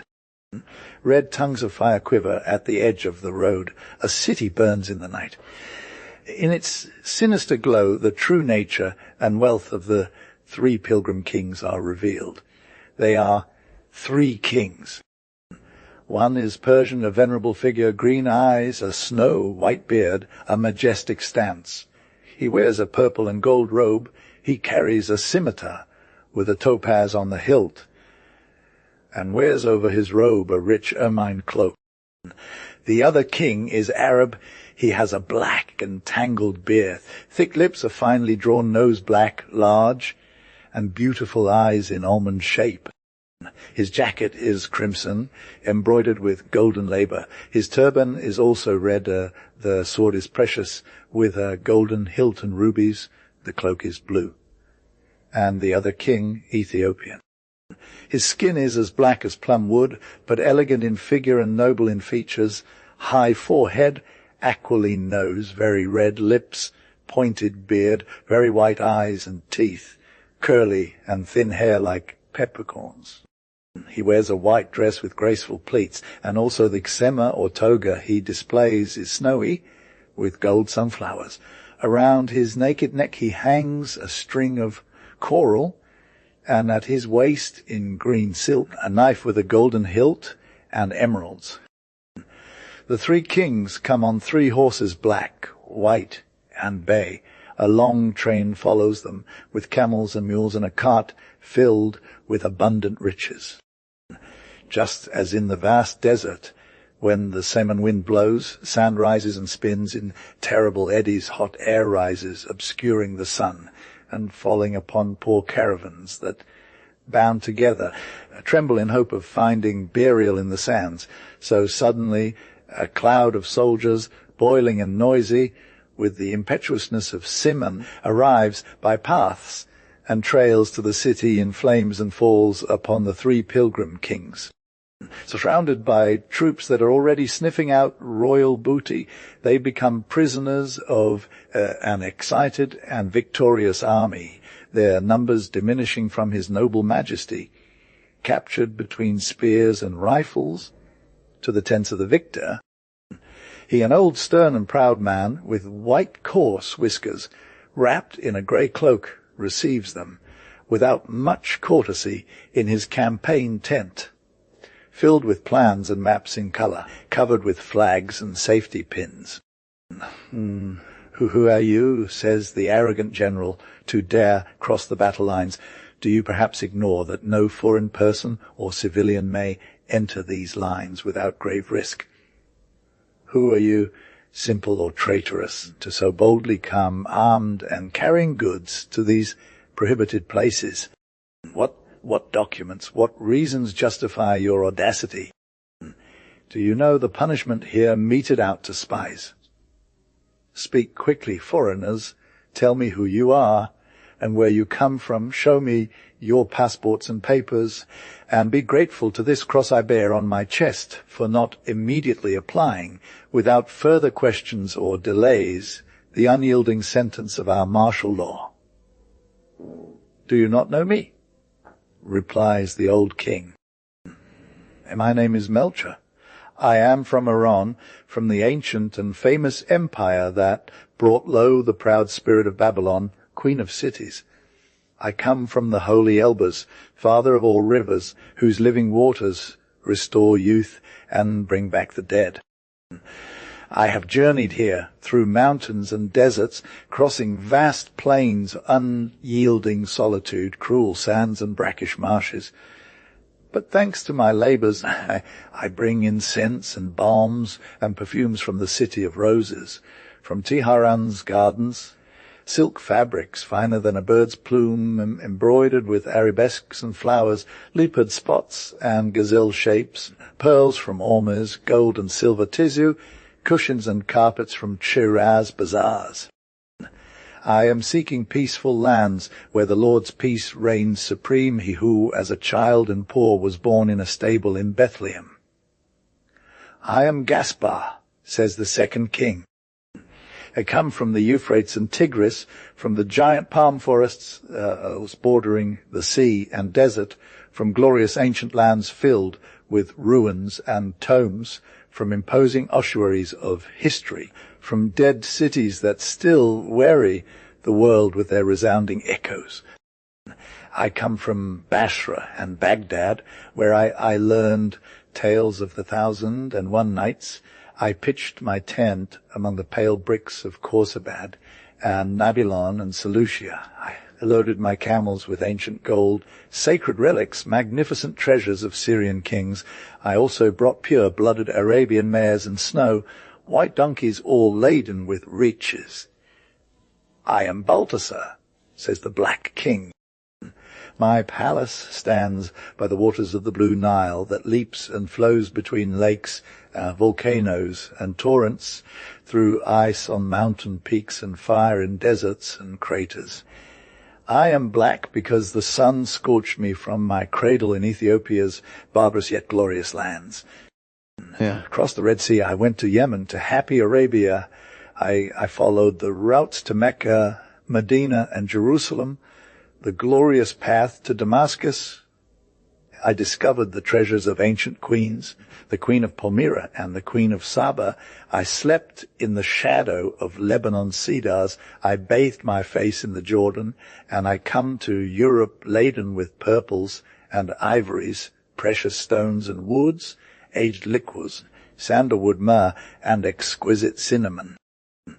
With many sinister laughs, the reasons of the three wise men are celebrated in the camp. By force you are, says a grave and taciturn prince who accompanies the general, either madmen or giants of sarcasm, when you come this year in the disguise of knave and innocent pilgrims, with airs of beatitude and legend, to this senile world torn apart by iron and fire. Cultured Christian Europe, master of cowardly hypocrisies, the one that destroys its own children in the name of civilization, right, and freedom, the one that placed a cross on its flags and another on the fist of its swords. Today it violates God and surrenders to a furious blood orgy. See the torches, the music, and the songs with which they celebrate Christ's birth, cities burning, cannons roaring, soldiers running towards death, shouting hatred. The Lord's peace reigns only in tomes now. Children who learned the name of Jesus abandon their old games and stretch their delicate hands, asking for a rifle, a real one that hits a heart. Everyone knows that the kings of the East will not come. Those mysterious and benevolent Magi-Hu on other peaceful Easter filled children's slippers with gifts on the balcony are now in trenches and bunkers, trembling from cold and nostalgia, wishing to kill or die. The acrid incense of gunpowder intoxicates men, women, and children. Gold turns into lead, and myrrh into a lethal gas. Travellers, if you are sincere, go to your mountains and deserts, the palm tree forests, the blue Nile, where even now love's tales are recited around the fire from the Arabian Nights. Escape to your barbaric and remote lands. If there, as I believe, the furies of discord and death have also entered, go to other more savage, hidden and happy lands, where never has civilization been heard, where at least men kill each other openly with the pure and naked valor of their barbarism, without saying that they kill for justice and right. Go, confirms the general, for as I see it, you are good men. But leave here your baggage and prizes, your horses and treasures, so they do not fall into enemy hands. Return to your lands, as God may guide you, for you can save your lives that way. In these infernal regions of civilized Europe, and the three wise men, poor and naked like the divine infant of Bethlehem, depart forever, dejected and bowed, vowing never return to this world for all eternity. The three things of Uncle John Josie Nogales, the whole village knew that Apolinar was melting away alive for Lucia, and although she didn't melt for anyone else, she wouldn't turn down the young man's advances. A perfect match, she young, beautiful, robust, and rich, he on the cusp of his mid-20s, not poor, and a would-be gentleman set become mayor, both of them only children. The only missing piece was the sacrament of confirmation, for which there was no other bishop than Uncle John, the plantar, the natural father and legal guardian of the beloved bride. The illustrious lineage of the Plantos had long been renowned for a native stubbornness that they took great pride in. If they'd wanted to create a coat of arms, it would have depicted a nailed backward into a wall of red. Apollinaire felt constrained by hereditary testiness and feared Uncle John might pull out his flute at any moment, because he was the kind of man who never strayed from his yes or no, not even if it meant breaking things. There was no other choice but to cross the Rubicon and plunge headfirst into those unfathomable depths of parental will. Uncle John had once said, "What's he doing here?" Those familiar with his temperament found this more than enough. "Know that your father is in the cellar," he continued. "I'll go and tell him. God willing, he'll leave with a smile. But first tell me, for it to have weight, do you love me as I love you with all your soul? Apollinaire, you bore me with your loves and capers." If you want to tell him, go ahead. Whatever comes out of my father's mouth is fine, because I'm planted too. Rejecting those brave rigours of the caste, Apollinaire headed for the cellar, passing first under the weeping vine that stretched its tendrils like dry cords, and then through the narrow yard filled with farming tools and harvest trinkets. At the cellar door, a clump of cobwebs caught in his hatband, and swallowing saliva, he entered the dim room. Uncle John. Uncle John? Here. Are you? With this bushy head of hair, you can't see a thing. The man was deeply engrossed in his work, shirt sleeves rolled up, bare-chested, with a chestful of stubble that looked like an albahaca plant pot. He was more than moderately presentable, greying and robust. Sweating as he was, he resembled a polar bear. "Do you have any idea what I'm here for?" "For a jar." "No, sir, to ask for advice." "Well, that's not the same thing," Uncle John replied. "But come on, let me help. There's no man without a man." With that permission, Apollinaire hesitated how to tell him that Luso was pulling at his heartstrings a little bit, just a tiny bit, if you will. Here is the translation of the text, preserving the name Emilio to speak of things as they are.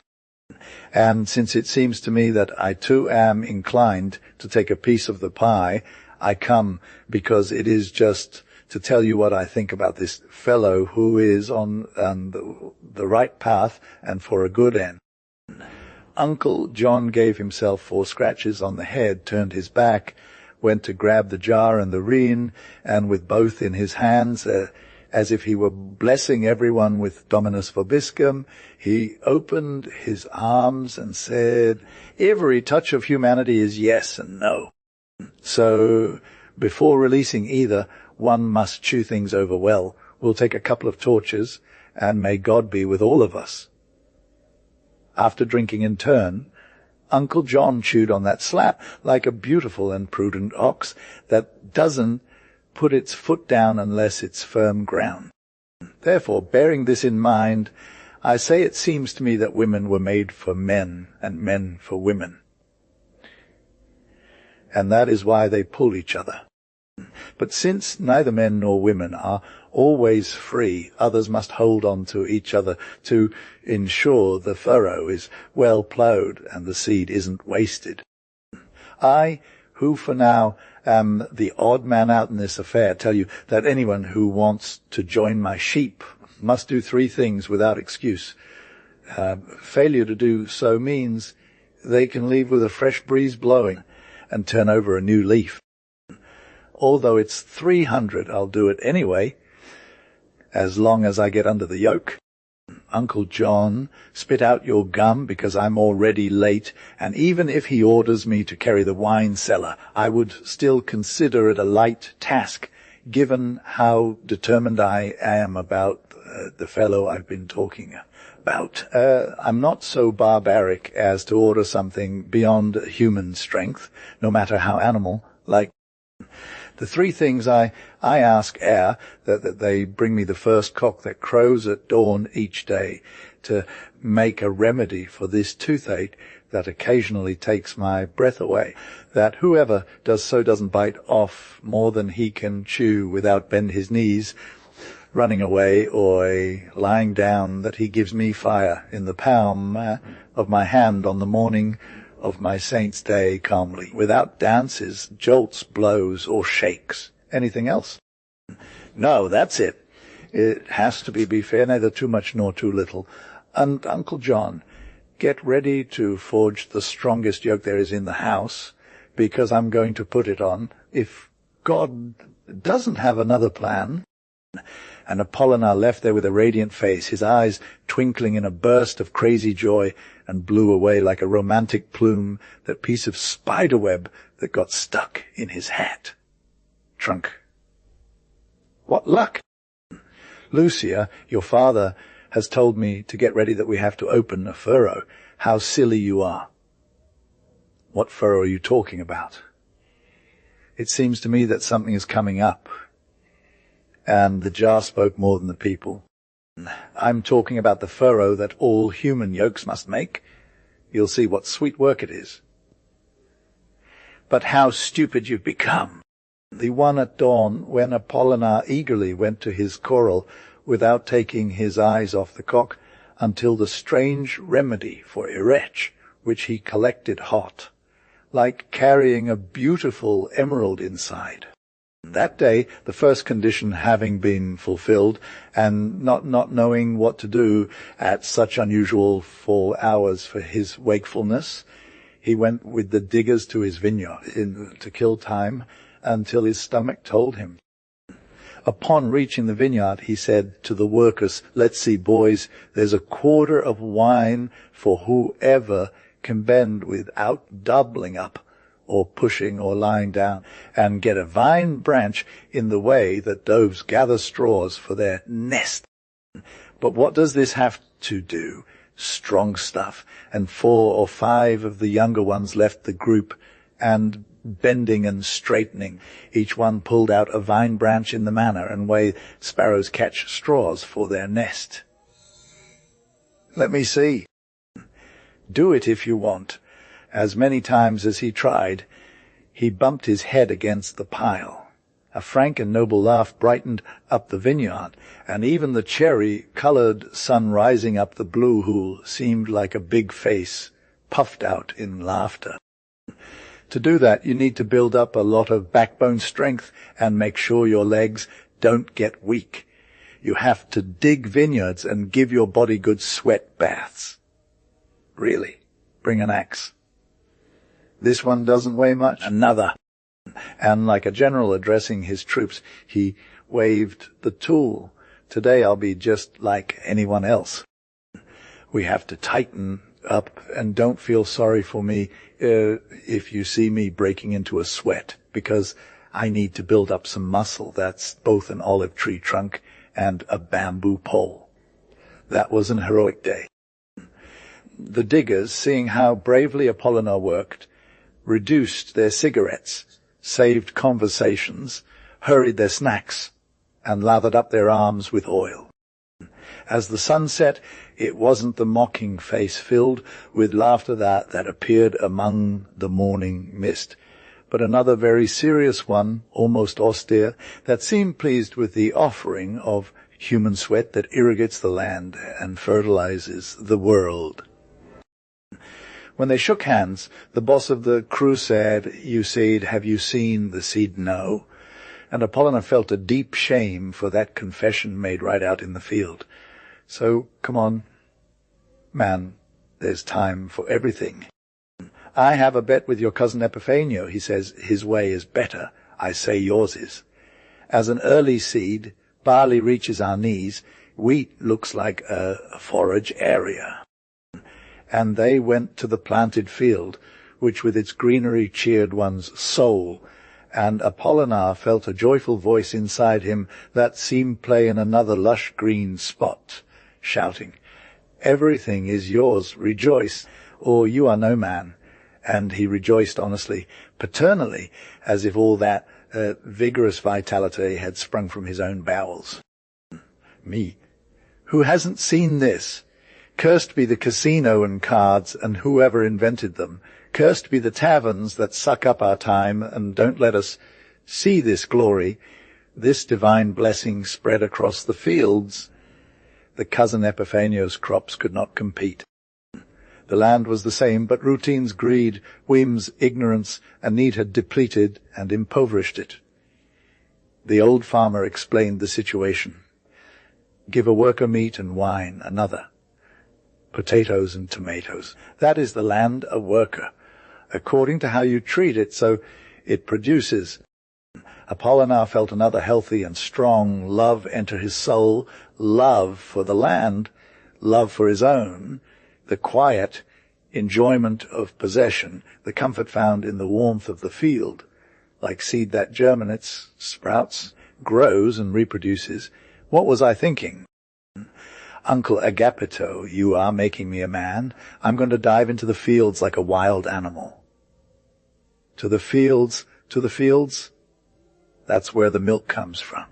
If only you could see how many idle hands the field sustains. I am the first. Better said, I used to be. Now I am someone else. My feet hurt. Co-eyed boots. My head aches. I'll throw away this stinking bombion and buy a strong hat like they make from pig bristles. No more carnival dresses. Uncle Agapito, give me a hug and ask God that by spring I can eat grass without cramping my legs. He didn't sleep well because excessive fatigue argued against sleep. His bones felt like they were on fire. His back stiffened. And amidst his pains, a new feeling slowly conquered him, an infinite pity for the forsaken day labourer who, every day, in exchange for a few rugged quarters, increases someone else's fortune, with barbaric waste of his own life, and, as he heard the rooster crowing at dawn, heralding his duty and obligation. He saw the clarity of the new day again, and once more his aching hands took up the gleaming hoe, and the master's sweat fell like fertile rain on the inheritance which seemed to stir with love and gratitude. Day after day he hardened in the sun and air, and as the outer rind grew tougher, nobler softness appeared within. There is no vine like Apollinaire's. Apollinaire's vineyard is the captain. What a man! This was the topic of conversation among farmers. The day labourers fought over the house, because there was formality and wine, and no shameful business was done to cut wages. With Apollinaire worked the healthy ones, the strong men, inspired by his example. Winter passed and spring sun dressed the fields in gala attire.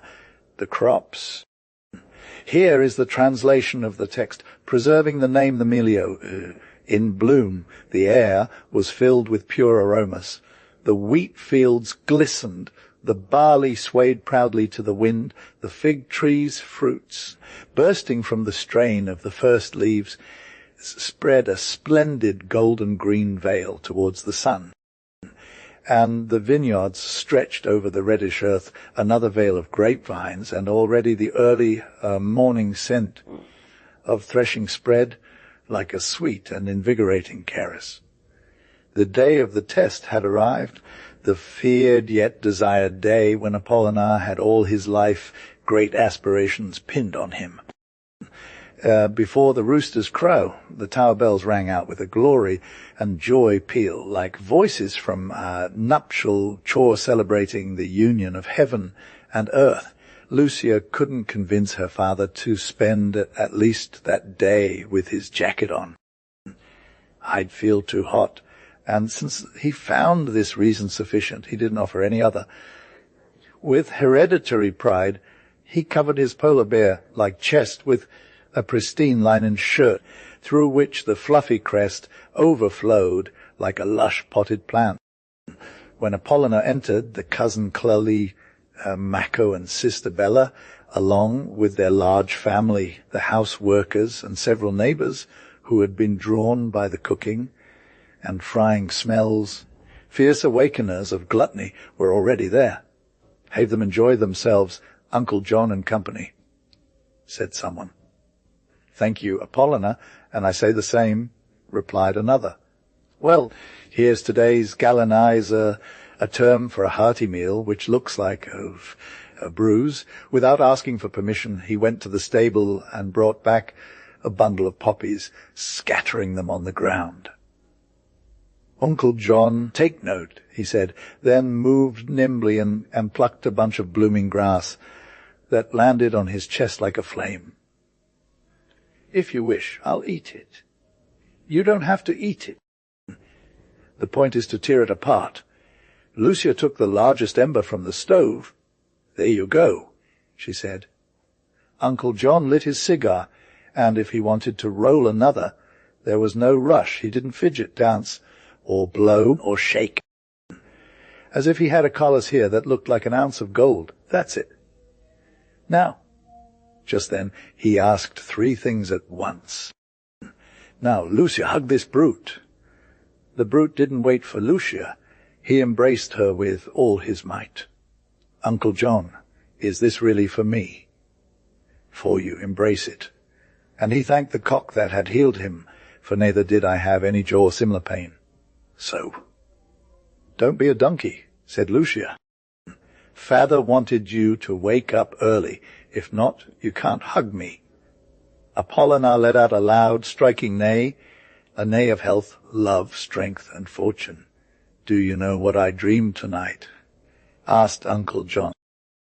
Well, I was the eternal father, and this sheep was Spain, and I was giving it to a new people, just arrived from nowhere, full bellies, sparkling eyes, calloused hands, and an Azagana farming tool on their shoulder. Translation, Emilio sounds the blue air of that serene summer morning. The sun, dazzling, falls like a golden rain upon the farming tools. 2 butterflies of fiery colour fly below the cool canvas of cornstalks, and the joyous peal of bells seems to respond up high to the joy of the new breed, the strong breed, opening its fertile furrow of love in the human plain. The indiscreet lover Pedro de Roe pied to the licentiate, Alonso de las Torres to the author, Sonnet greetings to you, sir, on Parnassus, as a divine brother of the Nine. The gentle breeze your lyra stirs shakes with its wings, Pegasus. No wise man from Halicarnassus would ever be brief in your praises. There is a goddess who rains heavenly light upon your brow at her celestial pace. From Helicon, the esteemed sap gave you to drink with a peaceful secret in an golden vessel, an extraordinary nymph. May your words and songs be blessed, for laurels from Hymettus look towards the banks of the pleasant Manzanares for you. To the licentiate Alonso de las Torres, sonnet pain of loves that die and are buried in our souls, pain of beloved daggers that no longer seek or wound us. Seek not force wild pomp in these melancholic tales. I exchange the singer's laurel for the rose of a kiss from one mouth. The greatest pain is to unflower the love's bloom in the garden where we were their captives, longing for a fountain in the desert. Pain of loves that haven't died, and God commands they be buried alive. The first part tells the strange story of the indiscreet lover, who was also endangered by truth. In one of the most famous and noble cities of proud Italy, seat of arts and home to the most distinguished men, this rare tale unfolded, revealing exemplary nature of the highest designs, which brings about the highest edification for those still untainted, so that they escape the enemy's temptation and return to the path of grace those who have strayed. It was in Ferrara, a city renowned, where delicate Torquato Tasso had blazed a most brilliant poet, and where the gallant genius, the prince of his time, Divine Ariosto, had passed away, whose excellence earned him queens kissing his feet. Such were the splendid beauties, and the greatest of these latter days, as unique Catherine Cornaro, whom her fellow Venetians, Dukes Federico Barbarigo and Leonardo Loredano, more greedy than Chivo Chivorus, stripped of her kingdom of Cyprus. Yet this poet found solace in a love that was worth a throne, and so continuing with this true and curious account, it must be said, next to the house where Ariosto had passed away stood another, even more magnificent one, clearly proclaiming the elegance and distinction of the principal people who dwelt there. This particular residence was inhabited by a magistrate from one of the city's most noble lineages, namely Leonardo Aldobrandino, brother of Hercules, sinistral to the dukes. Widowed from a lady of Pisa, his gaze was fixed upon his daughter Renata, who was already a maiden of 19 years old, more beautiful and fresh than the roses in Florence's grand rose garden that had witnessed the burning of the heretic Savonarola. He knew that no woman could be better owned or possessed than by her own modesty, and at this point Renata's virtue seemed to protect herself alone. Early morning mass at San Lotario, attended with her father, strolls along the flower-filled meadow as the sun began to set, and another moment of amusement with her cousin. On the house's gallery, always under Leonardo's serious, watchful eye, he did not spare any effort in adorning his daughter's gentle presence, the finest pearls from Venice's merchants, and embroidered waistbands, justillos, and silk corsets from Persia brought by Genoa's traders, ambassadors of luxury and ministers of gold. On one hand, the respect her high name commanded from all, and on the other, the fear of a disastrous outcome, had kept this fairy's jewel safe from suitors, under whose windows no music had been played nor sonnets sung. It was known that her father had prepared this maiden to be the wife of a legendary knight. A grave event of honor occurred many years ago while Leonardo travelled Spain and found himself in Seville, where he encountered a gentleman with whom he became greatly obliged. This man was Spanish, a quadrille from Ciudades aboard our most prudent sovereign Philip Sia's galleons, who now sit in heaven enjoying the well-being of the righteous, and it was during these days that the great monarch passed away, just as his son, our current glorious Prince Philip, the third of those bearing his name, took up the sceptre over Spain. God grant him a long life as wise in his rule. It was this new viceroy who had a young son named Saint Michael the Archangel, and when they parted ways, one returning to Italy and the other setting off for his destiny, they agreed that if Leonardo had any daughters, she should marry the heir of this noble Spaniard, whose lineage would not yield to that of infantry and Medinaceli, but was as high as those of Dandolo and Colonna. A year later, Renata was born, and when the news reached the viceroy, he regarded the young boy, then just 2 years old, as his son-in-law. Translation Tiona Aldobrandino. And in the approved plan, it was said that as soon as Miguel reached 20 years of age, he was to come to Ferrara for his wedding, near Leonardo's palace, and even now, to the delight of travellers, stands the renowned Inn of the Centaur, so famous for the skill of its cooks as for the various love affairs that have made it feared by parents and suspicious to husbands.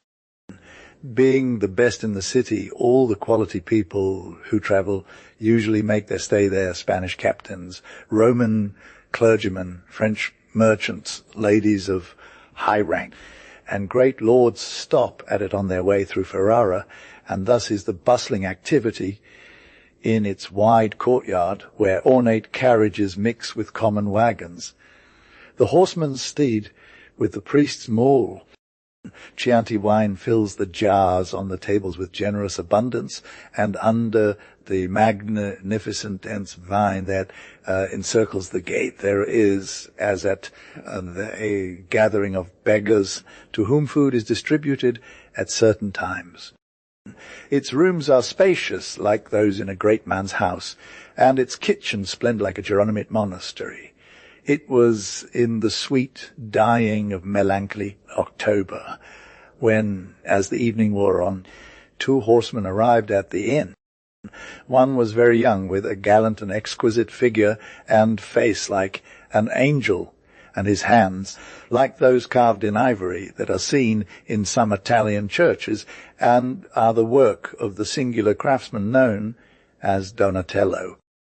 He rode a handsome Andalusian colt, and his face showed a certain restlessness and almost a pregnant look while riding sideways, which did not indicate great skill in horsemanship.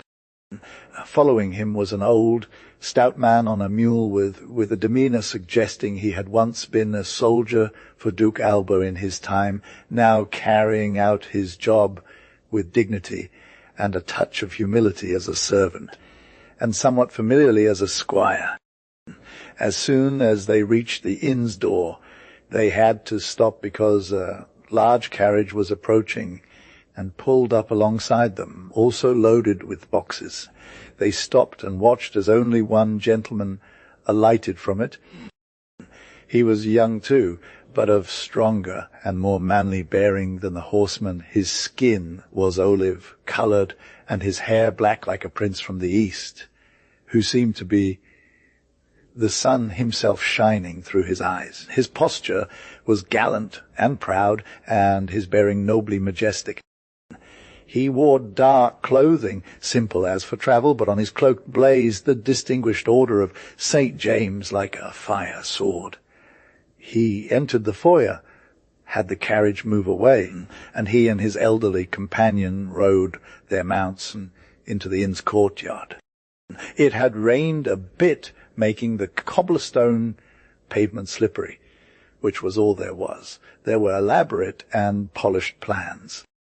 Regardless of the cause, whether it was due to the boy's inexperience or some other factor, when he went to dismount from his horse, it bucked he, and the rider could have been thrown to the ground, if not for the quick actions of his squire and the knight of the encomienda. No harm came to them, and they ascended together to the apartments assigned to them, which happened to be next to each other. Due to their similar ages, and both being Spaniards in a foreign land, they quickly struck up a conversation and offered their company. I am Don Diego de Zidra, said the man on the horse, and I travel with Marcos, my squire. I come from Toledo, and I won't be long before reaching the end of my journey, which is in the illustrious city of Mantua, so often mentioned. Let me tell you, business and pleasure do not drive me, a great sorrow does. I am Don Miguel de Guzman, replied the knight of the encomienda, and I come from India. Upon arriving in Ferrara, I have reached the end of my pilgrimage. I have brought with me a grave concern that I will share with you if we become friends. Don Diego responded, I shall rest for a few days, and it would please me greatly to call you my friend, as you have done. They discussed their travels and other indifferent topics, then retired to rest, promising to venture out together the following day to explore the city. The sun had barely risen when Don Diego and Don Miguel dressed themselves. Don Diego wore a grey velvet suit and an orange cape, while Don Miguel, having brought up his chests, adorned himself with silk ribbons and a velvet jacket, hanging a fine golden chain with a thick diamond around his neck that gleamed upon his chest. They set out on their way, first visiting the Blessed Sacrament, as devout knights would, to give thanks for safely reaching the city. After fulfilling this religious duty and attending Mass, they strolled through the streets and squares, admiring churches and palaces, all of them wonders that captivated their minds. Despite coming from opulent Spain, as they stood in the cathedral's atrium around noon, they witnessed a group of people stopping to watch as two grave knights, dressed in luxurious attire, passed by, accompanied by a maiden who seemed almost more remarkable for her figure and face than for her splendid garb, riding on magnificent horses, preceded by pages and followed by servants. The bridles bore rich, emblazoned cloth, and the gauntlets and falcon in the young woman's hand, along with the rein of all the horses, clearly demonstrated their hunting equipment. As people removed their hats at the passage of these nobles, Don Miguel, and here is the translation of the text, preserving the name Emilio Don Diego, inquired about their identities. They replied, Lord Senescal Hercules Aldobrandino, his brother Leonardo, and his niece Renata. It's remarkable that we don't recognize such prominent figures. Don Miguel made a gesture, unnoticeable to Don Diego, and both praised the dignity of the elders and the elegance of the young woman. They continued their walk until it was time to return to the inn. At Don Diego's request, they parted afternoon for a rest during siesta. God granted Don Diego a peaceful sleep in his chamber, alone with his squire.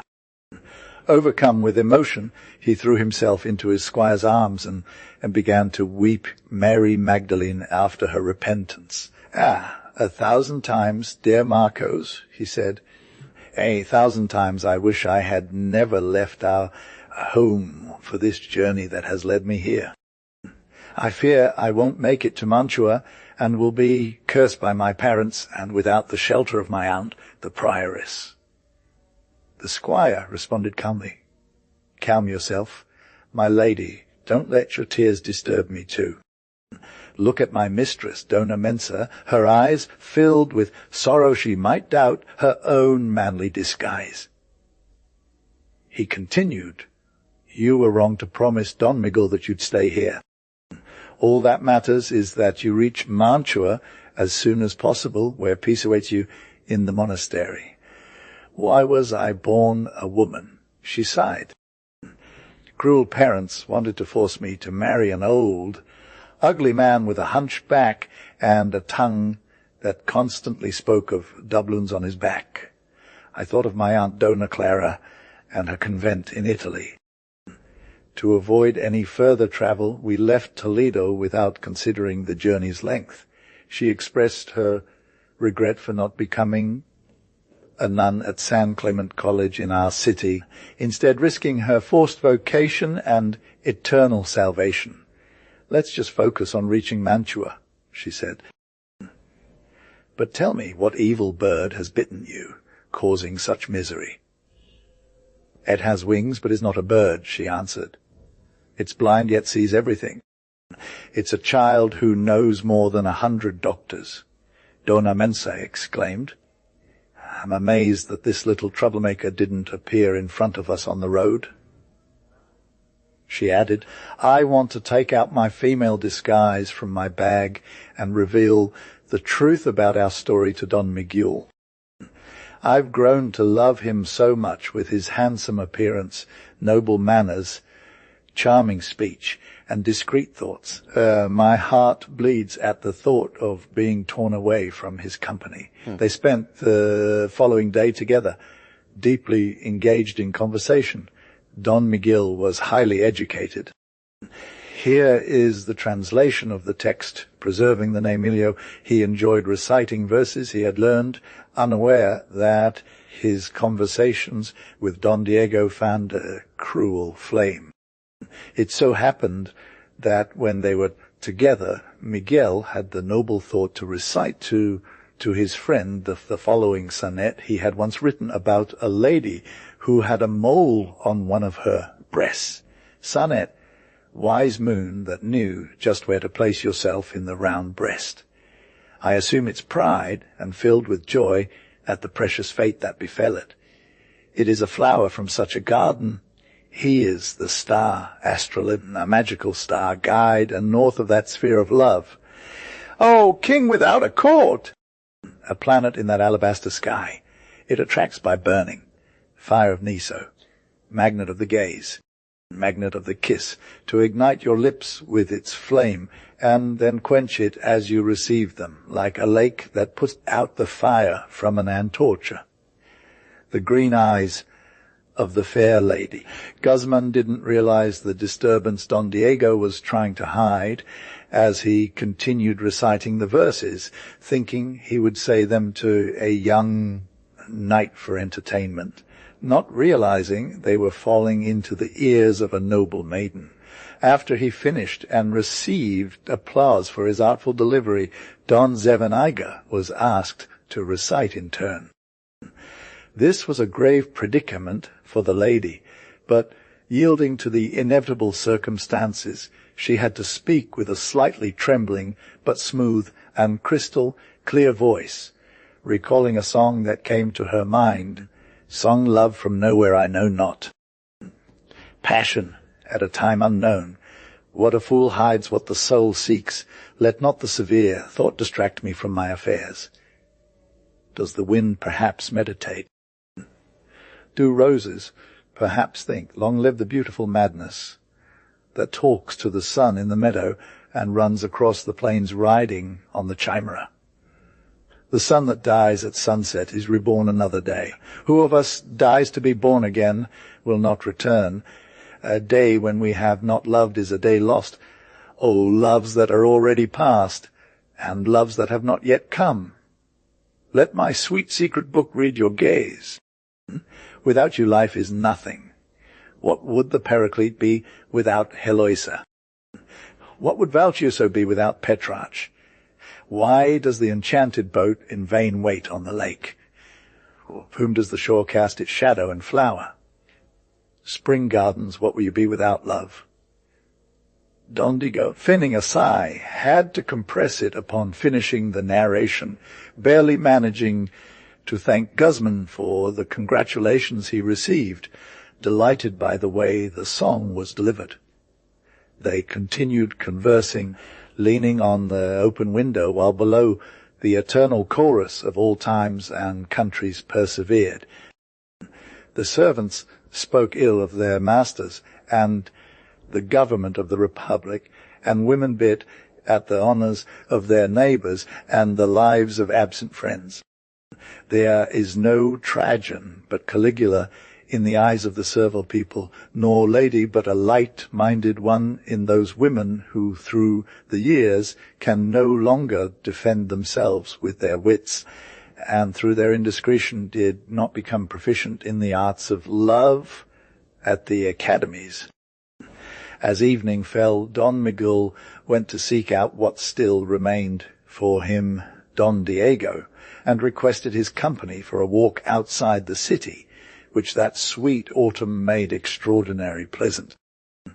Don Diego made efforts to calm himself, and as they conversed beneath a lush oak tree, Don Miguel, startling his interlocutor with such an opening, had to say, "What I tell you, curious eyes that pass on to the second part of this most certain story shall see." The second part continues with the peril of the indiscreet lover, which was also called Into Danger in Truth. I wish, dear Don Diego, began the Guzman, since you are the only one I have here in this city, to share with you the purpose of my journey and the reason for my arrival to these lands.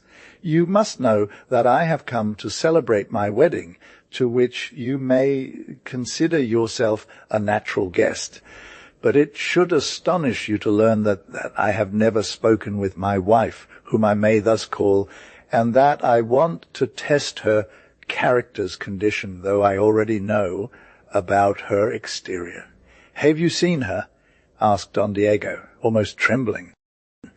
Certainly, and so have you. Remember that young woman on the horse we passed in front of the cathedral. That is Leonardo Aldobrandino's daughter, the primate of this duchy. Don Diego thought his friend was joking and would eventually declare it a playful jest, but as Don Miguel insisted, recounting the story we now know, Don Diego congratulated him, his face ashen and speech almost incoherent. "My father died 3 years ago," concluded Don Miguel, "and I have come alone to fulfill the pact, if nothing else, as I hope against the lustre of my lineage and the honour of my person. For my plans I need you, Sir Don Diego, for I have discovered in you a great nobility, and I will serve you trying to be seen by Leonardo's daughter after I have reached her, although without revealing who I am. If she knows how to reject every claim that is not the desire to see her husband from India, whom she must faithfully await, she shall be my wife. If she fails in the test and succumbs to the allurements, as other many Italian maidens do, she will not come with me to my palace in Seville." Don Miguel insisted so much that Don Diego accepted the mission, and he provided some rich garments and adornments for his attire, which were essential for the attempt. That very night, musicians placed beneath Renata's window sang melodiously, "Sonnet love is, my dearest Phyllis, a fragrant breeze, a wave from a sea of enchantment, a swallow. It comes and goes." A peregrine song sung by an elf in the thicket. The garden has had rare flashes, like light from a passing spirit, and I have felt that fire consume me at the glow of your clear eyes. Light and shadow merged, leaving bitterness and pain behind. The forest and souls return to the cold. The fountain moans with a resonant cry. The garden weeps its golden leaves, for the flowers are dead and summer has passed. It was halfway through the song when one of the windows creaked open, and the stern face of Losada appeared, who had been Leonardo's third love interest with Renata's mother, and she had lived in the house since time immemorial. She quickly retired, and at once, very discreetly, like a child afraid of intruding, Renata's celebrated eyes looked out into the street, as she enjoyed having music for the first time in front of her home. But when Leonardo, who had gone to the bishop's palace where a feast was being held, did not return soon, Lizarda went downstairs to tell the musicians for whom they were playing that their mistress was delighted by their performance, and thanked them with notable pleasure for their kindness. But if the Lord noticed the serenade, they would be in grave trouble, as they were city officials and very protective of their daughter. With these words, and judging that enough had been done on the first night, the knights and musicians retired. Judge the pain of Don Diego as he played this part. It was as great as Renata's joy at being treated so regally. The next day, on Zetternieiger's orders, Marco sought out Lizarda to speak with her, and their conversation was both brief and delightful. "The soldier is bold," the old woman said upon listening to him, "and if he were younger he could be my broken piece. But know that my mouth is golden, and it only opens with a key made of the same metal. I don't want to make free promises to my lady. Oh, look at that little fellow in skirts." Marcos responded, "In my land they would have paraded him through the market, a cavalier on a small horse, adorned and crowned, and he would know all the nooks of the region." And he concluded with a string of pleas and promises, more than enough to fill the altar of St. Blas. The squire left, and barely had Lizarda climbed back into the house when she was called by Renata. "Do you know?" Renata asked, "Who might be one of the lovers from last night's music?" "I do, my daughter," the owner replied. "I have such poor judgment when it comes to malice, I can't tell these things. Well, this morning, on my way back, from San Lotario. I saw him enter the Centauro Inn, and his figure did not change even after I appeared at night and didn't look closely. She wanted to tell Losada, I'm done with all of this. Here is the translation of the text, preserving the name, Emilio. He was waiting for that gentleman from India who my father had promised me, and also for the rounder of the serenade. There was no unpleasantness either in the other gentleman whom my father had invited today, and who greeted us this morning at church, but he did not seem as kind as the one from the inn. It was necessary that you should find out about his clothes, and if he was a person of quality, as he seemed to be. That day Leonardo had indeed invited Don Miguel himself, who, without revealing his true name, had presented himself to him as a friend of the Viceroy, and his son bringing news from him. Renata's presence pleased the guest, as well as his politeness and discretion, but her thoughts kept drifting to Don Diego, whose enemy's evil arts had captivated her at a very unfortunate moment. Leonardo wanted his daughter to give something to the stranger, so he made her sing accompanied by the harp, and after she finished, he asked for and received permission to retire from the stage.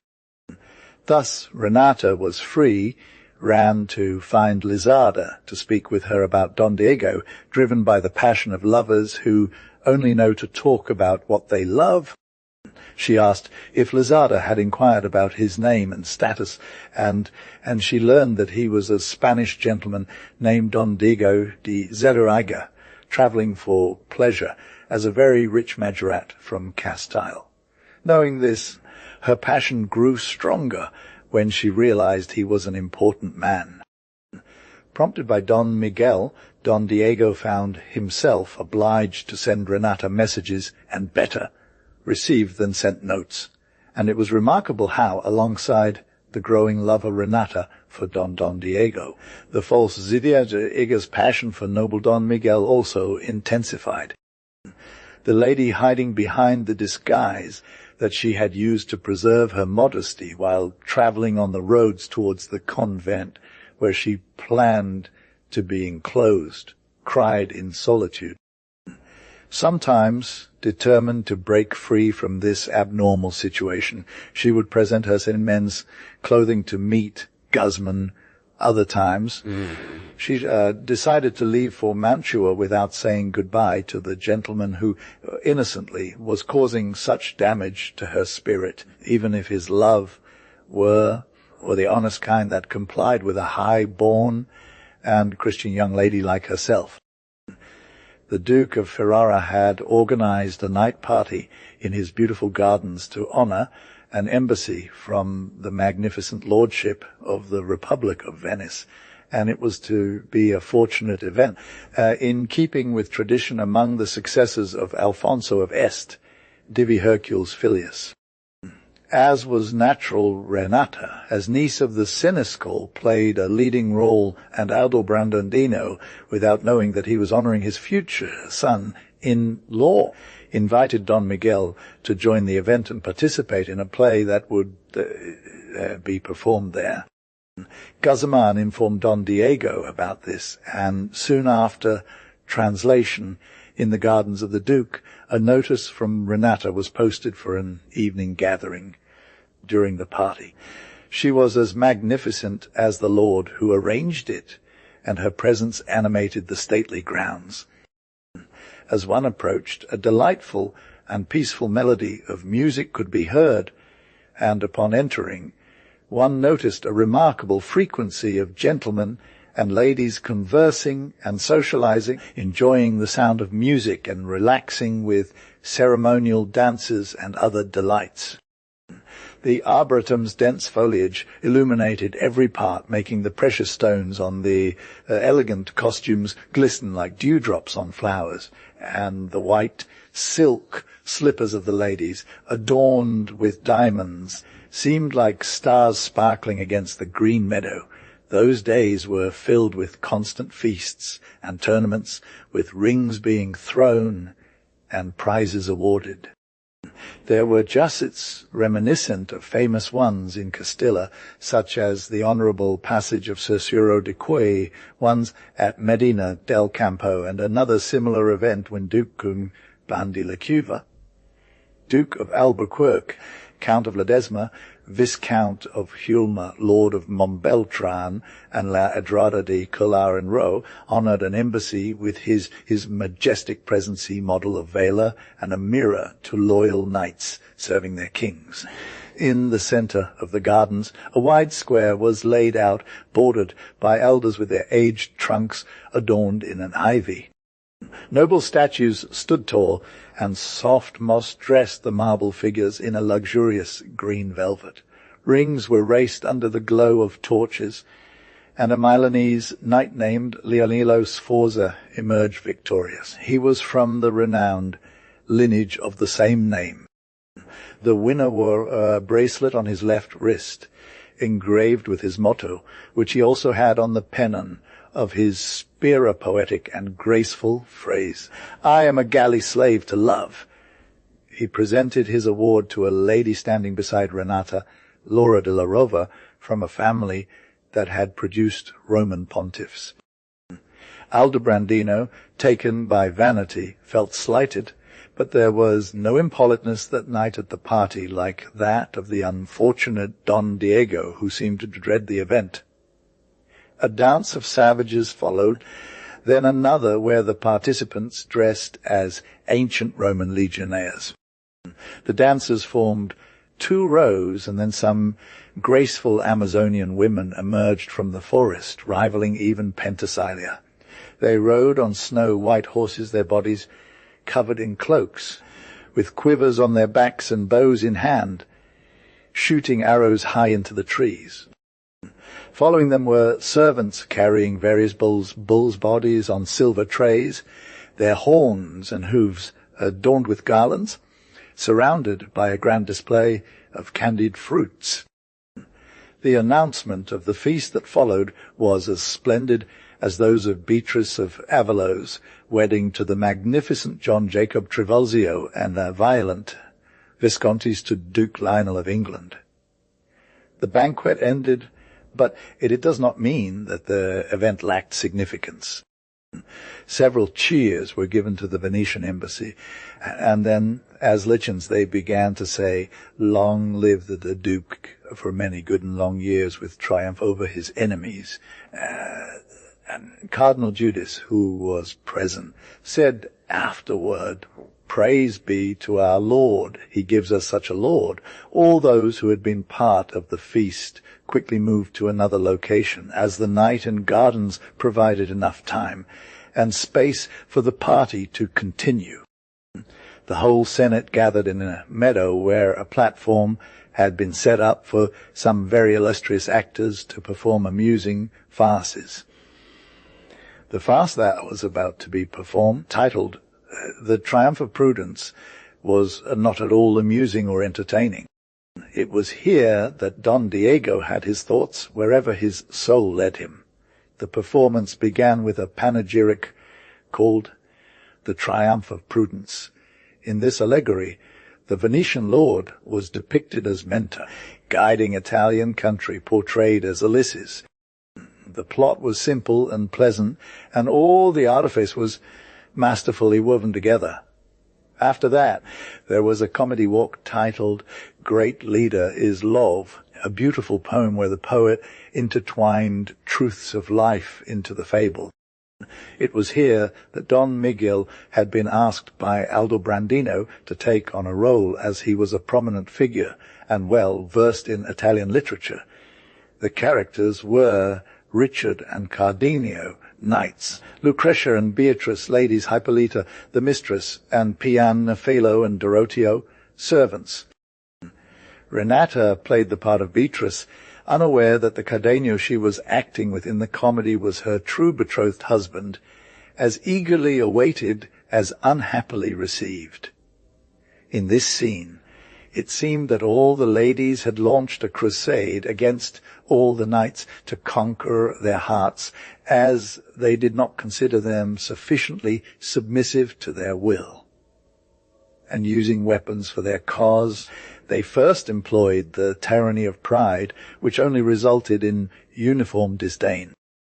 They then sought a better general for their cause, and found love, who soon served them, though being as strong and fickle he betrayed in the end, making them slaves to those whom they tried to conquer. The plot was beautiful and skillfully spoken, showcasing the subtle genius that had composed it, and it could have been written by a poet who rivalled Fracasta in elegance.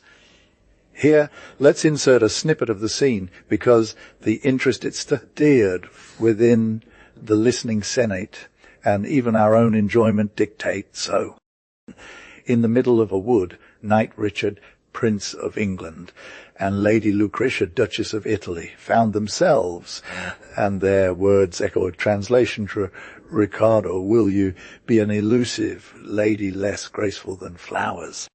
See how they do not sway their stems from their branches when someone wants to enjoy their fragrance, and even kiss them like the lips of beautiful ones. Lucretia, for you, Sir Ricardo, all the flowers in my garden except one. Win it, and its leaves shall be lips for your lips. You call yourself Ricardo.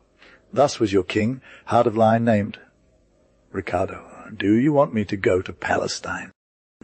I will rescue Christ's tomb and bring gems to adorn your slippers that adorn the turban of the Sultan of Babylon. Lucretia, don't you know the story of the Round Table? Ricardo, King Arthur, was my grandfather. Lucretia, I still think your lineage is not enough. Don't go to the Holy Land, but bring me the cup where our Lord drank during his Last Supper. It's carved in a stone that flew from the diadem of the demon. Guarded by King Titurel of Anjou with brave knights, another fell into debauchery and lost it. Prince Parzival, father of Sir Lancelot of the Lake, rescued it. Ricardo, on our wedding night, I want us to drink elixir of life from that chalice. Ricardo, go to Monsalvato and bring me the Holy Grail. Ricardo, full of blood from adverse emperors, and wine from the vines of Cyprus, I come unarmed. Surrender my sword to me. Here the sword was removed from its sheath, received by Lucretia, who kissed its pommel. Lucretia kissed this gold where so many times Vela laid its hands. Suddenly she released the sword and let out a great cry. Woe is me! A spear, a scorpion, or an arrow. It wasn't a sword, it was a dart of love. Don't leave my side. For you, Sir Ricardo, all my offerings and sacrifices. Don't fear that the wind will separate the rose from the branch. Ricardo, oh, the wind of death. Lucretia, don't fear it. Much worse is the wind of life to tear away loves. But I am forever yours. Take me, Ricardo. The rose is yours. Take it before the sun withers it. The rain makes it wilt, and the gales strip it bare. And from the forest a soft music could be heard, and a rich tapestry unfurled across the stage. The play was remarkably well received by the audience, who praised it enthusiastically. Only Don Diego suffered after witnessing a scene with noble Don Miguel and the quick-witted Renata together. And things got worse when he saw Lizarda, the owner, cautiously approaching him and placing a note in his hands, on which Renata had written that if he wanted to talk to her, the old woman would give him the key to a secret door in her house through which he could safely enter her room without being noticed. In no time, Don Diego found himself at the end of an irritating story he was entangled in, but to serve Don Miguel, to whom he was greatly indebted, Here is the translation. While preserving the name Milio, his true nature was laid bare, and he mishandled his position, accepting the promised key from the owner. The party concluded with great merriment from pipers and other instruments, traversing the gardens to signal the end of the celebration. Renata, in keeping with her noble heritage, departed for home in a carriage with her father, accompanied by 2 riders holding lit torches. Third part. The end of an extraordinary tale. Don Diego spoke with Marcos as they left the Duke's orchard, and Marcos advised him to end this vexing adventure promptly. But barely had they taken a few steps when Lizarda handed Don Diego a note from Renata, requesting that he speak with her that very night with great urgency. Don Diego decided to respond to the call swiftly, bidding farewell to his squire and following the owner to the hidden door and secret staircase. He found himself in an opulent chamber, adorned with tapestries of rare taste and luxury on the walls, plush carpets that encouraged laziness rather than diligence, and a tiny brazier burning cinnamon and amber, perfuming the pleasant atmosphere. One of the tapestries was lifted, revealing Renata in the same crimson gown and exquisite lace gaunt, wearing the same jewels from the party as she wore the lenza, or diadem, that Tuscan ladies of high rank wear, and a delicate belt of topazes and diamonds across her chest. The floor was covered with a Persian carpet, so that Renata, soft that as pearl slippers, made no sound, and Don Diego noticed her presence only when she knelt before him. Astonishment filled him as he watched her beg him on bended knee to show her father the quality of her person and how she could be a worthy wife for his son, requesting him to propose marriage without delay. The unfortunate one, in her delirium, asked Don Diego to take her away with him to his inn, which led her parents to agree that the priest would perform the wedding ceremony to avoid further scandal. This was the state of mind of a girl raised with such care and diligence in the holy fear of God, driven to such extreme madness by blind love, an instrument of hell and a weapon of Satan. "You'd be better off," Don Diego replied calmly, "to love from afar, for souls that are like butterflies near the flame of love are consumed by it when they draw too close." Renata threw herself into his arms, but Ziega, realizing her folly, soon corrected her. Yet she controlled herself and refrained from further protest, leaving the outcome in God's hands. Here is the translation of the text. Preserving the Mnenio for the following day, he escaped using a secret staircase and made his way to safety, leaving behind the woman and promising to return the night after. Upon his return to the inn, Don Miguel listened attentively as Emilio recounted every detail of what had transpired, struggling not to reveal himself as Renata, as the Spanish lady saw all this as a testament to the Lord, King of heaven and earth's submission of her through his great wisdom. However, he was greatly dismayed when he learned that Don Miguel had also received a note from Renata inviting him to see her the following night at a different time than granted to Don Diego. "Ay, perfidious and wicked woman," exclaimed Don Guzman, "that you thus value the grey hair of that noble man, your father, and believe that the love of knights and the modesty of ladies are playthings." He then continued more calmly, "I swear to you this time your knowledge was in error, and it will not serve you well that you know so much about love as science, Lady Oliva Sabuco. You will soon forget her entirely, even if you have a memory sharper than Mithridates and Scaliger." Immediately he made plans with Don Diego together till the following night, intending to confuse her by their simultaneous presence. Don Diego retired to his quarters, but it would have been foolish to suggest that he could sleep. He was plagued by an immense restlessness, the deep turmoil of a woman deeply in love, struggling trying to conceal her feelings from her face and lips. Great is love, reflected as Scudero Marcos, for it makes fools sharp and turns wise men into fools. Meanwhile, Lady Mencia complained about her troubles. She retired to a peaceful spot surrounded by very old elm trees, where she expressed her lament, thus are we women's, we change our loves for despites, and we perish for loving those who do not love us, and we repel those who wish us well. The place held a melancholic charm in the night's shadow, serving as a source of comfort.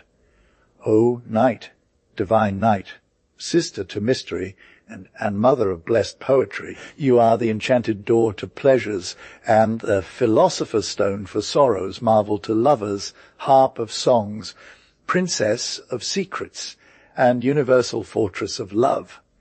Mencia, filled with compassion, contemplated exorcism, believing herself possessed.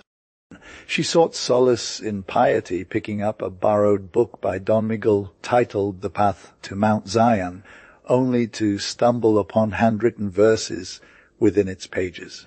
The poetry was undoubtedly transferred there by someone who possessed the skill of a poet, a brilliant mind from Madrid's court, perhaps. Here is the translation of the text, while preserving the name Emilio, these lines copied for your enjoyment, a letter to Dona Belisa Love, who is a child and mischievous, kills me with his mercies. He has spread his nets and caught me. Ask her, lady and friend, to tell my good fortune from this beautiful tale, and you will only hear of my complaint through her. I no longer whine or sing. The ark at the bottom holds veils of velvet, handkerchiefs, and tantillo, and the garment of my charm, that exquisite tapestry mantle. Love, who is a child and mischievous, kills me with his mercies, has spread his nets and caught me. And you will know, Dona Belisa, that I only go to the mass of the Recoleta's mothers, and no longer indulge in pleasure, nor do I stroll through San Blas or the Prado. I enjoy secret conversations held on a platform, and wear a sad cilice because of a young man's fault. Love led me to the affection of one who is mischievous and childlike like him, as he is graceful and cunning, with a profile reminiscent of Ganymede. He has spread his nets and caught me. He steals the discreet mind without causing harm or disturbing the wise concept in the minds of layers and doctors. Love does not compel with pretexts or other majestic laws. That is the gentleman corregidor. And no kings can save him, nor is there any remedy for the laws that fill my uncle the Oida's chambers. Dona Belisa, it is about a more than generous young man who, at 17, cuts a dashing figure. Who would have thought? I, the lady of the scornful gesture, am now punished by the gallants I once spurned. Don Gil, who now suffers madness in India for his misdeeds, a marriage for a mere trifle, and for much more a Genovese. Do not play with affection. Look at me who warns you thus. You do not know how that child has me. Let me be lady and friend, and do not force me to continue this lamentable tune.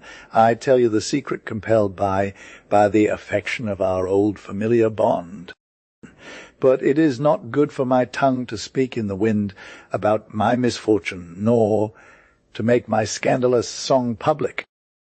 And if you grant that I am in error and find offence in my excess, do not inquire about my mind, for the deity whom you know has spread his nets and caught me.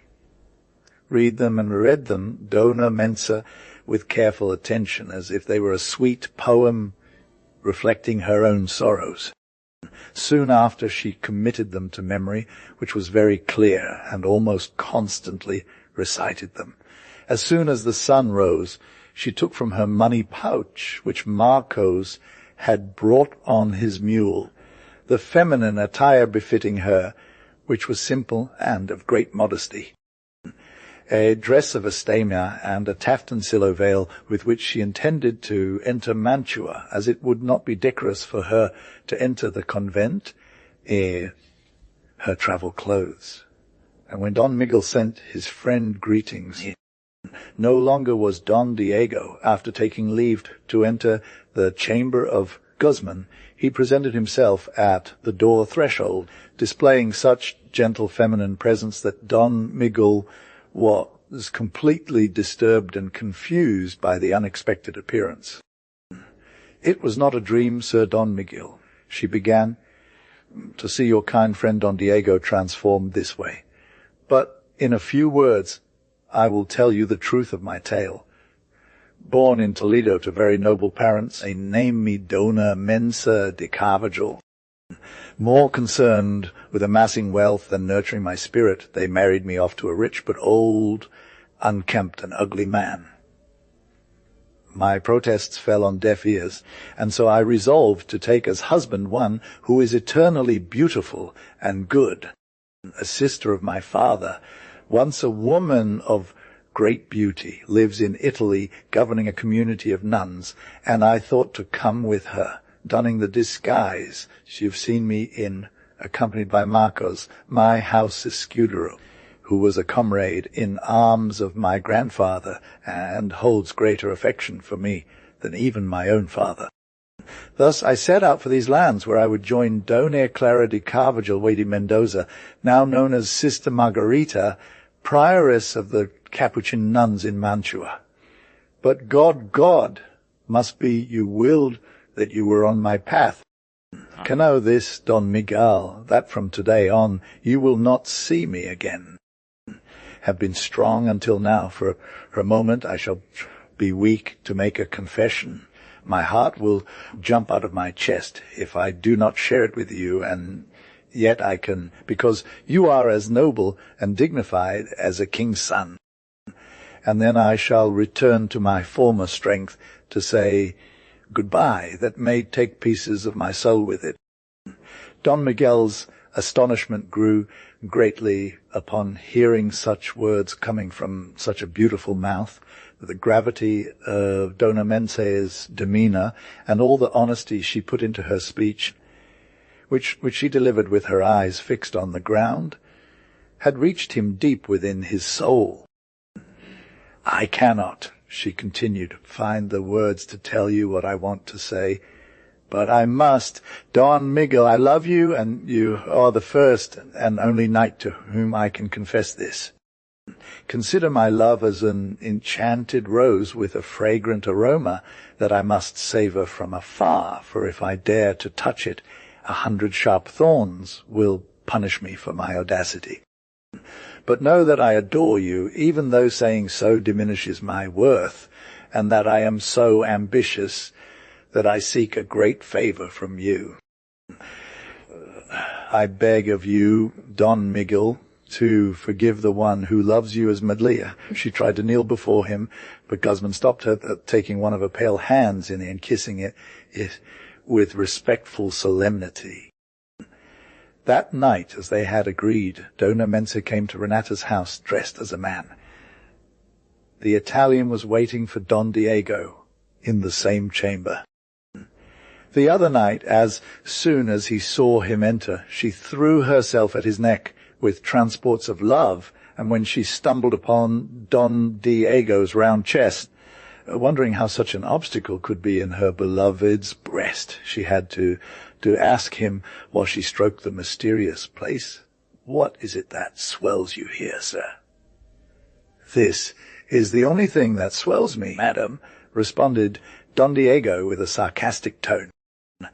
Then, unbuttoning his juban with great agility and lowering his shirt, he showed Renata, who was waiting for the strong chest of the young man, his white body, his slender waist, and the fullness of her admirable breasts, whose sight would put even the coldest and most austere of men in a state of considerable distress. "I prefer mine," said Renata, who had taken on a serious demeanour upon realizing the situation. It was at this moment that Don Miguel appeared at the door of the room. Further fur-perturbing, unhappy Renata. His mockery reached its peak when the newly arrived knight addressed Dona Mencego, my wife.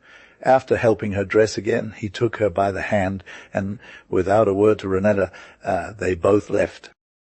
Leonardo Aldobrandino was furious when he learned of these events from Don Miguel himself, who had already revealed his true identity, having Don de Guzman declared that Dona Mensa de Carvajal was to be his legitimate wife before God and man. Aldobrandino wanted his daughter to take the same cell in the Mantua convent that the Spanish lady was expecting.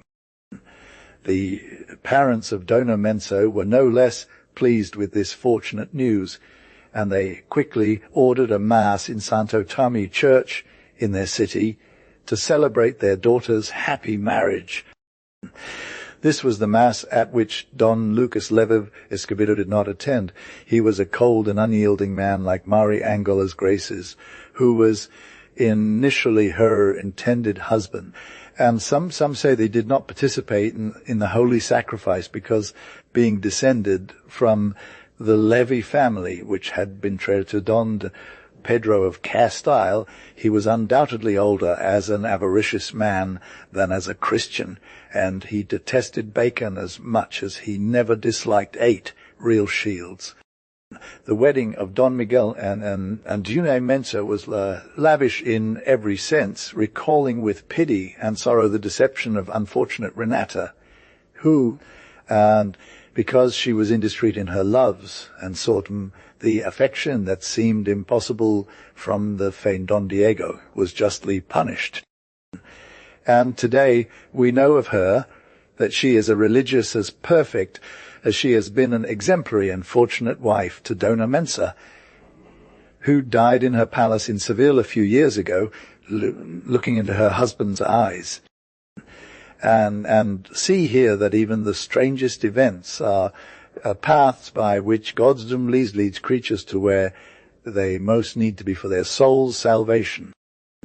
May he lead those who read or hear as the translation of the text, preserving the name Emilio, to listen and learn this true story, the mercy of Our Lady, Mother of God, as well as to wish them for him, and also ask, for example, from the Christian and devoted knight who writes it, for the benefit of some and the gift of all, worthy things of a man, raise things of a man. When Uncle Pizarroso arrived at his home, shadows began to invade in the form a funnel created by the mountains, in whose bottom the building stood, on the edge of a ravine filled with enormous stones and thick masses of adelphas.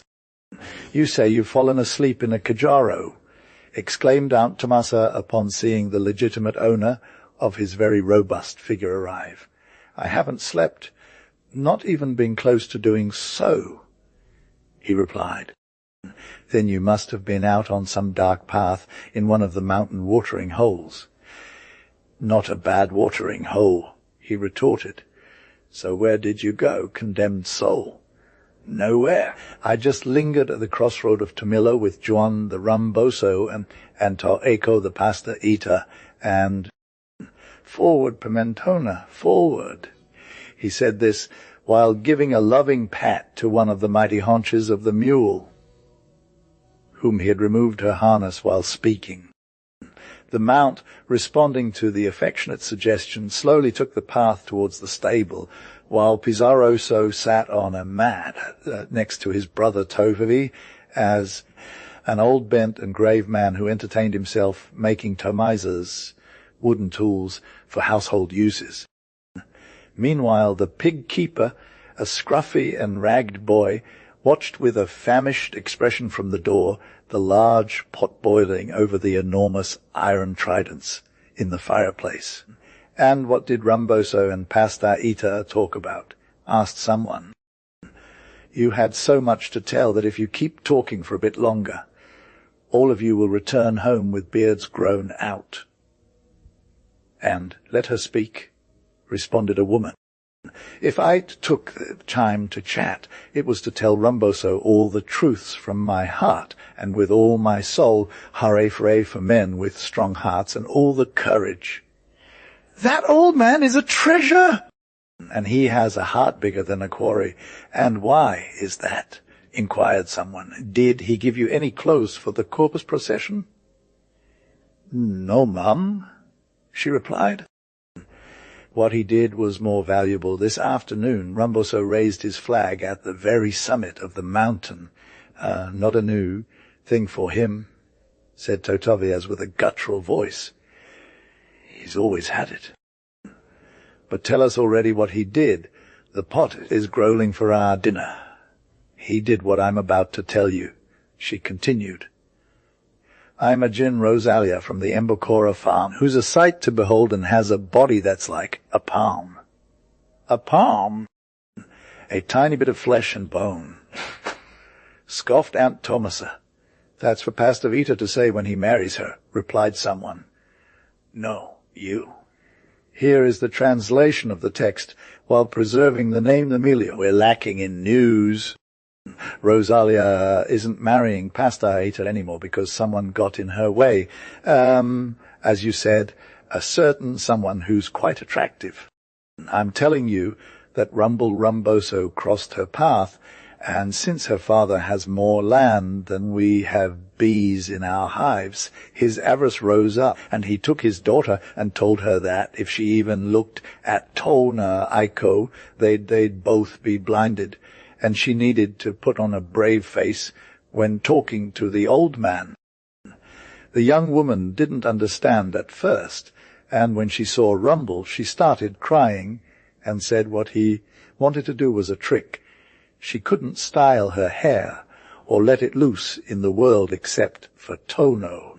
Meanwhile, as she spoke to Miss Eyre, Joe won, the other one was loudly telling everyone who would listen that he wouldn't stop until he planted a lead apple tree in the old man's heart or stuck his knife directly into his stomach. And that was what he deserved for getting involved in good relationships, taking advantage of Rosalia's father being Holmein and Tono being a reckless fellow. You're not fully aware, Tomasa. These matters, you need to dig deeper to see the bottom. When the man fell for Rosalia, almost no one was aware of these affairs since they were kept secret. What happened was that Rumble, who hadn't seen the girl in 5 years, ran into her one afternoon in town, and the man's blood turned green, leaving him lonelier than a gnarled asparagus plant. The young woman is good, looking and pretty, and the man had no idea about her affairs. When he found out, he had already spoken to the person from Embocora, and Pastor Eta was being advised by everyone to make peace with God and make a will. But won't you ever finish talking? You don't see that it's getting late. I'm done. Well, this afternoon, just before I arrived, Rumble, riding his beloved Sentient to a horse worth $1 million, on his way to Zegra's vineyard, encountered To Aiko hiding among the thorns at the edge of Tardio's olive grove. Naturally, when he confronted him, Juan lost his cool because he knew Ton Aiko's tricks, but the man, being prudent, played it cool. And if he hadn't stood in my way with his shotgun mounted and telling me to step aside to talk about Rosala, and I'll tell you what coincidences are. At that very moment, I found myself at the crossroads, because this is what I'm going to tell you. I learned it from Rumboso. You won't finish, and the pot grunts at you. I've finished, fool. I've finished. Well, when I saw that, I looked for a gap where I could squeeze through. But, Miss Eyre, Juan, seeing me approach, laughed and shouted, "Don't leave, Pizzaroso. Don't go away. I need you to see this." And saying this, he jumped down with the same agility as I did in my youth, and after controlling Senishinto, he told Tono at the same time as he left, "Take a look at that tall young man. because if your shot goes wild and the gunpowder explodes, you won't be sneezing on your way back. You take yours, show me, take it, because this afternoon I'm staying with you, or you'll stay with me. And this is what Pastorita said while retreating, aiming his gun, with a face as red as the hibiscus flower and frightened eyes. I don't have to stay with you. I don't kill flyers. Yeah. Don't come closer, take your shotgun, look here, show me that today I'm going to set fire to your chest. And even before he finished speaking, he squeezed the trigger, and boom, a deafening roar from the Basque woman. What's wrong?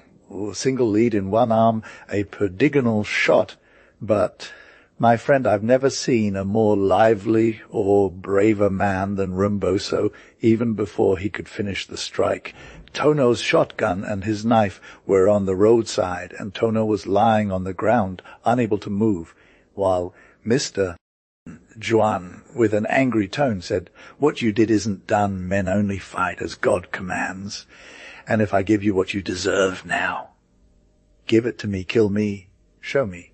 He continued, "Kill me, because if my aim fails today, it might not fail another time. Jet up and leave, and don't use so much gunpowder again, because with all that gunpowder, you can't hit a hill." And saying this, he helped Tonio stand up and turned his back on him, as calm as if he had a pair of the royal guard behind him. And what about Pastorita? He stood there looking at us both like a dazed man. Then he picked up the shotgun and knife, and just as Rumboso was about to mount his horse, he threw them aside and went to the old man. He lowered his eyes and said, stuttering as if suddenly becoming mute, "Forgive me, sir, but I'm crazy. I am desperate. I am a simple man, and the only heat in my world is Rosala. To take her away from me is tear my heart out of my chest, and it's like giving me a cruel beating." And when he said this, tears filled his eyes as if by fists. Look at you, even my eyeglasses got moist, because the truth is those words came from a young man. You see how he would say it. Rumboso reached out his hand and said, "You big fool, why didn't you say that before? Don't you understand that since the moment you wanted me to leave with courage, I couldn't call myself that, and I needed to prove myself to you and everyone else, because I don't make demands on anyone. And moreover, I'm not so crazy as to want to marry a woman taken from another man. Didn't you understand that, big fool that you are?" And then they shook hands, and Tono left, while I accompanied Rumboso for a little while, and as I walked back, I kept saying, "Bravo!" to men like him, bold with all the law behind them. I said it loudly, with every metal in my voice and all the truths of my soul. A few moments later, the delicious contents of the pot sizzled in the large basin where Aunt Tomasa had poured it, and everyone sat around the small table, illuminated by the flickering light of a large candelabra hanging from the chimney's eave, where bunches of green rosemary shone, like gold, alongside the large cauldrons and spotless pots, strong as death. Pedro Mata, strong as death, standing tall with his hands in his pockets, facing the shop window. He stared for a long time, undecided, then decided at last. "Let me see that necklace. Will you do me a favor?" A store assistant took it from the display and laid it on the blue velvet counter. He examined it closely and minutely. "Wes, it's fine." "Nice. I like it." "How much does it cost?" 100, 200 pesetas for you, Don Jokun." The shop owner intervened. "To a customer like you, sir, we don't ask more than what's fair in this house. You're smart enough to know the value of an item. In any case, take it with you, have it appraised, and according to the appraisal, give me whatever you want, Don. The thing is, I don't carry that kind of money on me. You can come by here any time. There's no rush. He left very happy, thrilled with his purchase. At home, as soon as he arrived, he asked the maid who opened the door, "How is the young lady?" "She's fine, calm all afternoon. She just sat down a little while ago." Here is the translation of the text, preserving the name Emilio dormida. Emilio entered the bedroom gently and dilating his pupils to adjust to the dim light. He moved slowly towards the bed and bent over the sick woman. With the faint touch of his clothes, Paulina opened her eyes. "I thought you were asleep," she whispered. "No," he replied. "How are you feeling?" she asked. "Seems I'm better." "I don't feel tired. I had a little rest." "Of course, my dear, you'll be well soon. Roldan told me yesterday that you're improving rapidly. All you need to do is not be nervous, be brave. You have to put in some effort and show goodwill." "Well." "Oh, if only we could live by willpower," she sighed. "Come on, don't be silly. I don't want to see you like this," Emilio said, turning on the crystal ball hanging above the bed and sitting on the edge of the mattress. "I got you something, a surprise." "What do you give me if you like it?" he asked, handing her a box. She gasped with joy upon seeing it, taking it in her feverish hands. "Oh, how beautiful! How lovely!" she exclaimed. "What a precious thing this is!" But just as quickly her tone changed. "Why are you doing this? Why are you spending money on something like this?"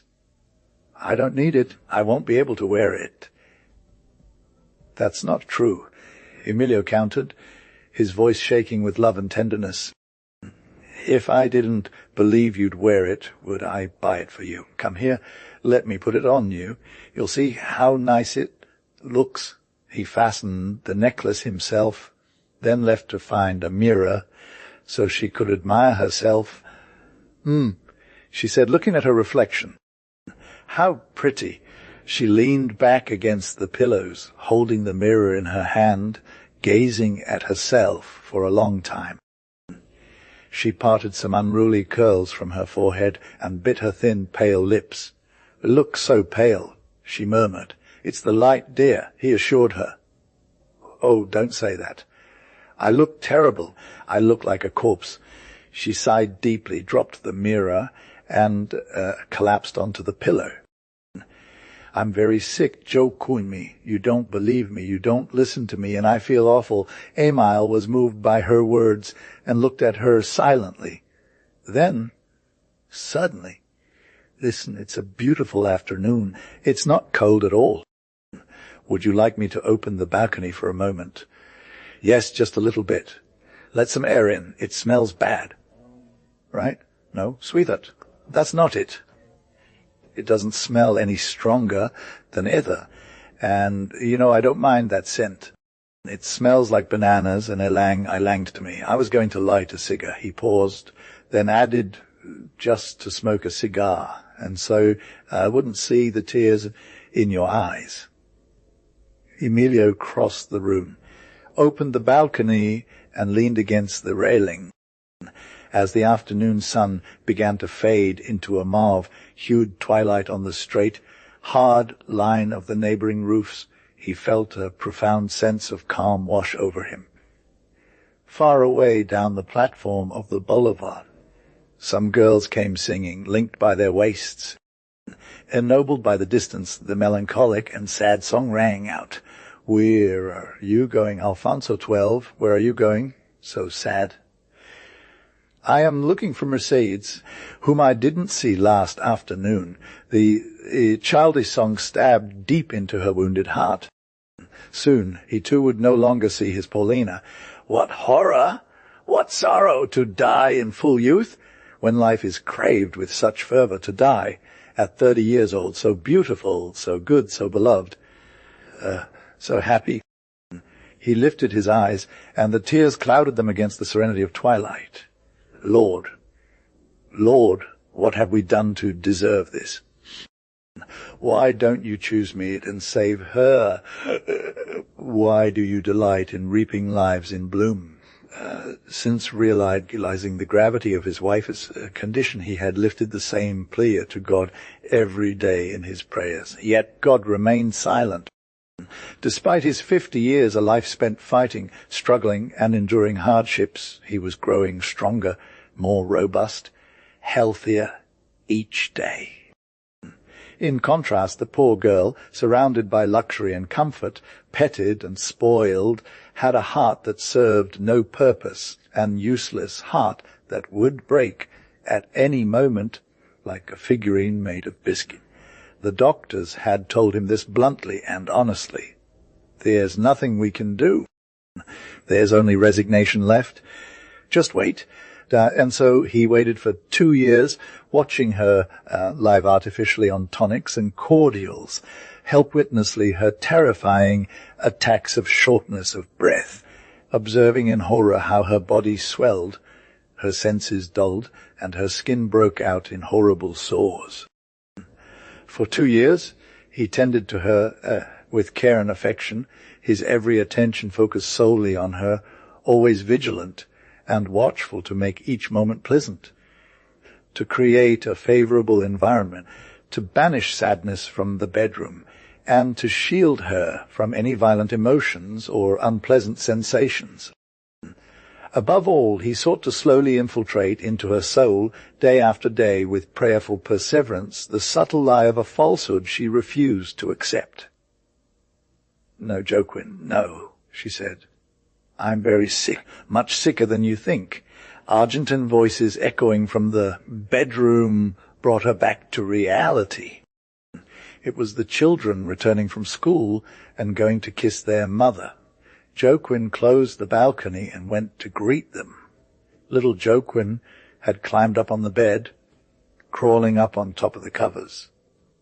Luisita, the oldest, played with the beads of her necklace. "How beautiful!" "Tell me, Mom, did Daddy bring you anything?" "Wes, my darling." "And didn't anyone bring me anything?" Paulina raised her hand, her swollen and clumsy fingers stroking the golden hair of the little girl. "No one brought you anything, because this is for you. For you, my darling. You'll take it with you when I die." Yeah. But here is the English translation of the text, preserving the name Emilio. "Emilio, you're going to die." She didn't respond. A painful gesture contorted her entire face, and tears filled her eyes. Joaquin took the children and gently placed them in the hallway. "Go to the kitchen and tell Joanna to give you a snack." Then, upon seeing Paulina still sobbing, "But, sweetheart, for God's sake, don't be like this. Don't get like this. Don't you understand that you're hurting yourself? You're getting excited, you're getting emotional, fatigue will set in." Paulina continued to cry. He leaned over her and kissed her eyes with caresses of indescribable tenderness. "My little one, my darling, come on. Do you see it? Do you see it? I knew this would happen." The attack was severe, so violent that, despite being accustomed to witnessing them, there was a moment when he lost his composure and became frightened, thinking it might be the last. Fortunately, the digital and ethyl chloride took effect, and the attack passed. Her pupils cleared, the violent tremors ceased, along with the irregular heartbeats and rough throat sounds. She lay face to the wall, drenched in sweat, annihilated, broken, defeated. He looked at her silently, moved. After some time, "Do you want me to take off your necklace? It's bothering you, right?" He gently passed his hand under her neck and unclasped it. As he went to remove it, his fingers stumbled upon a piece of paper under the pillow. He picked it up unconsciously without realizing it. She didn't move. He went to put the necklace away and, out of curiosity, looked at the paper, half a sheet of letters written in pencil. "My soul!" A nerve convulsion closed her eyes. She opened them again. My soul, I write these 2 lines while I'm alone. I'm feeling very ill. I know I'll never see you again. This is the only sorrow I have at dying without. She didn't say more. She covered her eyes with one hand and leaned on a chair with the other because her entire body was shaking. Thus she stood for a long time. Then slowly she returned to the bedroom. As she approached the bed, her pupils narrowed and her hands curled into claws. They trembled for a second over Paulina's head before squeezing tightly, entangled in a gesture of despair and impotence. She hadn't moved. She slept peacefully and deeply. Standing by the bed, he looked at her for a long time. Under the soft glow of the blue balloon hanging from the headboard, he gazed at her smooth, frizzy hair, translucent eyelids, dark circles under her eyes, dry and colourless lips, the crimson patches on her skin still glistening with sweat. A child's laughter echoed down the hallway, and the children ran by playfully. He slowly opened the door, and with an authoritative gesture demanded silence. Shh. Mom is sleeping. Don't make a noise. Here is the translation, preserving the name Emilio, oh my God, P. 28, she cleans her hair, they clean their hair, P. 35, the path of his dreams. The path of his dreams. P. 67, scenic, P. 71, in your presence, P. 72, and sister the mother, and sister P. 91. As for that, yes. As for that, yes. P. 105, your father, and your mother, your father, and she your mother, P. 108, whose father recommended care, whose parents recommended care, P. 128, in raw skin, in raw flesh, P. 128, the worm shown, the worms glowed, P. V. 162, the epic of a gypsy woman, the epic of a gypsy, P. 165 was named P.